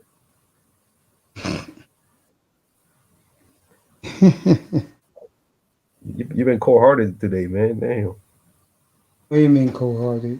Not that cold, man. Unblock him, man. Like you've been on some savage shit today. Why am I on some savage shit? I tried to unblock him, bro. I know, man. You free him. Damn, man. God damn.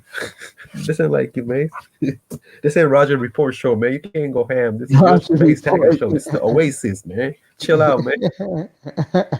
Ain't no bashing going on, man. Ain't no blocking.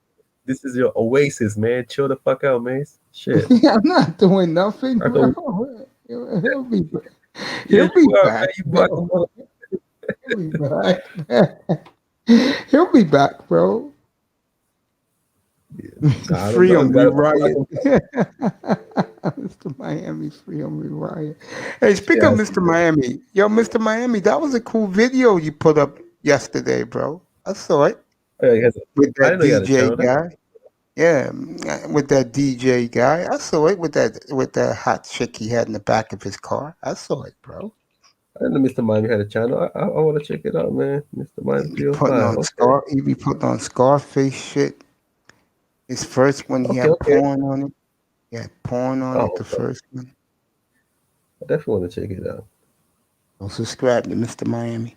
You know who I'm going to look up this week? And if I do, I'm going to reach out to him and tell him that you're looking for him too. But I'm going to try and get him up here. Vision. I hope he's all right, man. Man, I know when I spoke to him that night, 4:30 in the morning, man, I felt horrible for him, man. I really did, bro. I mean, he's a good guy, man. How the hell could you not like Vision, bro? He was like the little brother. Oh. Yeah, DJ Lies. That was it. I saw it, nigga. DJ Lies. I swear I know DJ Lies from somewhere.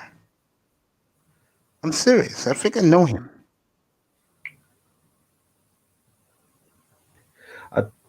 Vision. Oh, good. I hope he's okay, man.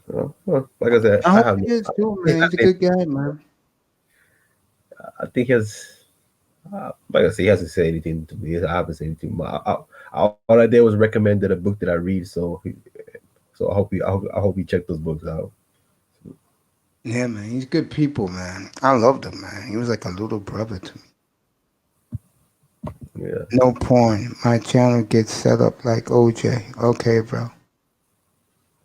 I got you. I feel you. No porn. My channel gets.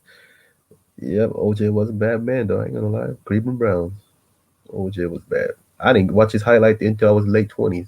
I didn't know how bad he was. Same as Thurman Thomas, man. He was a bad boy. Come on, Blaze, unblock him. God damn it, Blaze. I don't know how to unblock him. I'm serious. If I did, I would have unblocked him 15 minutes ago. I don't know how to unblock you. Damn, man. You're on the savage today. Free me. Oh shit, free me. I don't know how to do it, bro. If I did, I would have done it. But it's. Well, put the user on timeout. That's what you do. I'm looking at it right now, but Free me. I'm trying to see. Oh man, let me try it. Let me try it. Let me try this. Yeah, I'm trying to. But it's hard. Let me see something. See if this does it. Put them in timeout. That should do it. Timeout. Then in 5 minutes he can come up here, whoever he is.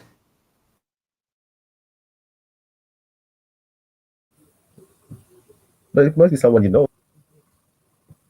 If you have free brother, man, that's right. Maze takes no prisoner today, so this ain't Oasis. This is a fucking Coliseum. You get blocked today. Coliseum. No, I'm in a good mood, man. Just that I've been getting a lot of creeps lately who've been fucking with me, man. Late in my shows. That's what happened, man. The fame. That's the price of fame. You didn't know that? Probably. I don't think I'm popular yet. Let me get over 10,000 subscribers. Then. No, you'll get you know. You'll get the boards, especially the sports analytics that you work on it. Definitely, this is gonna be a game changer. Yeah, I agree. That's what I told everybody. I said, yo, stick with me. But you know how it is. Guys wanna you know, be This in off clicks. I don't do man. clicks. It's all good, man. This off season gonna change everything, man. I agree. Gonna be a Off-season. fun off season. Gonna be a good baseball season too. Is there a lot of excitement down in your neck of the woods for the Padres or no? The Padre just had one miracle season, man. That's what I see. Wow. Like just one miracle season. I don't buy into them, man. But I do like what I've seen from what's his name? Tatis or Manny. I like Tatis, man. I met him, man. Very, very humble, very respectful, man. Got his money too. Padres got his ass for a bargain. Yeah, 24 mil today's baseball. That shit's nothing. I wish, but I think they should have I'm pretty sure they have a early termination option, ETO, like an NBA. Machado has one too, but Machado is not signing that. Well, Machado is not opting out. He knows that. I think he still wants to play for the Yankees. Machado, if he gets one more chance, yeah. If he can get, he's going. If the Yankees want him after his 5th year as a Padre, I think he's going. He really wanted to be a Yankee, but the Yankees didn't like. True story. The Yankees didn't like when he said he don't hustle. When he said, "I'm not Johnny Hustle. I'm not running down the base." Remember when he said that when he was in the Dodgers. I'm not Johnny Hustle. I'm not running hard down the baseline. And when he did that, turned off a lot of baseball people. If you want the truth, I think the Padres stole him, bro. Forget the money to get a talent like him. Because nobody wanted him, bro. And then when he said about Dan Plesac on MLB Network, how the white people on MLB don't like the Latin players. That was caught on camera. To me, Manny hurt himself, but he helped himself. Because, what's up, Mr. Free Bambino? Everybody wants some free. Well, we'll find out in 2 minutes. Is he going to be freed? Damn, man. It's not like you're not going to let him out. Bambino. Come on, man. Yeah, you want him to come up so bad. Yeah, free the brothers, man. Don't be a bully, man. What the fuck? I'm not getting bullied. What I'm doing with him.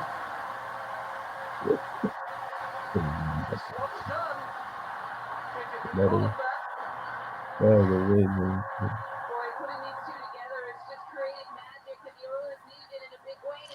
What a play by Conor McDavid. Oh yeah. Yeah, but getting back, he should be almost time for him to come up. It's the Miami. Free the brother, we riot. Yeah, free the brother, man.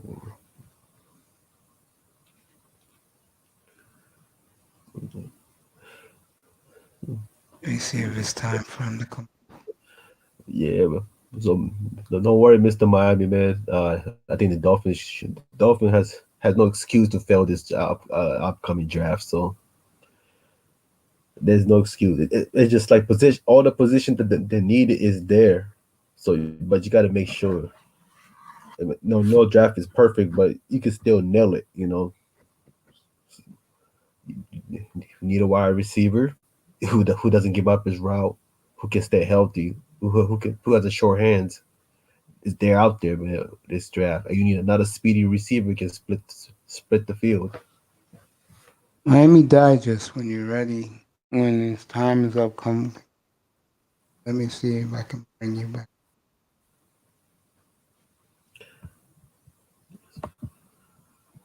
Yeah, man. Yeah, he's here. Cool.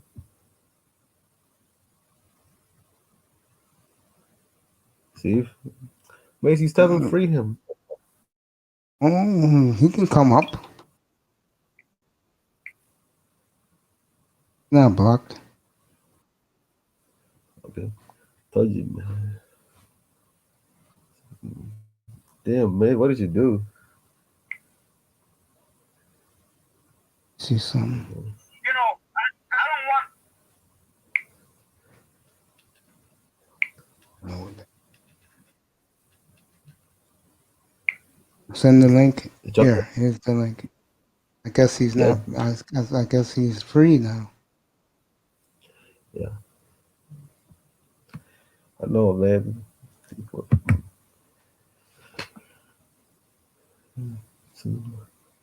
So what is for your personal opinion? Who do you if you were general manager of a Dolphin, who do you want? Who did you want for first 2 round pick, first or second? Well, we got 4 picks, so I'll do it like this. First, I would trade and get the best offensive tackle, kid from Northwestern. But if I'm gonna keep my pick, I'll take Sewell at 3. I'll take linebacker from Notre Dame at Kolomaru. 18. Yeah. Javonte Williams at running back.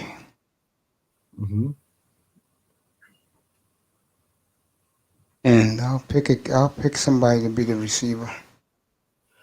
Yeah, probably second round. You got definitely good. Stevenson. Stevenson can get it from 3rd round, but you can get it from. That's why Tess loves. He loves Stevenson. Yeah, Marcus Stevenson's a beast, man, from Houston. I mean, he loves him. Yeah, I Tess loves him. I like Randall more, but yeah, the kid from Purdue. Yep, I love Randall Moore, but he's a shifty receiver. Like, how to unblock someone from? Yeah, how do you unblock someone from the StreamYard? That's okay. How do you people get blocked from StreamYard? I didn't know that. Huh? Oh yeah, look who love this guy is. Free me, Never heard it. nigga. Who the fuck is this guy? Free me, nigga.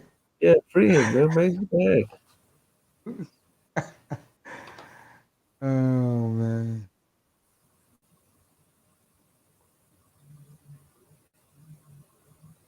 Free him, man. What the fuck?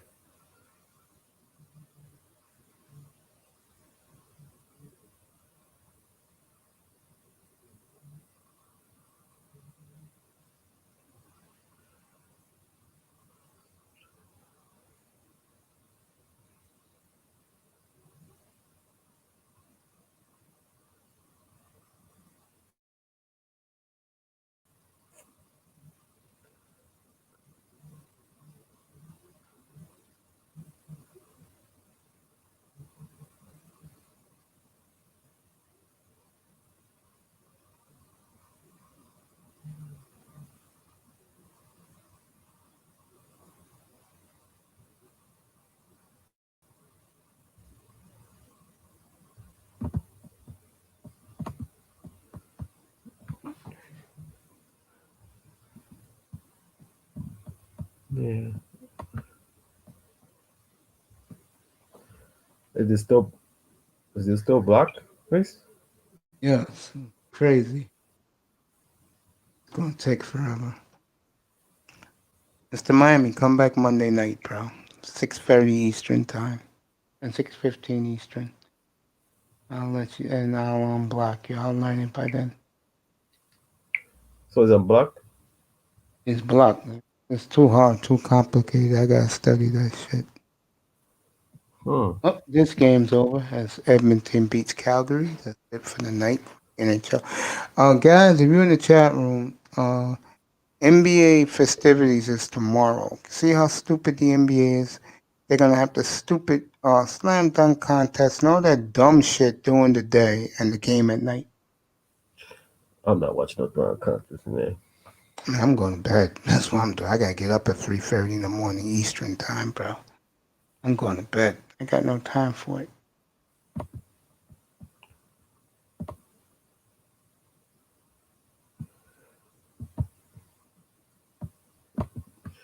Yeah.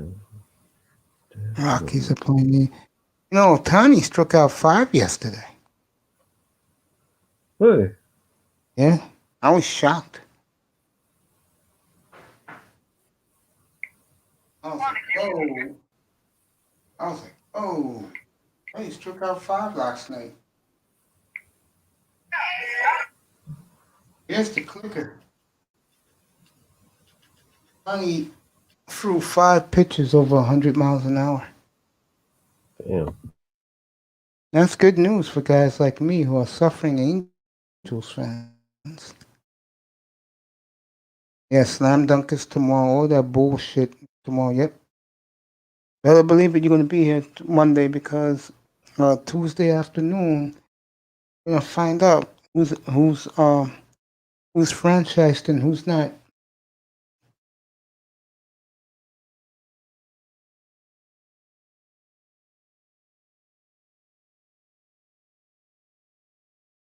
Let me see. Are you excited for the combine? Hell yeah, the pro days. Yeah. What team do you want to see? What Me? school do you want to see? Yeah. Me, I want to see Indiana school, man. You're Indiana. joking, right? No, this is school, right? Yeah, for the combine. That's how they're doing it. They're doing the pro days as the combine this year. Yeah, there's a couple of players I want to see already, man. So you want to see Indiana? Yeah, I want to see Indiana. Because I want to see. Quarterback or the receiver? They're one step away from getting to the. They would have won No, I the want to Big see Ten this receiver. year if the quarterback didn't get hurt. Yeah, I want to see quarterback, man. I want to see who else I want to see. I also want to see what's his name? Floyo. Floyo, the wide receiver from the Indiana. I want to see his combine. God, man, he's physically challenging. Like God, it's hard to like tackle that.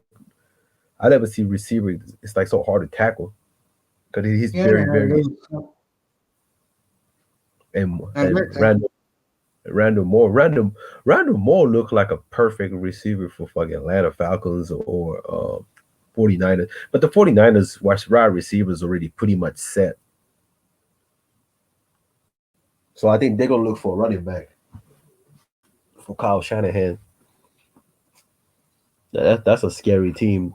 Like, if Seattle just going to if you just go to trade Russell Wilson, but make sure you better damn get a 3 first-round pick. And you know what? And what did they need to do to tank the season? Tank it out. Fuck it.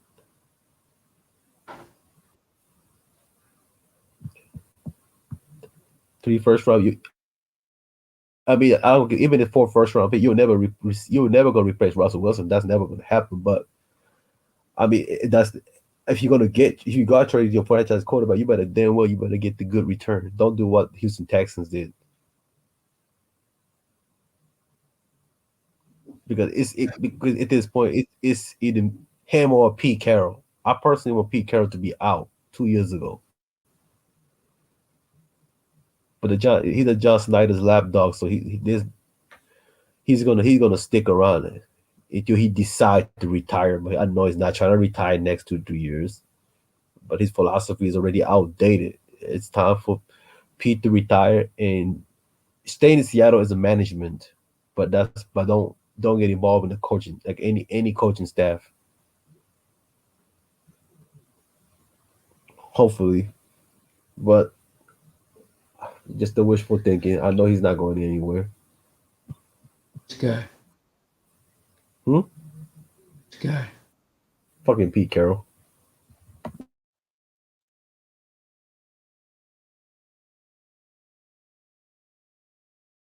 Nope. He's gonna be around.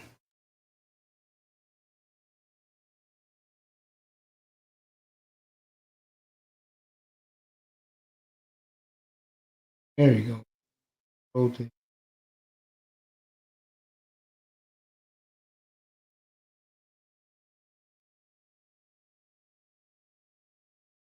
Okay. Indiana's Pro Day is next Wednesday, bro.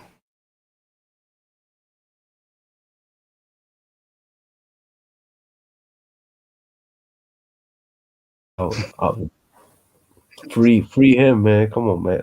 Free him. Free.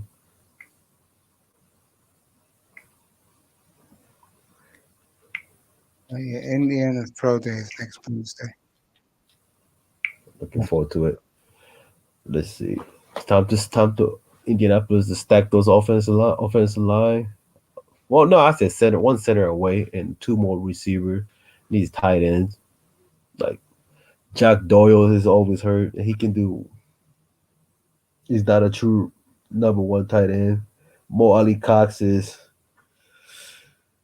Uh, it seemed like he's already peaked. There's no upside in him. So yeah, they definitely need a next tight end so they can take it to the next level. Like those receiver that they have, like Campbell's and Pittman, those guys it's one of those. They're good enough to get you far to a certain destination. But Indianapolis hasn't had the explosive, like shifty and smart wide receiver like Reggie Waynes and Marvin Harrison. They haven't had that guy. Brandon Stokely. So it's time for Indianapolis to go hard on the draft. And you can't make excuses. There are plenty of wide receivers to fit Frank Reach's offensive scheme. Yeah. And another thing, I want to see what would Kansas City will do. I mean, are you finally going to? Is Andy Reid going to admit that they're overusing Kelsey and Tyreek Hill? Are they going to admit that? Are they going to learn how to spread the ball? Because you see Tyreek Hill he got shut down in the Super Bowl. That's the one. By Carlton Davis. So, and Travis Kelsey, I think what's the Kansas City need to draft another tight end. So I don't care if it's a second round pick. And I think using a two tight end set would definitely it'll be they have a higher rating of manipulating the opposing defense. But they always don't think Travis Kelsey, yeah, that methods only work in regular season at a certain opponent. But somewhere you're gonna get exposed. You see that Super Bowl this past Super Bowl, you see all they had was Travis Kelsey. Yeah. So you need another tight end, two tight end sets, confuse the defense, and defense got to get involved. The rookie, they got good rookie running. Good, they had a good rookie cornerback. I forgot his name, but he did well for rookie. Played for Kansas City, but I think they need another safety, opposite of Tyrann Mathieu.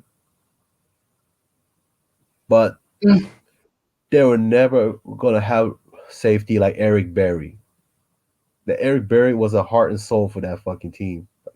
Sure was. Like, Sure like was. I call him the AFC version of Earl Thomas. That's You could how do good that. Eric. He was a phenomenal player, but the injury robbed his career. Earl Unfortunately. Thomas is a variable too.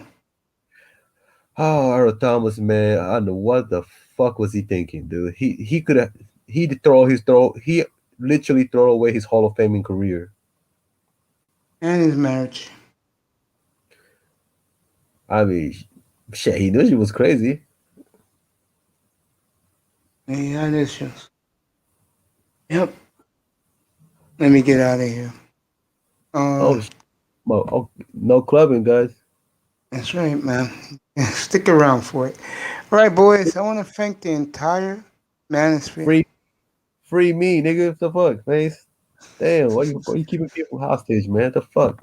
Free me.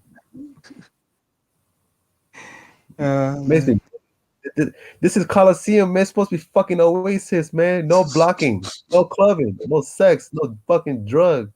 God damn it, Mace. The fuck, man? Let me thank everybody from the manosphere tonight and today for showing love to me.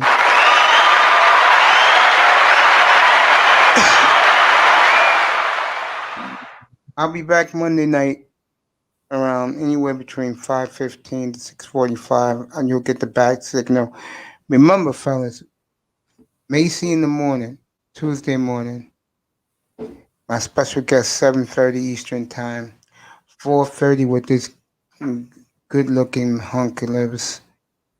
Melody will be my special guest, so be there for it. If you catch it early on time, you may get a special hello from Simone Love driving to work, kicking it to her boy Macy is my Dallas Cowboy cheerleader.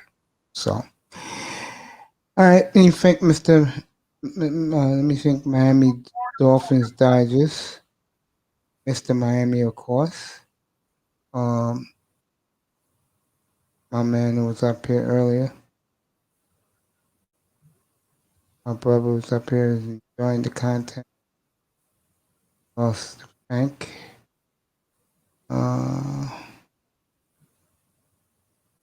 Damn. Everybody left early, I guess. Beautiful Nicer, of course. Everybody was in my room today, and I love everybody. We took the Chipotle, the Tony Malone one,